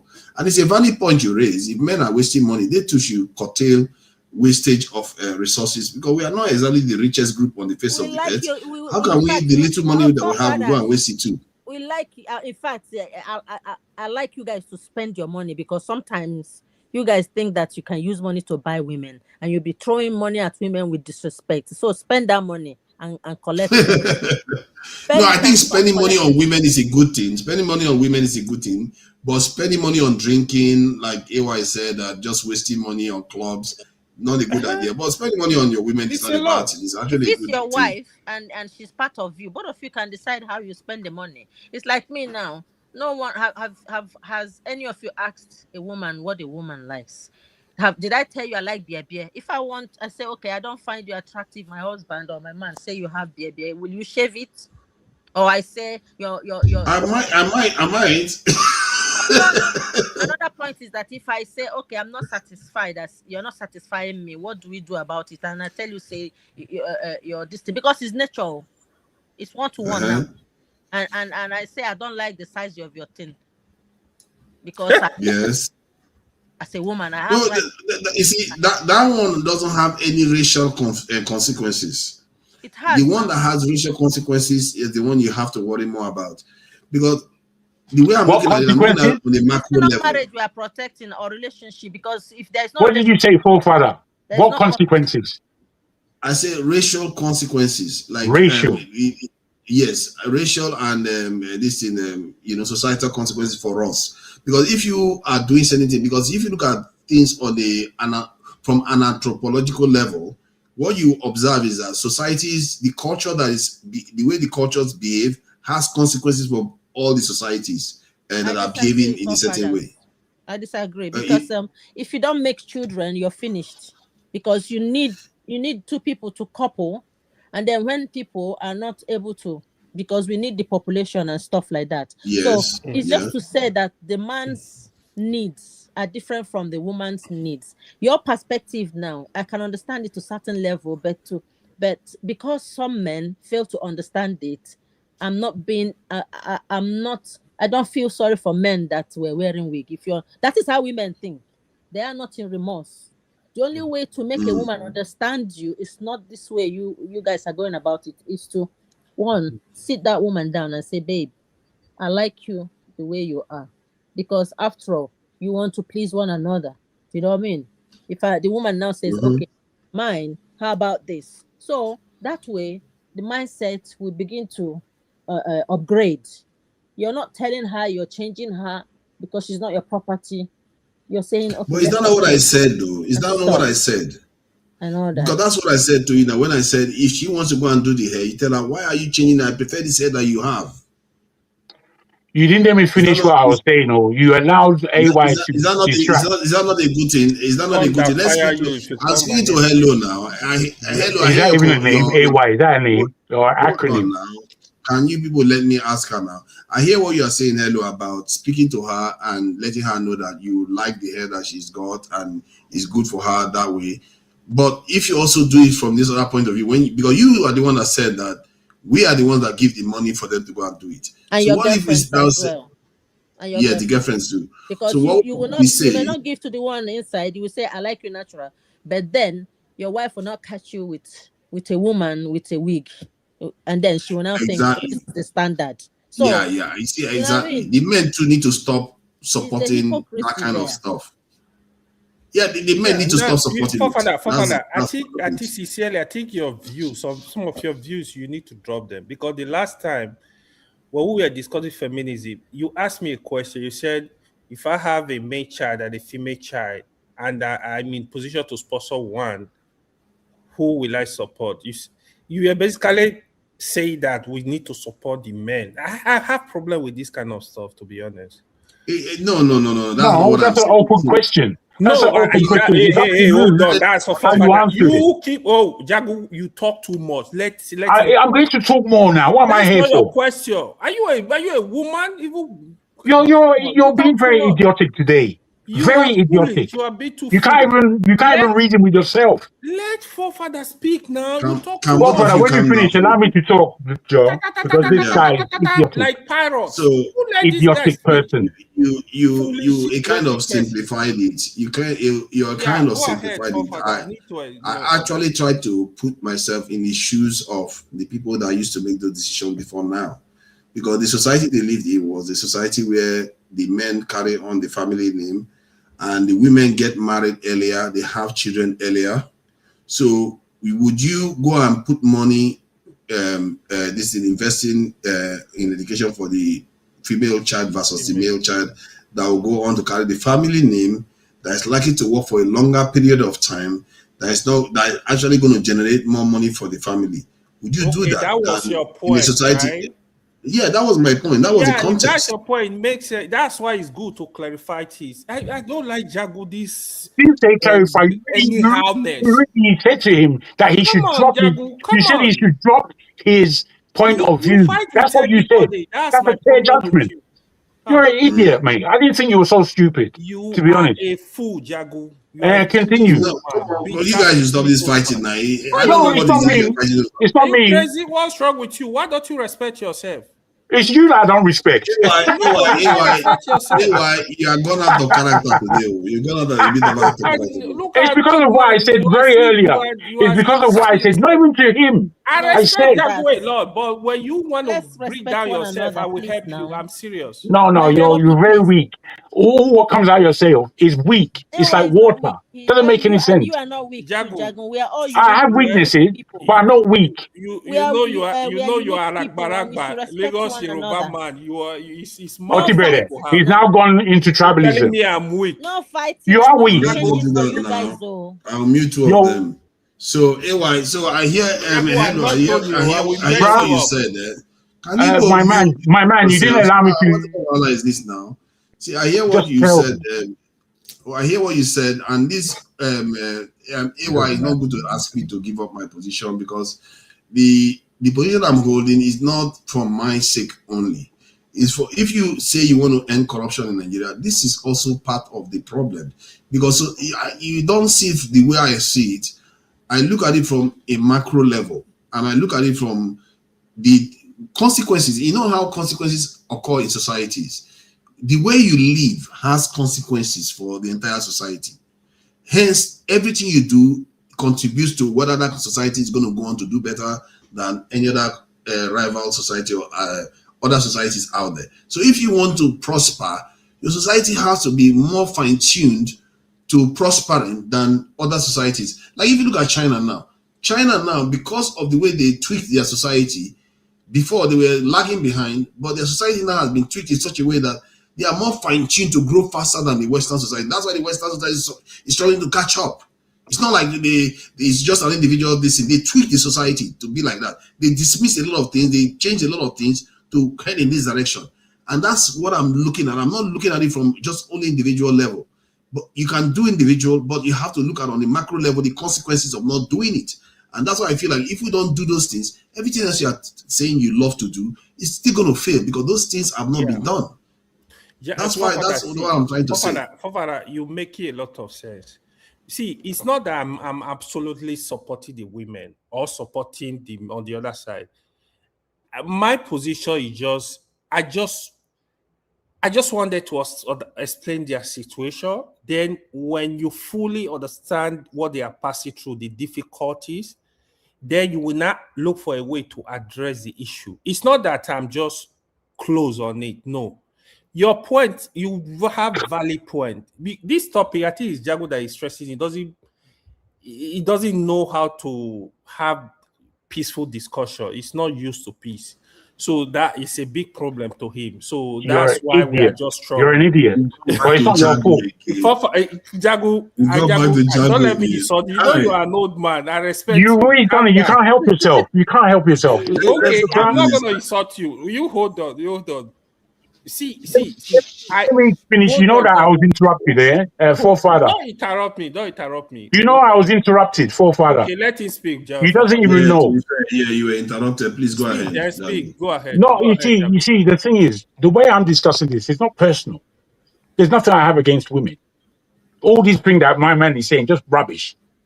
The points I've made are points of history. I've made points that we have been oppressed for 500 years by the European, and we have westernized our mindset. That's where I came from. Yet this idiot man, he tells me I'm talking all kinds of things that he cannot understand.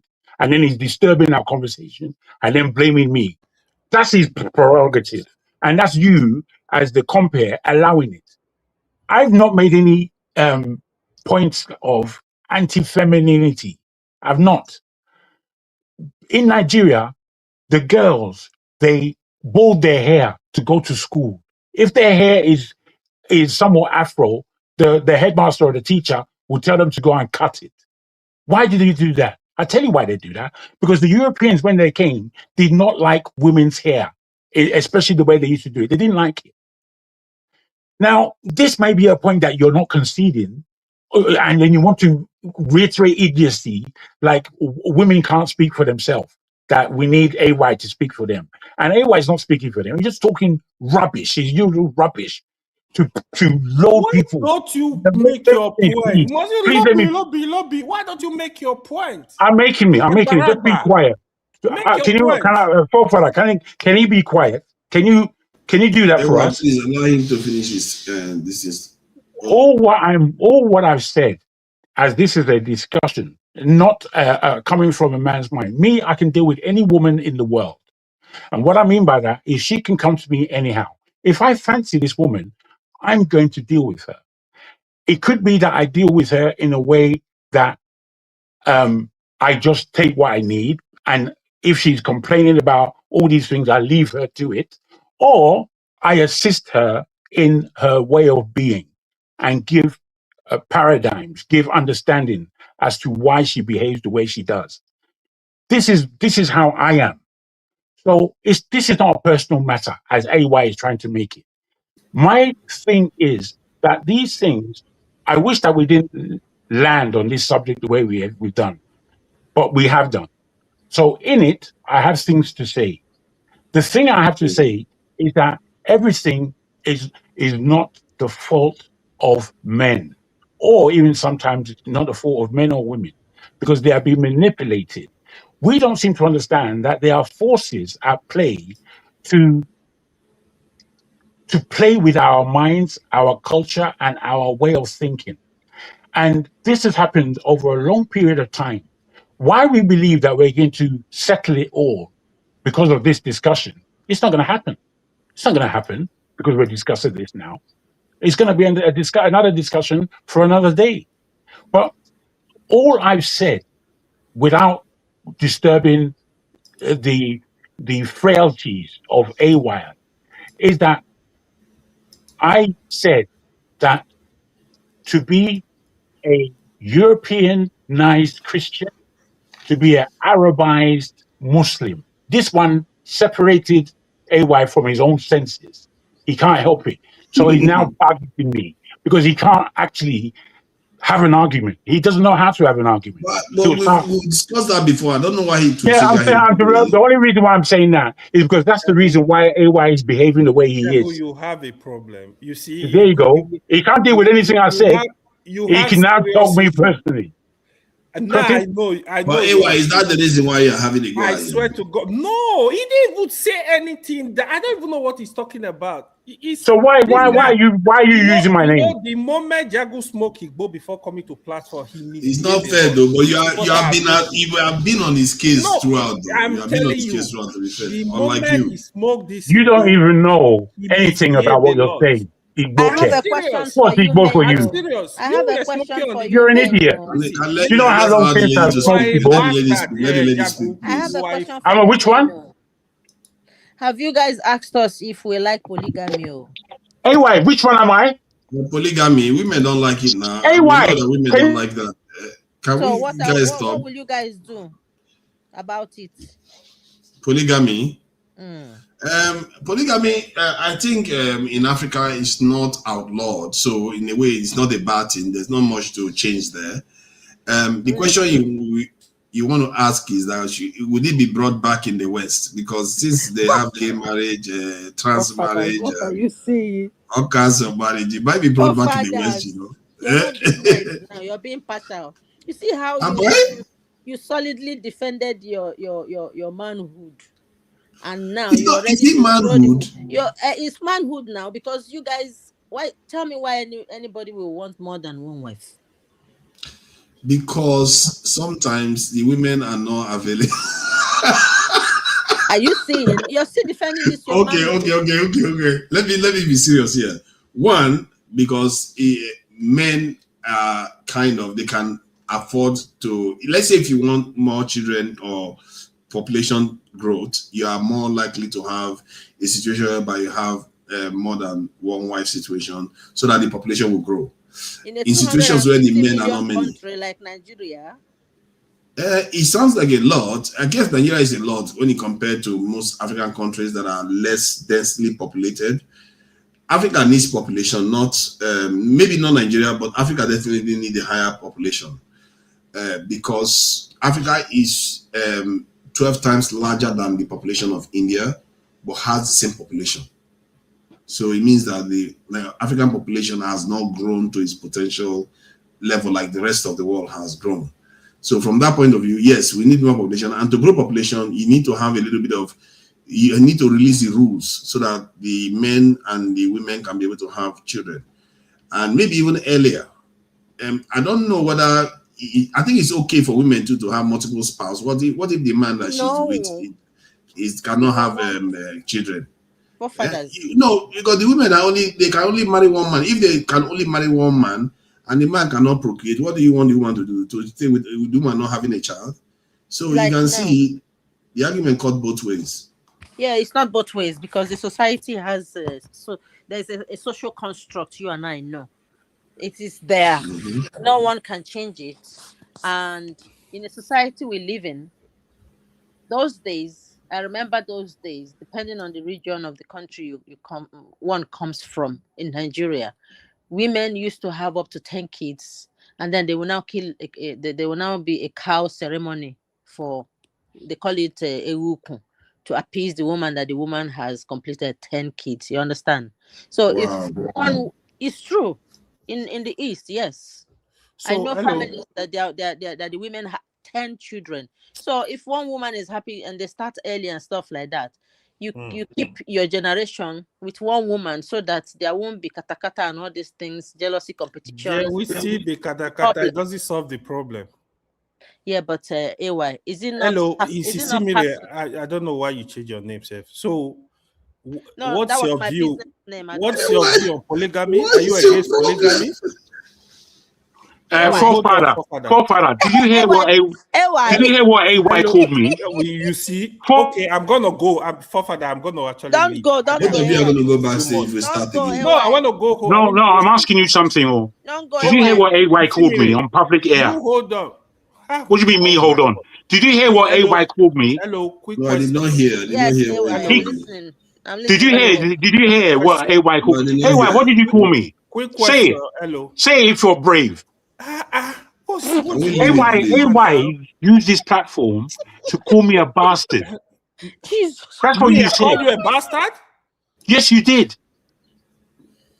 AY, you're terrifically terrible. Don't worry, me and you. If you do not apologize. Hello. Yes, Forefather, why you? What is your because view? You won't stop talking. You don't believe that this is serious. Why did you say that? No, it's not serious. Let's not take it that serious. It's just... it's not serious that someone will call me a bastard. What Okay. is your view? No, it's serious. Okay. AY, can you please if you don't apologize, don't talk to me again, AY. So let's not call each other names like that. Retracting, please. Jagu, don't threaten me. I'm not threatening you. I'm saying, okay. AY, let's do this. Listen. Leave it. AY, please retract it. No, all I want to say. Hold on. AY, retract it. Hold on. Give me 1 minute. Let me speak. Listen. Sincerely, that was a speech of thought. I was about to say something, but I did say. If that offended you, I apologize. But I don't like when people threaten me. Jagu, Forefather, you know Jagu, I respect him a lot. The way he's behaving, I don't like people pushing me. I'm not a pushover. I respect people. Don't do that. He started calling me name. He started calling me idiot. I never insulted him. So now you see how it is. That's why you need to be careful when you are disrespecting people. This is the problem. Now he's angry. He started calling me name. Okay, now Jago, he has taken it back now. He's apologized for it. Listen to me, Forefather. Please listen to me. I am the one who's been offended. We can cuss each other on this platform, or we've all done it, but we don't go to points of. It's you. Let me finish what I'm saying. You've spoken. AY, you've spoken. You have spoken. Go ahead. Listen to me. I'm not saying that you're afraid. I don't care. You know I don't care. However, I don't use my mouth just to talk anyhow. You did. To say that you didn't call me a fool and all these things, it means you're a liar. To say that you're not angry because of what I said earlier, you're a liar. Now you use the word bastard for me. And because Forefathers doesn't care if it's not happening to him, he will compare the show anyway. He threw me out as the victim of being called a bastard. So that he threw me out just now by myself. So being that the case, I wanted him to apologize to you, and he did. Oh, I didn't hear apologize. When he's apologizing to me, I have to be there. Okay, I'm sorry. You see, AY, I don't believe. This is what I believe, AY. It's okay. If you don't want to talk to me, it's okay. You don't feed me. I haven't finished. Me. I don't care what you think. Don't do that. I'm going to say what I need to say. I need to say what I need to say. Listen, we don't have to talk, AY. We don't have to agree. We don't have to talk. You don't have to mention my name. I don't need to mention yours. My position is your apology or not. It's better that you don't speak me if you don't respect me. You just don't speak me. I prefer it like that, especially if you don't know how to talk to me. Okay, that's okay. Let's move on. I don't want to talk to you. I don't want to talk to you. We have other things to move on. Let's move on. Okay, so let me talk to where are we? We have moved on to polygamy now. We are supposed to be rounding up and let me answer no question. You never talk to him again. This is serious. Don't worry, it's okay. I'm not give me worried. money again. I'm just saying because you know yourself. If you don't talk to me, I'm not gonna eat anymore. Yeah, it's Hello. better. It's better. Yeah, I'm here. All right, Jago, all calm right. down So now. let's Hello. round up. Let's round up. Let's round up. This Jago, topic don't we be need upset. 1 hour. Let me ask her a No, question. we don't have 1 hour Hello, now. what are you saying? You don't believe in polygamy? I'm not saying I don't believe in polygamy, and Okay. I'm saying what's good for the geese is good for the gander. Is that how they say it? But Yes. Wait, let me finish, sir. I like respect. For me, respect comes before money. I know money, can take care of things and make life easier, but disrespect I cannot tolerate. I would fight till the end. I don't know if people call it feminism.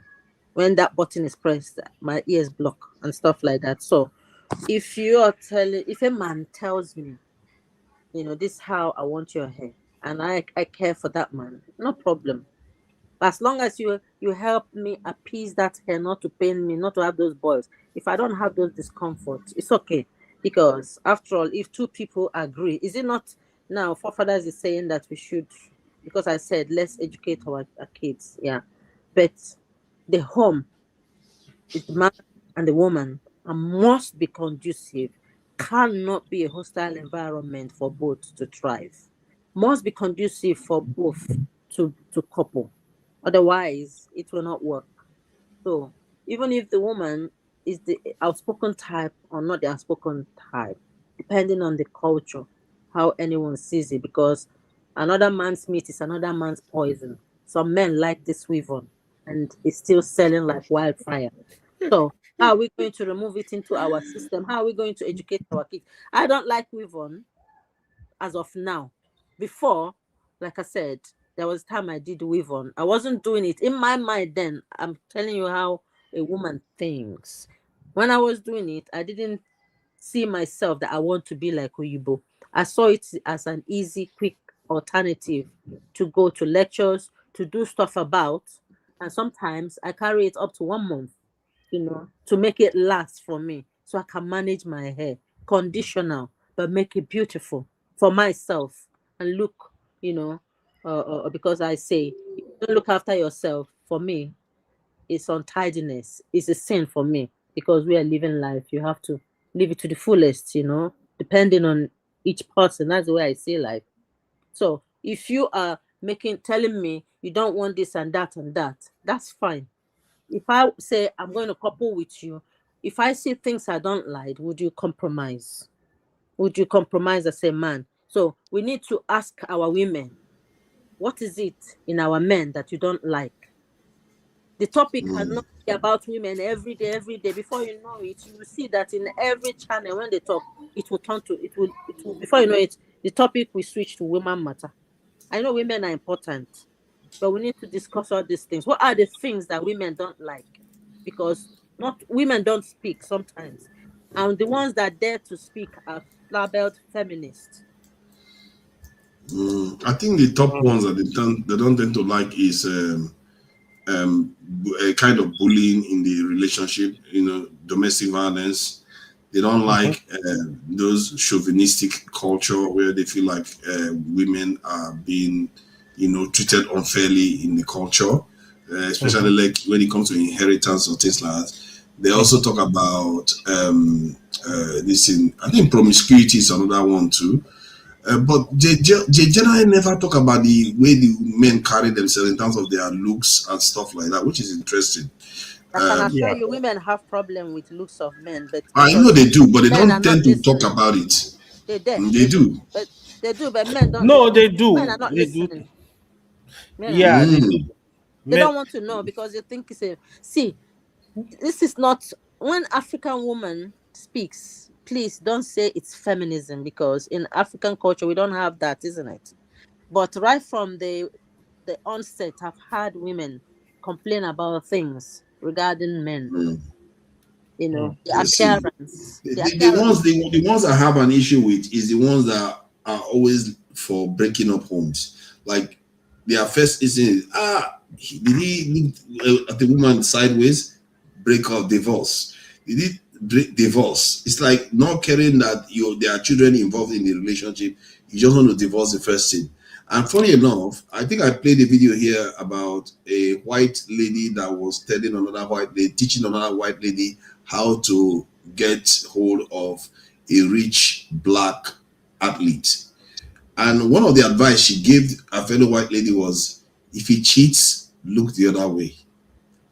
Literally. This is Europeans telling fellow Europeans, look the other way when the man cheats. So, but our women, there have been many of our feminist women now, they are buying into some of this narrative in the West that, oh, when the man cheats, you just break up your home and go away, you know. And I feel like that part of it can be quite dangerous because it will fragment our society, where you start having single parent homes, and that has negative consequences, as we all already know in the West. But you know, sorry. Now we are debating that issue of polygamy, yeah. Hey, why want to know polygamy? Yeah, we need. I don't know what Hello says she does not have. See what I've observed with that in the first place. I don't think women don't have problem with polygamy. If they meet the right people, they will. You see, if they are here now, they will fight with me. They will pretend. See, trust me, women don't have problem with polygamy. I do. As a woman, I'm one of them. So you see. They will draw boundaries. They have to. They will tell you that this is what they don't want. See, forefather. Majority, 99%. This is what you want. After you do this, is okay. Even hello that is talking, when they meet the right man, the man they love, they want, they don't have problem with polygamy. I'm telling you this for free. Are you now speaking for us now? Just like the way you are speaking, okay. I said majority, but look at it, right? Sincerely, I don't see problem with polygamy. The problem I see with polygamy, if a man cannot manage polygamy, you should not do it. You have to have the resources, you have to have the physical strength. You have to have the emotion to manage it. So if you are capable, polygamy is good, because even when you look at Africa today, go to Nigeria, you look at women, who is going to marry these women? A lot of women are into side chick thing. You now see, okay, the men, they are going outside, having side chicks, spending money. Why don't you just marry the woman? Some of them, they date this woman for years, 10 years, 15 years. They will never marry her. They say she's a side chick. What's different? Which one is better? Is it not better to marry her, allow her be your second wife? How many can you have, AY, as a polygamous man? Me, four. I can have 4 maximum. And you're going to promise your wife, so you're going to stick to that 4 because you know my wife does not. Her opinion does not count in how many women are married. As long as I'm doing my whole work, it's my right actually. You see? Are you see? No, but that's not religious. But your wife should have a say. No. My wife does not have a say. So in your religious stuff, they don't have a say. No, they don't have. Yeah, that's interesting. I thought they do. No, let me say, but Are you sure, AY, that in Quran they don't tell you that the wife has a say? Let me explain to you now. You gotta listen to me. Let me explain to you. So you can explain to them, oh, I need to marry second wife, this. But they cannot say no. It's not in they don't have the right. So you go ahead. The only problem is, if you are not able, you have to be able, for example, you'll be taking care of the woman. No, don't bring excuse because you marry a second wife. You are not saying, oh, I can't pay your bill anymore. I can't pay house rent anymore. I can't do this anymore. That's where the problem is. You have to be ready for both of them if you have to. If you want to marry 3... See the person who said he wants to listen to Jago wants to say something to you. Just ridiculousness. Just ridiculous. Let me say why I've got to.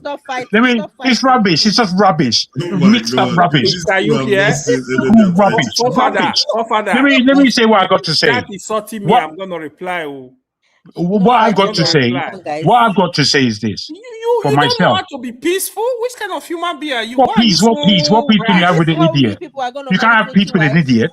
On one side he's saying listen to women, then he's saying they have no right. What kind of talk is that? Anyway, let me finish what I'm saying before we get corrupted with rubbish. You see, the thing is, The thing is, as the first time I'm you are speaking on, man. Like you all right. disappointed me today. I'm serious. I don't care about your emotion or your idiot thing. Let Jagun. I think he Come on, does have a guys. point though. That 1 minute you say we should It's just listen to the now nonsense. the It's woman just doesn't not. have He a hasn't got anything to say. There's no need Nothing. to That's a fight, bit you know? contradictory. No That's a bit thinking. contradictory. None. Life None. Look at what he's difficult, offering us. life Look is at what he's difficult. offering us. Just Man, hear it. there's no Forefather, purpose. That's if our I Let say me- anything, I will not apologize. Hey, you can If say I what you. disrespect him, I will Calm not down, calm down. apologize. You don't see, you see what he did again, forefather. Oh, Jago, It's me hold that on you. now. Let me just make this clear because he doesn't want to listen to you. Don't you understand? But let me make Both the of point you clear are to Jago. potential He husbands. doesn't want to listen to me, so you bring me out potential Just and you leave hold him on for in. a second. Hold on for a second, please. Hold on for a second. See, Jago, AY, what you just said totally contradicts your other position, where you were saying we should listen to the women, but when it comes to religion, What are you explaining? He's not going to understand. See, hold on. Let me When it answer comes it. to Let me religion, answer it. hold on now, hold on. When it comes to religion, you completely throw that one out. So my last point on that is, could that be part of the consequence of what religion does to people, where Yes. their natural point Where of it makes view them hypocrites. suddenly Let me answer the it question. completely Let me answer the question. stunts it. Yeah, I please go was ahead. beginning to speak, forefather. I was beginning to speak. Now I'm being interrupted. I Let's don't just like the hear way him. you keep Let him angling against answer me. it. Don't worry, he will speak. Let him answer it. Then when he finishes speaking, I then, shouldn't worry. Hello. Let's not go into controversial areas. We'll carry on this conversation on Sunday. Yeah, Okay. let me answer the question. Forefather, sincerely, if Jago keep behaving ras like this, I will leave. Please. Don't bring him I don't in. want You know to- he's going to leave reply. now. It's My better. question, let me answer the question. Leave. Fool. Well, forefathers, if men can't handle controversial issues like Jago, this what's wrong with you? in a peaceful manner, Don't then call my how are they name, gonna, fool. you know? Yeah, that's how are the they gonna problem. head That's this a problem. department? We have You to know be what I mean? calm. Are you It's not like we are listening to many him? here. Forefather, can you Yes. listen to you hear what he said, Yeah, right? yeah. Please go ahead. Go ahead. Okay. Me. I should go ahead. Thank you. So the It was AY. I see. This what I said the woman does not have a right, even traditionally. This is not even about religion. To stop the man from marrying second wife, if you want to, if you are in a culture or in a religion backing that you can marry second wife. But that does not mean you should not sit with your wife. I explained to her what you want to do. That's what I said. She does not have a. So when I say somebody does So not have if she a right, sets condition that she, You see, this is going to carry on. Hold on. Oh, AY, Jago, hold on. Let me question him What's now. wrong with you now? You see, I was about. The thing is, I've been interrupted. I was about. You will speak, Jago. You will speak. I haven't spoken on this subject. Yeah, you will speak. Like I said, you will. No, nobody's stopping you, but just hold on. You are stopping me. Because somebody else is speaking at the moment. Okay? No. So I began the topic. I said I was the critique. I made the critique. I know. Hold on. Now let's carry on. You terrible. I'll put you backstage. You see, I should be penalized. Well done. Great administration. Not because you had the topic to. You interrupted me. You interrupted me. Jago, be patient now. Be patient. Okay, man. So please, you were saying that the woman, you can sit with her, have a conversation. Yeah. What if she demands certain things before she gives it a blessing? She has right. Yeah, she has that right to demand for example, some women will say, you have to give me a separate house. She have all those rights. She have right to demand for anything. But she does not have right to stop your marriage. She have right to say, this. This is what I want. I think nobody has the right to stop your marriage, even in Western culture. Yeah, exactly. That's what I'm about to say. The women have right. You made it sound was that she doesn't have, but you said she doesn't have a say. That's what the term is. No, to stop you from the marriage. But when it comes to herself, to protect herself, for example, she said, I want to have my house, me and my children, whatever the case may be. She can demand for anything. You guys can go into agreement. She tell you, no, this. I don't want this. I don't want this. She have her own right. Yeah, but in terms of stopping the marriage itself, that's what I mean. So that's why it's good to discuss. Please, bring Jaguba, let him speak before he would come and be. Yeah, it seems to have dropped out of the conversation, but it might return. But the Now point what is I that suffer today. so the point is that regarding the subject matter, women like me, even in any culture, I think it makes sense. You have to have she has to have a say to an extent. Not like Yeah. she's going to stop you, Yeah. but technically that's what she's doing by making demands. Otherwise, if you don't give her those demands, you're not going anywhere. Okay. Forefathers and Sorry, hello. Let me just say this. Sorry. Forefather, even on religious ground, for example, in Islam, marriage is a contract. A woman have right. You have to fulfill her right. If she tell you this what she want, this, you agree to them. They are binding on you. So a woman have right. Yeah, marriage is more like a contract. You do, it's a proper contract. You have to agree to her terms. Even for example, like Sadaki, like the dowry, if she tell you this is how much she want, you have to provide it. It's the money is for her. You have to give it to her. So there are women have their whole right. So it's not like they are not like something you just do the way you want. No, you have to respect I their right. see. Yeah. Okay.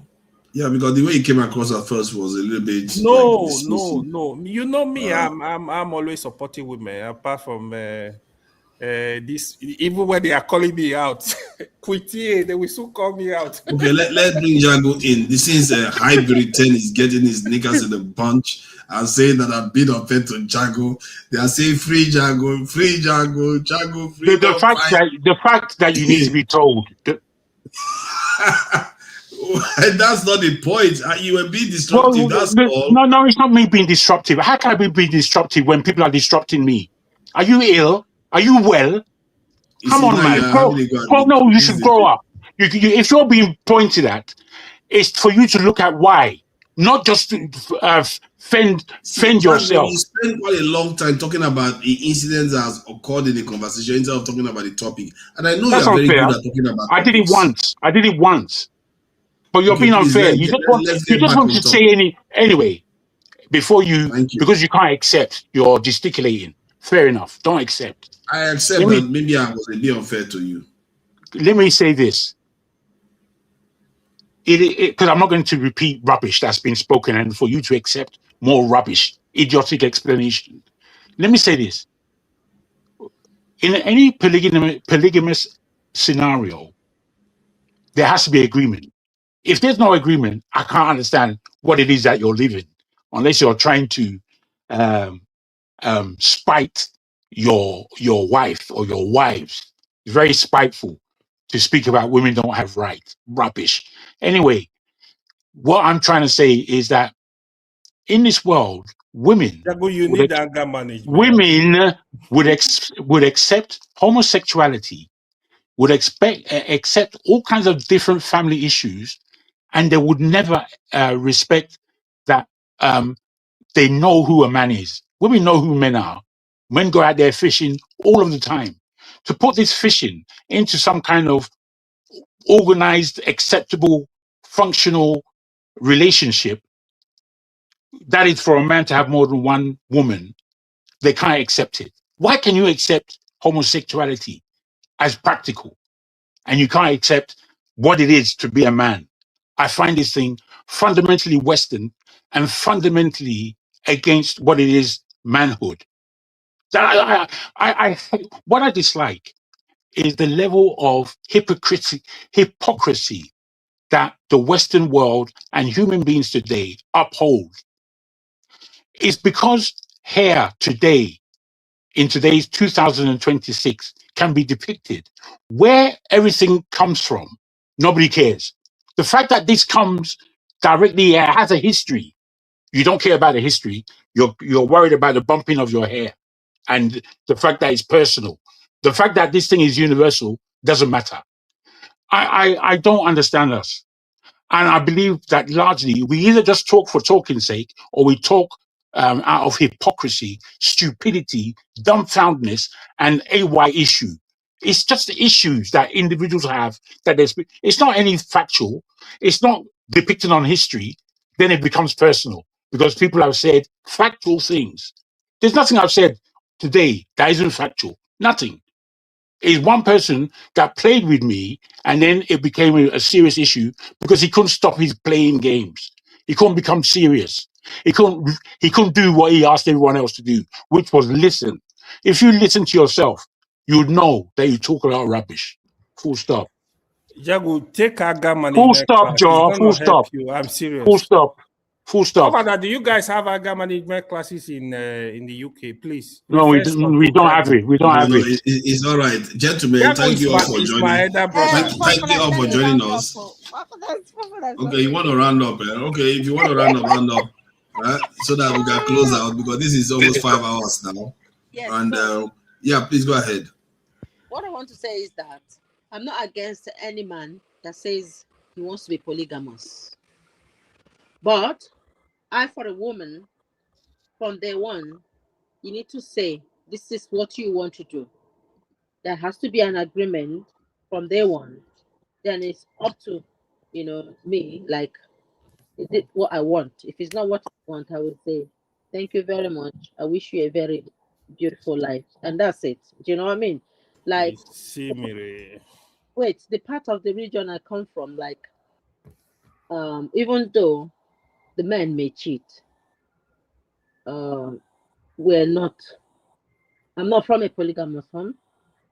It depends on the individual. It's personalized. So I don't have anything wrong. I don't have anything against anyone who, is polygamous. No. I'm just saying what's good for geese is good for Ghana. The why I'm doing this is I'm zooming into issues that could bother some women, like the way, men zoom into the hair stuff, even though women too complain that, oh, I can't make baby for some reason and I don't want to go outside. But the man don't really care, about their lineage closing, but they worry about the weave on. So it's double standard. I'm saying we can all reach understanding level. No woman is a fool, even though they can love like fools. They need to be respected and treated as humans, not as objects to be controlled like cows. Thank you very much. Thank you. I appreciate that, and thank you for coming, AY. Thank you for coming in, Janu. You did allow me to speak. So you want to have a closing statement? Okay. And then what do I do now? You know what? I don't think I should because you can't make two statements without calling Jago into it today. No, I'm not going to call it. On the more serious note. Okay. Make your statement then, please. Yeah. Sincerely, it is a disappointment, man. Jago is so angry with me. Jago, sincerely, I don't have anything against you. I don't care about your life anymore. Hold on. I don't care about whether you live or die anymore. If you feel offended, I apologize. Forefather, hello. If you guys feel offended, Forefather, sorry. Someone is saying I should go and sort my polygamous just ignore them. Marital problems. Hello, ignore them. Did I tell you I'm married or single? I don't bring. Hello, ignore them. Who is that talking about? And whoever is saying that, I have balls. So me, I have respect. At the same time, that's rude. That's rude. Now, come on, man. Why are you doing that, man? No, that's just rude. I don't know why people say all this other stuff. That's why I stopped coming here before, because people will come here. Don't do that kind of stuff, man. It's not nice, man. Why would you do I don't even know who that person is. He's talking rubbish. Yeah, he just came from nowhere. I've not seen the name that much. That's why I stopped coming here before, because the insults. No. Hello, please. Please, don't mind them. Don't mind them. They are always enemies of progress around. Just come here and speak. Yeah. Don't mind them. Yeah. I just wanted you guys. Thank you so much, Mr. Jago. And please don't run away yet. Please don't run away yet, my dear.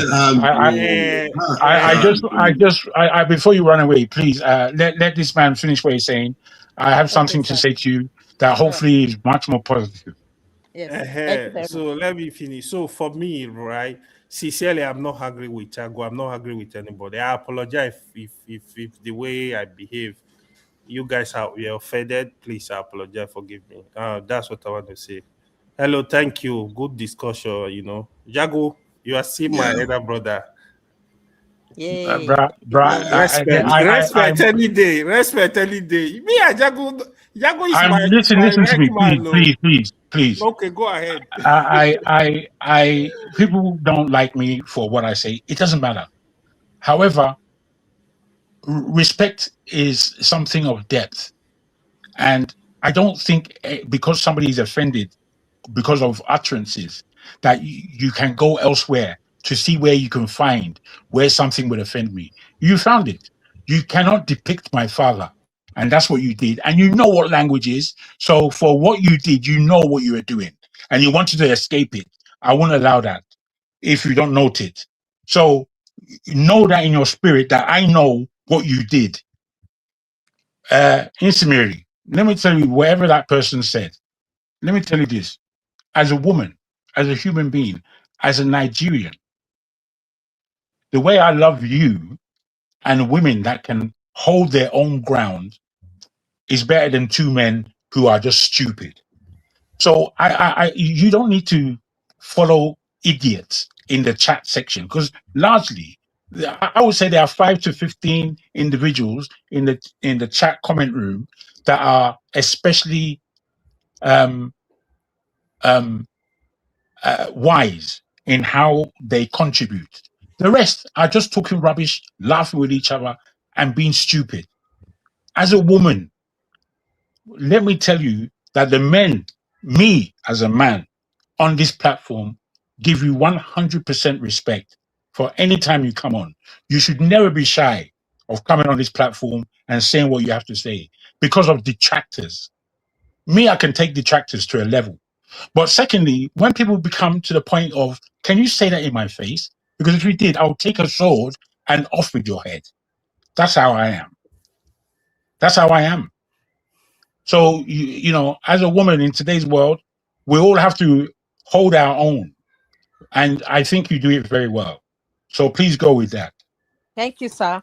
Because of these men, I had to learn martial arts, black belt in Taekwondo, and a joke. So when I see that guy, if he sees me in real life self, you know me, I just avoid arguments, you know, because I like my peace. I don't want to have stress, you know. I come here for love to share with my brethren. But if anyone insult me, like that guy talking like he's trying to, you know, make me, he's too small to make me to stop me coming here. I am a person in real life. I hold my balls. I hold it and I can respect. But at the same time, I can go to the gutters. If I can assure you, man, you see me in real life, you go shit for body. Thank you very much. Thank you for that. Yeah, thank you. And I think I echo what Jago said.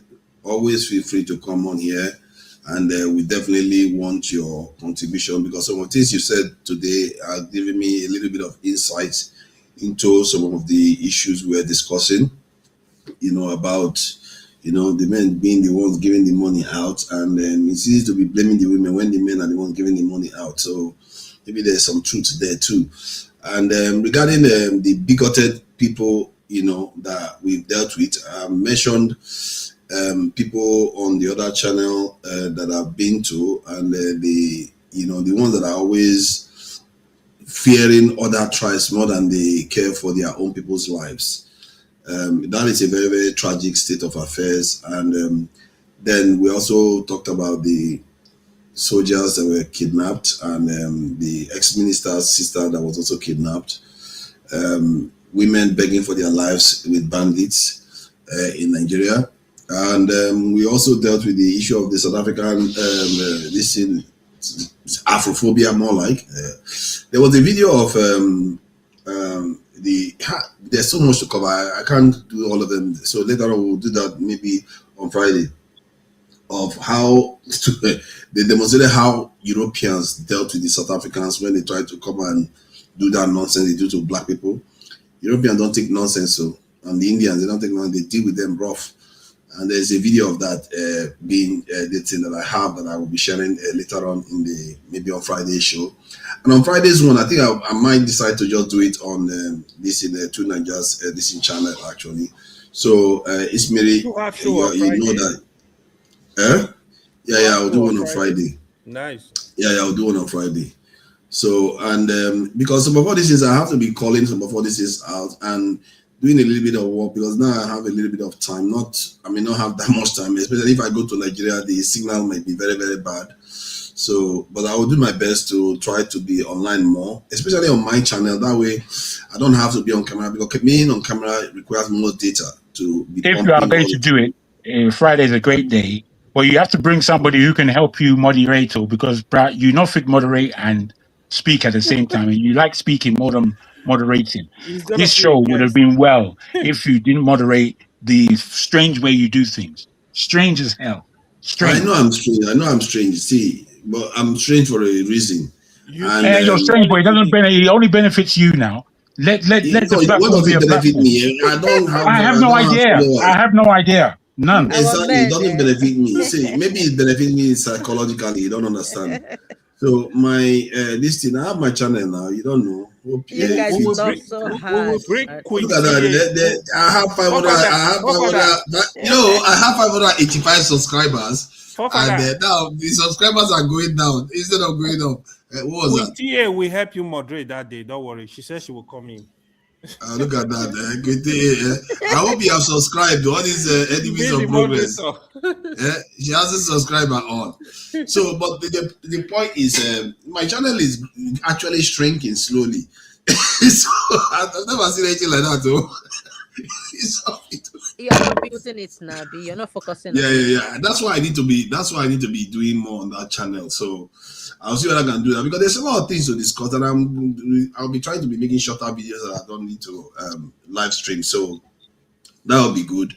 How about you find a solution topic and maybe air it on your program? Bring maybe 2 or 3 people to talk about solutions for Nigeria. Just find a unique selling point to help that, and then create that. Yeah, and somebody that believes in, like you do, non-discriminatory practices and all this sort of positive things that we want to see in our country. We don't really promote it as nationalists. We really don't. We should be calling out the bigots.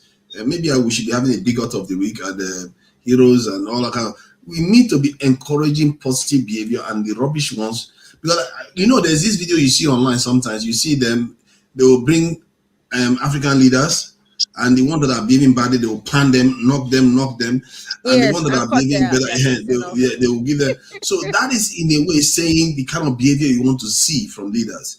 You are encouraging better behavior. If any leader sees that and sees how many people take those things, they might start thinking maybe the attitude needs a little bit of a makeover.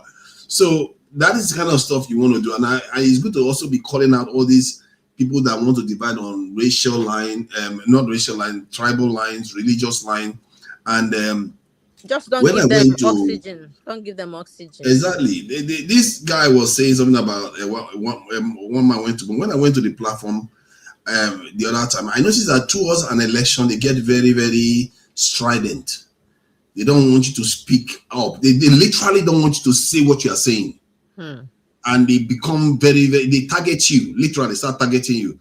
And because of that, one man is going to learn this the hard way. Because but I want to say something to you for fathers. I want to say to you that keep doing positive outputs on the social media, because the social media will never forget. Everything we do, we think it's a joke. I'm sure if most people look back at whatever they have contributed 5 years back, or do you know what I mean? Possibly they will have a rethink. I do believe that people who tend to swing to the extreme right or left in the future, something will adjust them. They would learn. Maybe some kids that have listened to stuff and they've retired, something like that. But whatever you do, just know that is a record. This is a diary, and that you're going to have your target audience, the youngsters that come in contact with your one. The truth will always surface. Continue with the positive energy. Maybe if you go to the mud with people who are extreme right or left, and try to, compete with them without any point to counter that with facts. Exactly. With fact, it has to be factual, and do it from a place of love, because ignorance can be a disease. Because I come in contact with a lot of people. I have no grudge against anyone, but I know I can my instinct tells me, I remove myself from anywhere that hackles me now. In the past, I used to, but it was the social media that made me that way. But I found out that it's not good for the mental health, and I want a quality life for myself. So I don't need social media. Can be positive, can as well be negative. So be the positive voice online for the young people. So that is it. And I want to thank Jago. Thank you very much for your advice. I really do appreciate each and every one of you. You do an amazing job, and history will remember all of you. Keep up with the amazing job. Anything anyone sows on the social media will grow, and they will reap the reward. Thank you very much. I really do appreciate that this comment. And you know what? I did even examine myself a little bit because I know I was irritated on the platform. So my judgment, I had to restrain myself from my judgment that, okay, I hope I'm not just going to go and start lambasting anything to do with their principle, as they say, Tinubu and all the rest. I still have to maintain my objectivity, and I have to call things out for what I truly saw. So which is important. You have to have self-reflection, and I appreciate you coming and reminding me of that, because in this life you can get caught up and just start having a go at people and being negative. No, back and forth. Yes, your mental health. You're not gonna. It's a circle. Once you get into that circle, it will eat you up, and nothing good comes out of it. So be that good voice. Be that the good. Separate yourself. The good I would do is for me, the good I want to do is to make sure people know what is bad. When people do bad things, and this is another thing I tend to find, like some people, they will say, oh, just be positive. One other aspect that being positive is also important is call out the bad behavior and call out the good ones. The ones that are being bad, if you don't call them out, people mistake them for actually being part of the good bunch. And that is also quite devastating. It means that you have to work maybe 3 or 4 times as hard to get the good ones to excel. You have to separate the wheat from the chaff. A neutral person that is listening to both sides will think you have a beef. Is it not a wasted energy? Do you want to waste your time on? Oh no, it's not. It's I had a beef. Like there was this guy that was someone advocating. Is far gone, and maybe no, it's not about far gone. It's not about far gone. Like you said, you were saying that for our young people, that they need to get positive information, and that positive information is to call out. Yes, true facts. Is to call out the things the other people are doing that are not good for society. Like if somebody is being racist, it's your job to call them out. You don't say, oh, because I don't want to be negative, I'll leave them to be racist. Otherwise, the children of the future will go and join them because they don't know that they are bad. So you have to call them out and say, that person, like a South African that was advocating racism against black people, this South African went to American channels like Sak for Huru and was telling Americans to start attacking black Nigerians in America. Wow. When I heard that guy did that, there was no middle ground. Because now you're seeing an evil. You can't say there's a middle ground. It's like all these generals that see evil and say they are our brothers. No, they are not your brothers, they are evil. Your brothers are the ones you should be saving that they are killing. If somebody is doing something wrong, you have to call it out, because if you don't call it out, you're making the mistake of kind of selling the good ones short. Our society has elevated and felt sorry for bad people for far too long. People that are doing the wrong thing, we act as if it's benign. It's not benign. They're actually evil. They are actually causing serious damage in time to the society. If somebody that is corrupt, you leave him to be corrupt, and because he's from one tribe, you don't punish him anymore. Tomorrow, some other person will do it. Another person do it. Before you know, the whole society is swimming in piss and mess. Do you know that mental health is a problem, whether acclaimed or not accepted? So when people come online, the youngsters are not stupid. They are not stupid. They would listen. So that's why use your voice for good. I would say, if it's me, I will not waste time on. Are you not the one that say you are going to fight for your country? I will fight for my country in a positive light by focusing. Why are you going to fight? Wait. I will focus on things. I will make research, like I have come today. I made research and see things that we could do to move us forward. I will share it if I find it. I will not waste my time on an extremist who is far gone and eating so bitterly that it's turned to a mental problem. I see Oh, no, some no, people that no. as if they have mental problem and needs to be, I don't see some people as racist. I see that some people can have mental issues, personal issues that are unresolved, and it's reflecting in the social media, and it's a place for someone to empty their bitterness and anger because they are hiding under the computer. Perhaps if you see such people in real life, they are like cold water. Do you know what I mean? So that's why I don't judge people so hard or take it so hard, because just do your own, do you. I don't really have time, to be honest, but I want Nigeria to work. Yeah, I don't have time for Yeah, such no, things. everything you are saying, I hear it. If that was the case with this issue that I had with this I other platform, understand. Yeah. I would have just, because I normally I talk to people here and even on the other platform, but I sense that Yeah. this person is really distressed. I Yeah. don't engage because I know that they are not in the right space. But when people are organized, almost like because they know how to behave. These are people that know how to behave when election I've is been not there closed. before. I've been there before. Eh, I've been there They know before. how to be. They are nice. They can be nice when they want to be nice and listening No, when the no, election is no. not closed. When It's I when was the there, I election is conquered. closed, you can see that they are nasty. They become When nasty. I They don't went want to there, say anything. forefathers, I was a terror, and everyone can recognize. So I decided that part is not for me. That I had to recall myself that if people make you to behave in a certain way, they are controlling you. You have to know what you want and Oh, no, focus no, no. on what you want to deliver. Control is a Yeah. very, very difficult. Yeah. If you try to control me, you're going to regret it because that your hand is going to be beaten off sooner or later. You're going to find out. I think the way I look at it, believe in me, they've tried it before and he regretted it. They tried it before before the last election. When he tried it with me, before you know it, he was the one that backed down. He was the one that Maybe backed down. we'll all come I wasn't together one having day nonsense with when him. Nigeria becomes better and we become brothers and sisters again, all of us. So Oh yeah, I just no, want peace, all of us. we talk. You see, when we say beef, like now, me and one man, he can pick up a phone. We are talking, and that's what happened before. We are talking as if nothing happened. This is public stuff. Like when it comes to public stuff, it's about narratives that you are creating out there. All they Misinformation. care Yeah. about is getting Jagaban re-elected. That's all they care about. It's not personal to you. They just want Jagaban to be elected.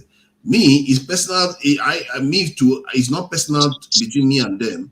It's personal from the point of view that I want Nigeria to work. So I will fight for Nigeria to keep working, and I will call them out for the nonsense they are doing because it affects people on the ground. I've been on this platform. Some of all those things affect me. Like when John Igbo Basic was on this platform and they were attacking some Southeasterners in Lagos when they were conducting our election, and Igbo Basic was in tears. An old man was in tears on the platform. Do you know how that feels? Like you can tell that this is some deep stuff, and these type of people, they just go around causing trouble everywhere, and it's left look at our country. It left our country in a sorry state where almost everything is very difficult to do. But people are living in this in IDP camps. Believe me, if I start picturing all those things, I get furious with these people. That's why, like you said, mental health is very important. I try to stay with, keep myself a little bit sane. Yeah. It can affect you, honestly. Yes, now I almost lose it with some of all these people that the way they are behaving. Like, why are you behaving like that? Yeah, but they're gonna drag you into that mode of if it's back and forth. Is like. But don't you think that sometimes you need to be a big man too? Maybe that's what Stalin was. Maybe that's what this in Chamama was. Sometimes you need to be mad with these people. These people are crazy. I've been there before, and I was crazy. If you had my voice before, there I was crazy. That when I come, even he can tell you that he used to have heart attack when I come on his platform. But I felt it's true because I can be terror because you create the opposite person. You create what you see in the mirror. It's a reflection. It's a bounce back. But I looked at myself. I can't. This is not me. I don't want to be this way. I don't want to form this habit because I can be better. Yeah. I can be useful to the society. Yeah. They are not even that much really. They are not even that hard. If you go to some African American channels, you go to South African channels, Somali channels. God, if you see these ones are, and one man knows, and he knows. He's seen me on those panels when he came there once. and literally drove him out. Please show me. I want to come to the Somali one. Maybe I'll come and I'll go fight Even there. I even I talked to some Israelis too. Yeah. I like the American one because Forefather is everywhere.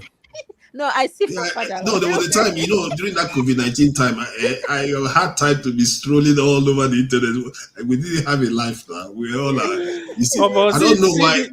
See this. We are about to leave. They say I be house husband. Oh, look at this one. What is this one? Yeah, What is this one saying now? I beg, if you have a rich woman that will house husband me, let me know. I don't mind. And whoever that said that, no, if she said it, whoever that said that, what is wrong with these people? If you know you have so calling a house husband, recommend her from you. Wait, forefather.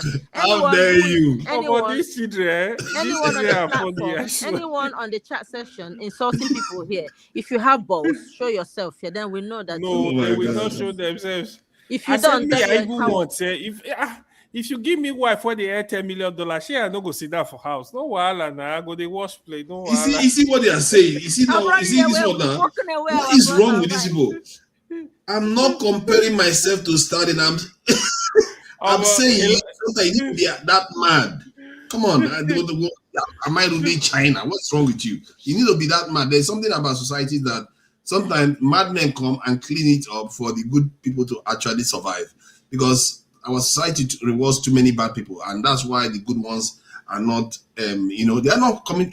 Was it not that's exactly what Patutumi was saying now, that our society rewards the useless ones that claim that they have experience, but they have 1 year experience for 20 years.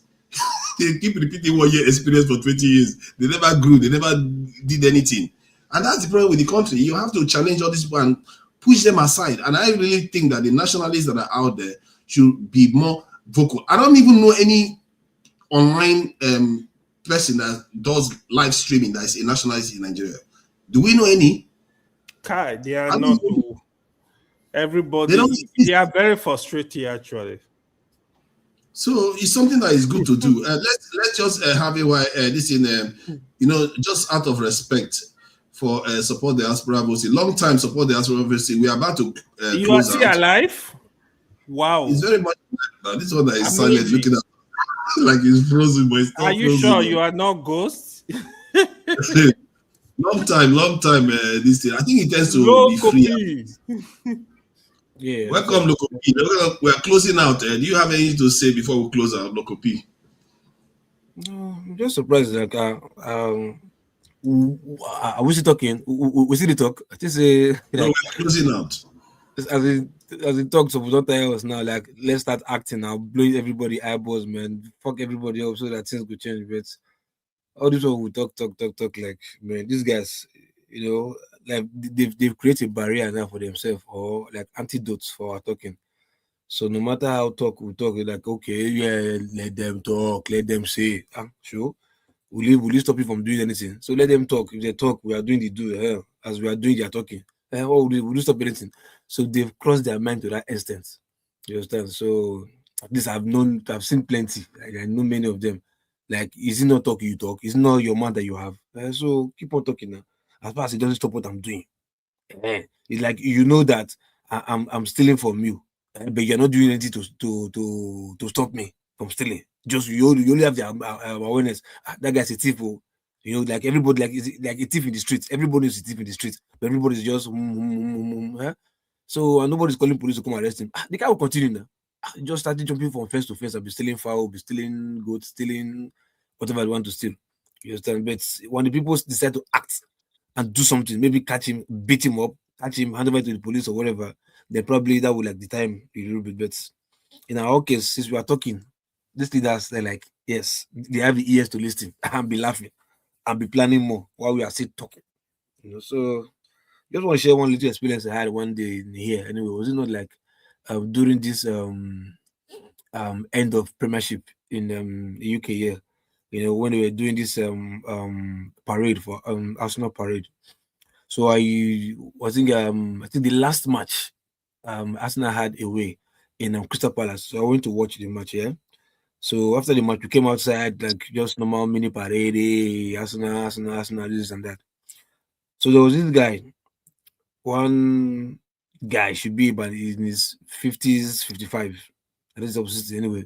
Like about 5 feet 5 or 5 feet 7, thereabout.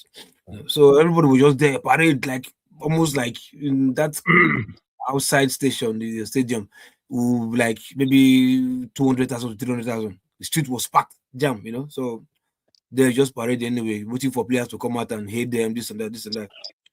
So I don't know what happened. I was putting on a army, sun cap. You understand? Not face cap with the hat, army hat. You understand? Bucket hat because of the sun that time. So then just like that. I think I want to put on anything Arsenal. Just only a muffler, something like that.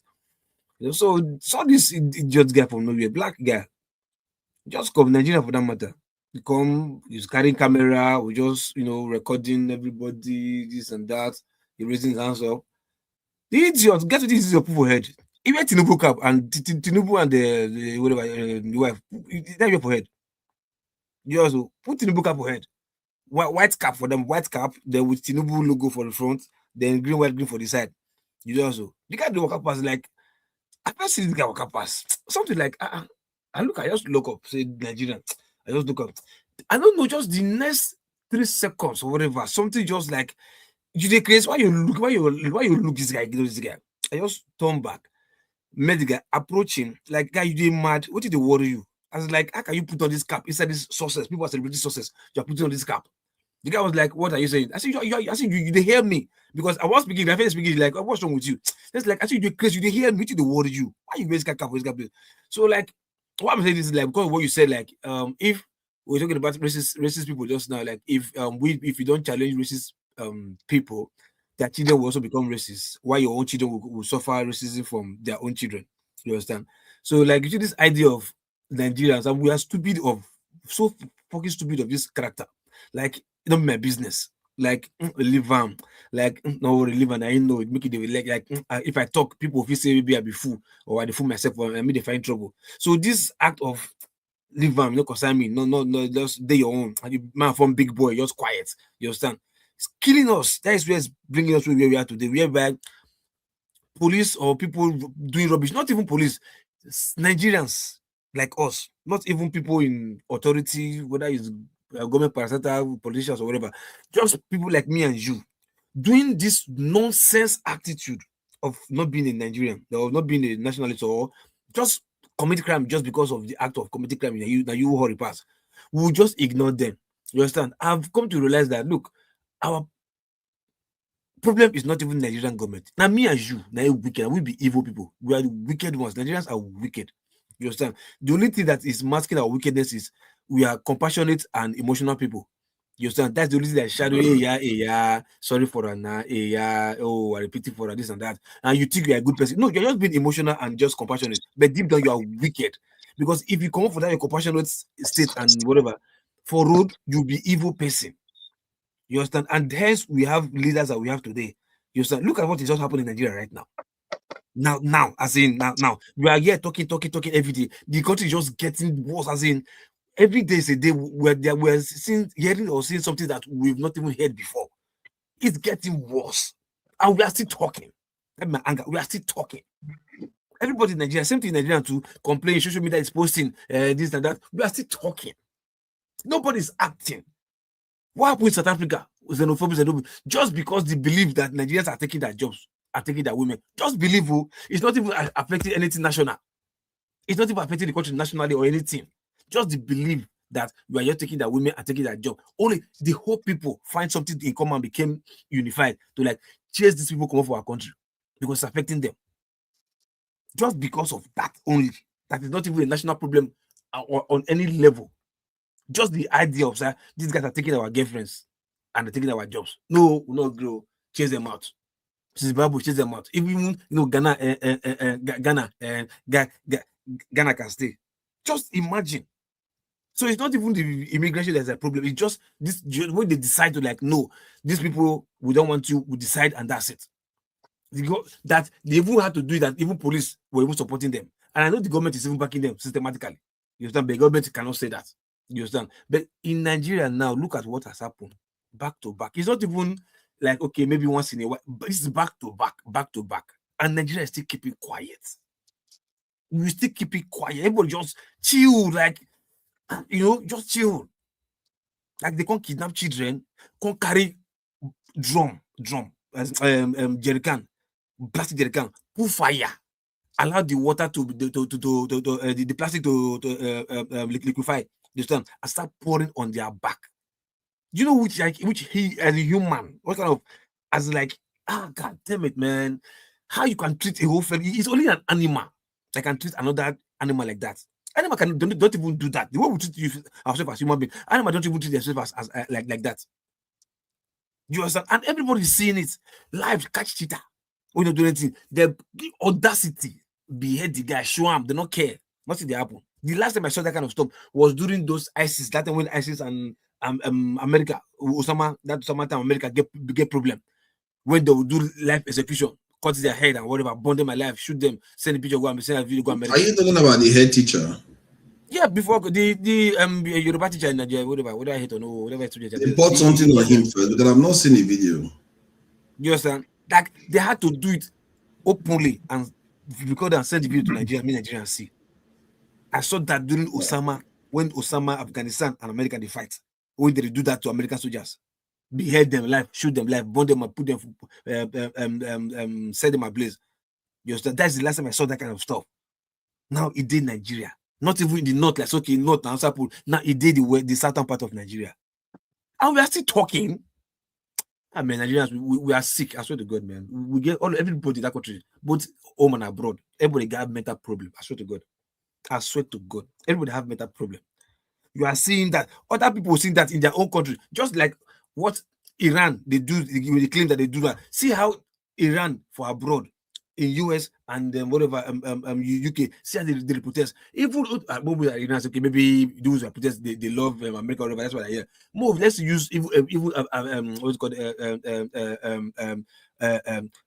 Palestine. As the whole world hate Palestine, rich this and that. The Palestinians are in other countries. They stood, they protest, say no. This person will do this country. We'll not go allow you bomb our country. They were fighting, free Palestine. They became united. That the world has no choice and started supporting them. I've said this here before. Because I don't know our problem. I don't just do what I swear for everybody. We call Nigerian home and abroad. I don't know. So we see this is how we kept quiet. And I was saying that I embarrassed that guy the other day. Like I almost take a cap, fling a cap away. But it's like it would have been an assault. But I was ready to be arrested. Like fling a cap away, made arrest me. Like how can you be here? See the kind of thing we use government allow people. They encourage these people to do to us. Nigerian good. Now you get to the book up. You did abroad. You did abroad here. You did UK here, and you went to the book up. You just the video asking about sources. So you like sources like this, where people come out together, nobody will fear, everybody enjoy for street. That you like that you don't move for the country, and you want me this idiot government go back. You wear the cap, fly the cap. There's some other Nigerian boys, Igbo boys, I'll be like, yeah, why you the guy? You know, if you are bros, you even good how you do, you get it. But my man, like, man, bro, not as good as I do. So you see him before me. Now you don't face chastise him before me. You see, that's our problem. I'm afraid I don't agree with you. No, see, I don't care. Listen to me. Look. No, wait. You will listen. You will listen. I don't care. Let me be. You've been speaking a long time.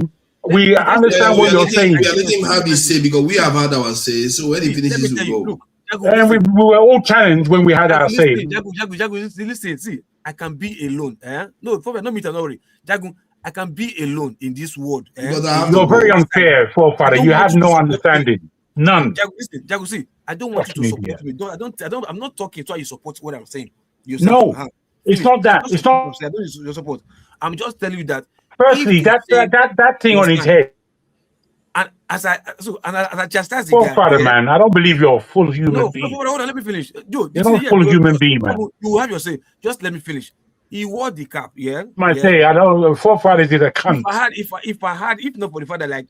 You know, push again. The next thing I saw that and he left when you just left that crowd that area and go somewhere. I after like 20 minutes, After they leave the trophy, I came outside again to like, let me look for this guy. If I see him again, I'll carry a cap, I will fling a come for your head. Let police arrest me. It was that bad how furious I was. You understand? So my question is like, other Nigerians, they were there. They were like, they see the guy, they idiot, this and that. Say the first time they look, they call, they talk among themselves. I look at this guy. You guys can't get this one self. You went to look up, man. This that. So for my mind, like I told the guy, like, but when I see the guy not born since. You understand? So it was not chastise them before I come. Maybe I will not see him. But because of, and I believe so other Nigerians did that place, we see the guy, they lock up.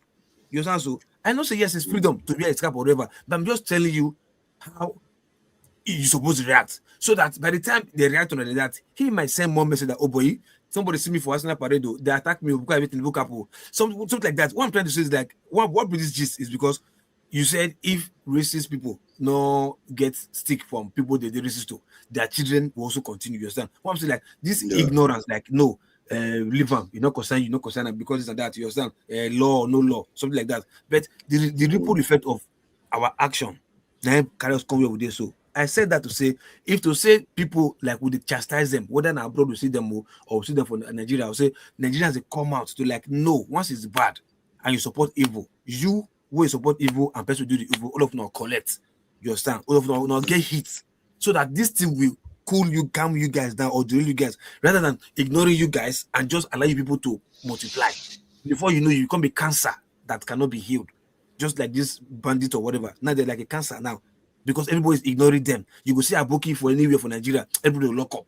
Nobody want to carry. Aboki will carry gun. Nobody go raise and want to carry gun. Everybody will lock up say, Aboki carry gun. Leave them in the pass now. They know no one problem. You understand? My business. Now, my business. Everything has become where it is today. You understand? That's what I'm trying to say. Like if we continue to talk and do nothing, things will get. This will just be the beginning. It will get worse than this. You get my point? That's what I'm saying. I appreciate that. And that is true. Everything he said is just true. So I really appreciate you for coming in. And let me just thank the people that were in the chat. AY, I see you there. Kizzy, I see you there. Queen TA, I see you there. Fidel, I see you there. I don't know. I think you are saying something about they said that I should not pretend as if I care about Yoruba people. If I don't care about Yoruba people, then I don't care about myself. It's just that simple, because what affects them will affect me, I like it or not. Just like what affects us in the country will affect them too. If we don't care about each other, we are all in trouble. This is not optional, actually. You don't have to care about the individuals, one by one individual, everybody like that. But you have to care that if they don't do well, it tends to affect the entire country. If we don't do well, it will affect them, they like it or not. And this is the nature of things. If in a family, one individual person in the family might be doing well, but if the entire family as a whole is seen as not doing well, that one individual that is doing well will be cancelled out. It's not going to matter. But if the person that most of them are doing well, but the few people are not, people will still consider those people successful. So we have to be our brother's keeper sooner or later. If we don't learn that, it's not about loving. It's actually selfish. It's actually selfish. So maybe you are right that I don't care about Yoruba people like that, but I care about them in the sense that whatever affects them affects me. And I think that's the same thing with relationship with families too. Whatever affects family members affects you too. So it's just what it is. We are locked in it now. There's no need to pretend otherwise. Oga, I see you there too. Obi, no, I see you there too. Thank you for coming in. You all have done very well today. Some of you have even suggested what I should talk about. Tracy Jacobin, I can see you there. Thank you for coming in. And let's see who else is the hybrid 10. Thank you for coming in too. Robert, I see you there, Robert. I don't know where it came from. Thank you for coming in. And all the people that have joined us today, I really appreciate you all for joining me today.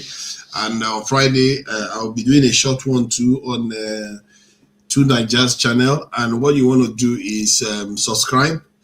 It's good that you subscribe to the channel so that when I release a video, you'll be able to see it. I'll be doing some new interesting videos. I'll try to be keeping them short, and I may not talk too much, but the message will be clear that will be coming through on the video, so that people have an idea of the important things that are going on out there that are relevant to our lives. That's going to help better our lot, So let's try to be nice to each other. Let's try to call out people that are trying to divide us. Let's try to do better by fellow Nigerians, fellow Africans, and fellow mankind. This is, I think Ismail is right. It's not only about one race. It's just everybody. There is so much disinformation out there. There's so much division out there. Look at what is going on in the UK now, because one person, got stabbed, and the reason for the stabbing has something to do with hate again. It's just everywhere. We have to start doing better, and especially in Nigeria, we have to inoculate ourselves against this. And like I said, my reaction to what happened at One Man is not about going out. I'm not just going to come out and start saying, "Hey, Tinubu is the worst, Tinubu is the devil." No, I'm going to say what he's done, which one is good and what is not, like I did today. I said some of the good things that happened, and I said some of the bad, like I did yesterday. Can you imagine? They attacked me for sharing both sides. You are supposed to be able to say P2B messed up. You're supposed to say Tinubu messed up and get away with it on a rational platform, but that's not good enough. You cannot say, and the criticism I made of P2B yesterday was very, very strong, actually. And yeah, that wasn't good enough for them. They still lost their mind and started acting as if they are trying to bring you down by asking you the type of, imagine the mundane question. Just to give you an idea, the person I was talking to that was insulting me, he was asking me, what were the tiers of government? What were the 3 tiers of government? That's what he was asking me. To just let you know the insulting level he decided to that. In other words, to him, that statement, that question was big. It was a big question to ask me what were the 3 tiers of government. What he actually meant was the 3 arms of government. So, and that is how degenerate the conversation became. Instead of us to be elevating ourselves and learning, they are doubling down, stunting their knowledge because of bigotry. But it's all right. It's our job to be calling them out. And that platform that I have, say whatever I like about it, say that I talk too much, say whatever, but you cannot say I'm trying to be bigoted against any group in Nigeria. Any group, in short, in the world even. I don't care about where you come from. If you do wrong thing, you should be called out for it. Even if I agree with you 99% of the time, if that 1% of the things you do wrong, you should be able to be called out for it. Then we go on to do our 99% of the things that we all agree on. That's how it is. And you should not take it personal. Peaceful interaction is very, very important in the world we live in today. And this is why I truly appreciate some of the cultures we have in Nigeria that don't advocate violence, that tend to do business, interact with people, socialize. That's the way to be in this world of today. So thank you all for joining me. And till next time, I will see what I can play us to close out today. Let me see if I can find something a little bit more relaxing. I think the national anthem is just as good as any, really. Let's face it. Our national anthem is just been one of the most, because the rendition from those, the group that did the anthem, they did a good job on it. So I'll just use that to close us out. Till next time, guys. We'll see you on Friday.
shall never be in vain. To serve with heart and mind one day.